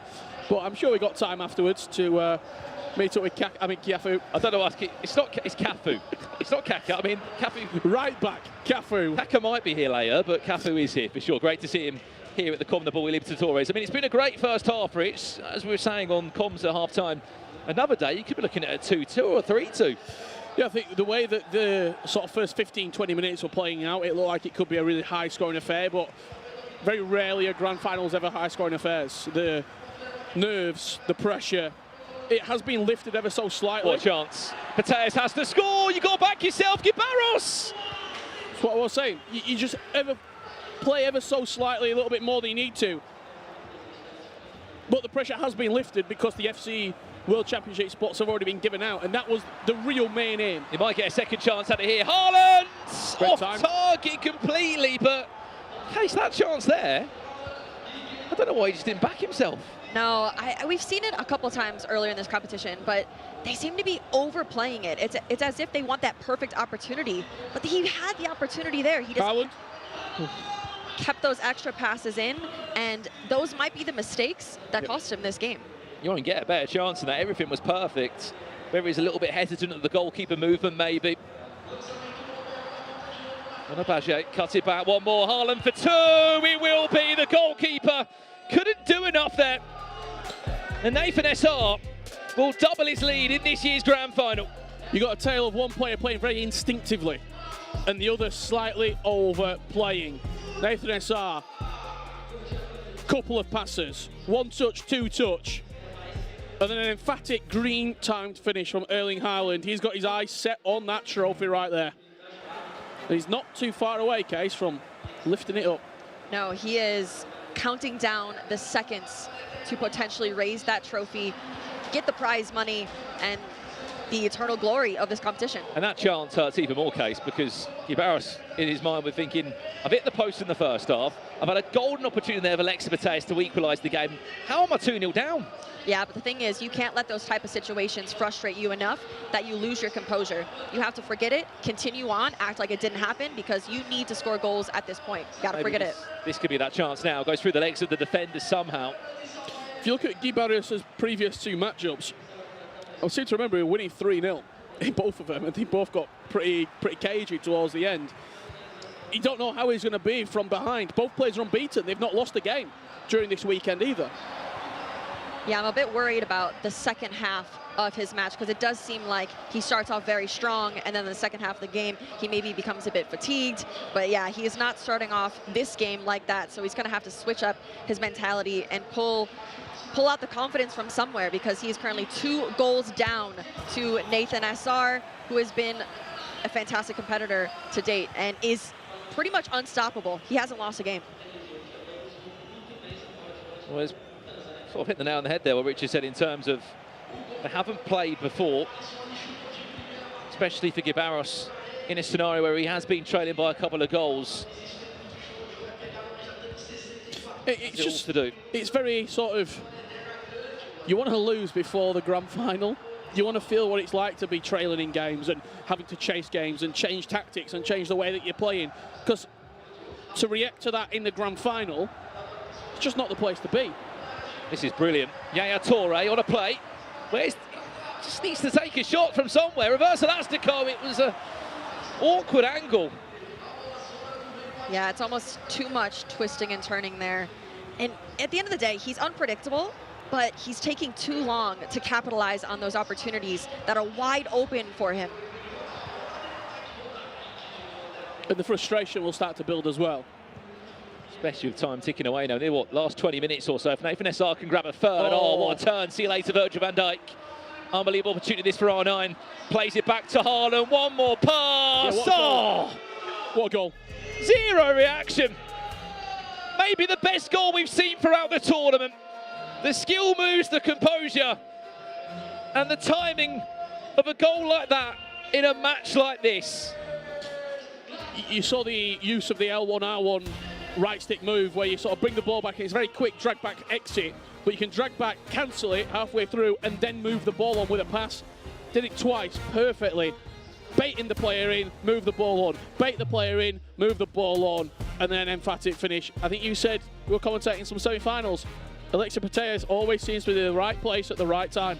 Exactly. It's almost as if he's playing chess. He's 3 steps ahead of Garos right now. He knows exactly what he's doing, executing perfectly.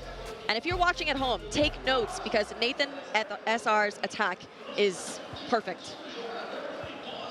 Garos 3-0 down, last 20 minutes. Nathan SR with the performance of all performances. I respect the no celebrations against his teammate, but he must have been holding in a smile or two there, Case, with that goal. You cannot not be happy with that. It was unbelievable. Yeah, I understand, though, not celebrating against your teammate. Every goal is bittersweet at this point, but you kind of have to forget it. You have to forget that you're going against one of your friends because there's a trophy on the line, and you have to go through that friend to get it. This is a gift, potentially. Haaland in a runner race. He's got Lucio chasing down Virgil van Dijk. Garos needs a goal now, and it has to come in a form of something there. It just can't get past the defender. Last 16 minutes, he can just sort of trickle down the clock now for Nathan SR. He'll take a 4th goal if it will arrive. It gives us the opportunity with 50 minutes left to play to talk about the incredible achievement of Netsui Miners as well, because having 2 players in the grand final, 2 spots at the World Championship, for an esports organisation, a remarkable feat. I think the last time we saw that was probably back in Paraguay when this tournament took place. There was 2 R10 players in the grand final there. Obviously, PhD went to go and win that against MH7. But you're absolutely right. Not just that, Rich. The fact that they've got 2 players going to the biggest event of the year. Later on in the summer, Mbappe, back post was there for an option. It's essentially a win-win situation for their organization, and I know that no matter what, they're going to be winners at the end of the day, and it's going to be so fun to watch them at the World Championships, especially Garos, who hasn't done much before. So the fact that he's entering this competition, somewhat unheard of, making it to a World Championships where he can see himself on the biggest stage of all of FC is a fantastic feat. A lot of European players, they always say, what's the scariest thing to go into a tournament? A somewhat unknown Brazilian. And there's always a new one, isn't there? There's always a new Brazilian name. He's having the time of his life in Nathan SR. He might be on for a 4th. Ball roll, thank you very much. Get that name on the trophy. Nathan SR. What a player. He's on his way to lift that trophy there. The CONMEBOL eLibertadores champion for this year. I know we've still got 15 or so in-game minutes left, but 4-0 up. He saved his best performance for a grand final. Yeah, if there's ever any time to do it, the time is absolutely now. And I think that Garos is having to take those risks on defense, add in the press, which does put his defenders a lot of time out of position, opening up a lot of opportunities for Nathan SR to capitalize on that, and that is what we're seeing here. So Hernandez trying to get anything other than a consolation there. He's not the man for the job, is he? I can see Cezinho not too far away from us in the commentary position right now, and he predicted this when we spoke to him last night. He said that Nathan SR is the man to beat. His attack is too good, and we're seeing it in full effect right now in the grand final. It has been a remarkable tournament from him. A deserved winner. A clean sheet as well. A 4-0 win. So confident, just oozing confidence in the final third. His decision-making's been on point. Haaland for 5! No reaction. Does he know what he's achieved? Does he know what game he's in? It's sort of a subdued reaction from the audience as well, because you expect from a grand final it to be tense, it to be end-to-end, and this has been a one-sided blowout. I don't think he can quite believe the position that he's in now, and it's something to take away from Garos, but when you're 3-0 down in a grand final case, your head's just not in it. No, your head is gone. And I mean, I know he's very happy that he is locked in that World Championship spot, so this would just be icing on the cake. But such a dominant performance from Nathan SR here. I hope we see a celebration once 90 minutes is up. Once he gets hands on that trophy. Yes, there it is. 6-0. In this year's 2024 CONMEBOL eLibertadores Grand Final in Sao Paulo. One of the biggest wins of the entire tournament is coming in the final. His only clean sheet. Yep. Is coming in a grand final, where he is seconds away from a full-time result. The 4th year of this competition that it's run, joining the winners list of Matias Bonanno, P8 Zin, Resende, Bashada, the list goes on. There will be another Brazilian name on it. From Netshoes Miners Esports, Nathan SR, a 6-0 winner, will be this year's eLibertadores champion.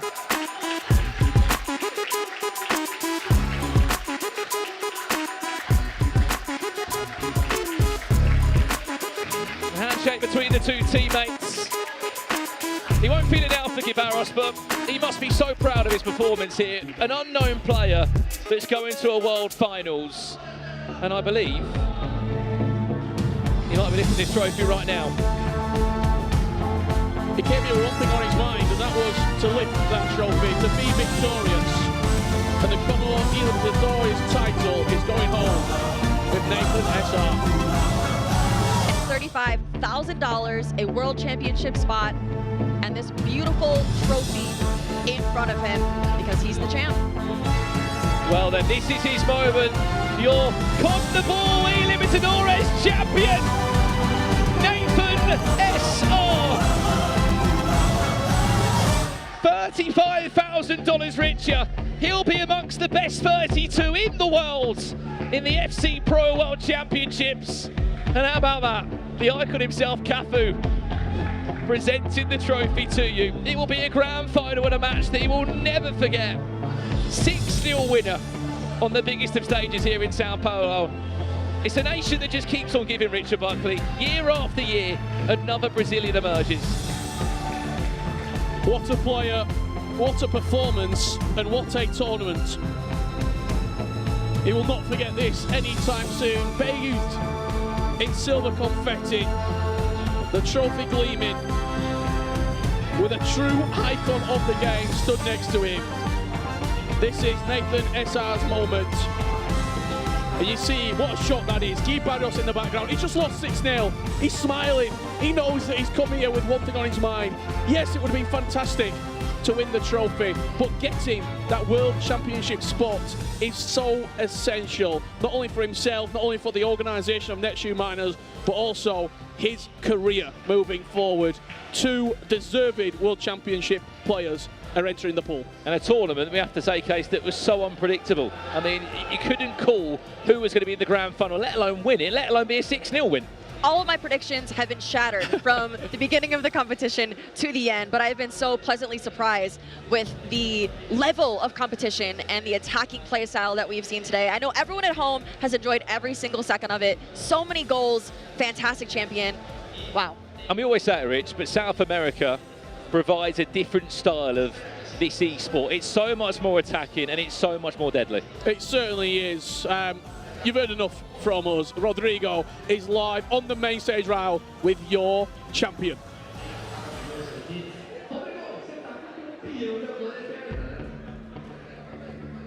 O que você falou agora?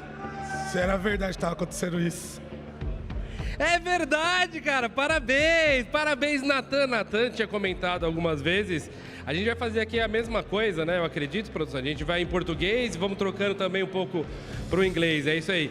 Todas as entrevistas que a gente fez juntos foi assim, né? Parece que deu um pouco de sorte. E só lembrar, é verdade, Nathan. Me fala aí agora. Eu não sei o que pensar, velho. Sei lá o que tá acontecendo. Hoje era um dia, tipo... Ontem eu joguei muito mal, mas eu acabei ganhando meus 2 jogos e hoje eu vi totalmente diferente. Agradecer aí todo mundo da Miners, aí o Balada que me ajudou nos jogos, Cacu, o Clint que não pôde estar aqui, e o Rampaz, o Gui, mano, que é gênio, o Guilherme é gênio. E é isso, velho. Agradecer todo mundo também, minha família, meus amigos, a torcida de casa, e é nóis.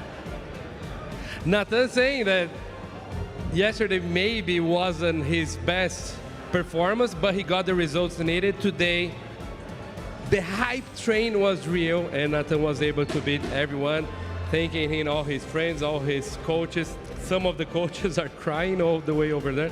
Nathan, você junto com essas outras feras aqui, escreve o seu nome na história. De novo, é real. Depois eu te belisco aqui, tá difícil aqui no momento. A história é real. Você acabou de vencer um colega, né, de equipe e parece que nem reconheceu nada. As partidas que vocês já fazem entre vocês, você acha que teve alguma interferência nisso daí? Acho que sim, porque eu treino todo dia, todo momento com ele, então a gente acaba se conhecendo muito. Então tudo que ele ia fazer eu sabia, tudo que eu ia fazer ele sabia, então acaba tendo que dar uma improvisada.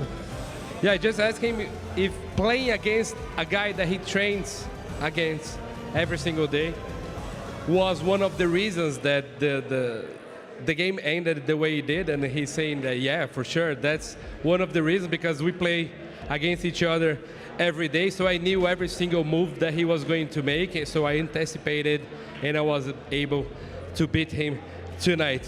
Mais uma vez, cara, parabéns, o campeão. Essa daqui é única, essa daí é tua, entra para a história e você agora se torna mais um dos brasileiros para disputar o Mundial lá fora.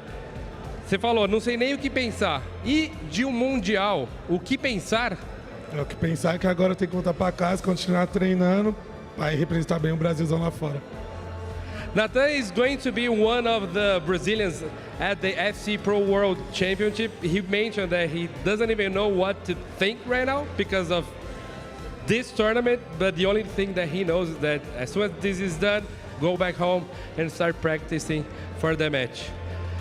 Thank you, everyone. Thank you, guys. Thank you, my English broadcasters. Muito obrigado, rapaziada do Brasil. Também muito obrigado a todo mundo que esteve aqui com a gente. Tem gente olhando para você, rindo e chorando, inconformado. Para encerrar, eu vou mandar para as duas bancadas, mas, mais uma vez, obrigado a todos que acompanharam. O nosso cenário está crescendo. Primeira eLibertadores no Brasil, que venham mais. Eu vou deixar você agradecer, mandar um beijo para casa. Agradecer todo mundo que compareceu aí, agradecer minha família que tá torcendo muito, mandando mensagem, meus amigos, agradecer o Renan também, que é zica, torceu muito, e é isso aí, valeu, rapaziada. É isso, muito obrigado a CONMEBOL, muito obrigado EA Sports, muito obrigado One George, PHzinho, Bianca, beijo no coração de vocês, foi incrível estar aqui com vocês, parabéns Net2 Miners, parabéns aos novos campeões. Brandon, Richard, back to you guys. Thank you guys as well. Thank you very much, Rodrigo. Fantastic job this weekend, my friend. It's been a pleasure working alongside you. Guys, what a tournament. What a winner in the end. Nathan SR, if you did miss what happened in that grand final, we've got the opportunity to take you through the winning moments of it. 6-0. Nathan SR did pick up that win in the end. It was an incredible grand final. Let's have a look at the best moments from it. Brandon, was he just too much for him in the end? He was, and look, you can't argue there wasn't chances though, was there, on the flip side for Garos in this matchup? There was so many moments where he could have gone forward, but that was our first goal after 40 minutes. Before there, the post was hit, the bar was hit, and as we said, Case, you know, at half-time it could have been a different game. Yeah, they really canceled each other out throughout the entirety of the first half. It was like they were feeling each other out. They've played each other so many times, but towards this latter half of the game, it clicked for Nathan SR, and he was able to put it together, and Garos could do nothing about it. You're seeing most of the highlights play out here. Garos, when one went in, then two, then three, mentally, he was just running away. This goal here was incredible. This was number 3. And look, he went and scored 3 more goals after that, Rich, but that goal, the composure. That was the decisive moment, I think. 20 minutes left to play, you're 3-0 down, your opponent is feeling incredible, and the momentum that he has got behind him right now, full wind in his sails, and he went on to score 3 more goals. Garos, unfortunately, just couldn't get back into the game. Nathan SR, the CONMEBOL eLibertadores 2024 champion. And what a way to seal it. Alexia Putellas, she's been one of the players of the tournament, I've got to say, throughout this entire thing. Thank you very much for the fantastic sponsors and partners who have made the CONMEBOL eLibertadores what it is. It's not possible without your support, so we thank you for everything. Guys, final thoughts.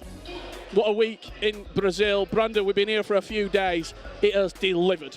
It has. I think we've seen 150, 160 plus goals in the competition. South America delivers a different style of FC, and I can't wait to see those two in the World Championships. Case, the CONMEBOL eLibertadores, what a tournament. What a scene. I think that besides the gameplay, which was fantastic, the audience here in this room, you could just feel the passion from yesterday and today, and you could just feel the passion from Brazil. And Brazil, I mean, has been amazing. Warm competition, warm weather. I love it. Yeah, it's been absolutely fantastic here. From myself, Richard, Case, Brandon, Pabs and Ryan, we thank you for joining us this entire weekend. The 2024 CONMEBOL eLibertadores goes the way of Nathan SR. If you want more FC at the very highest level, we will be back next weekend for the E-Premier League Grand Finals. Until then, have a great week, and we'll see you soon.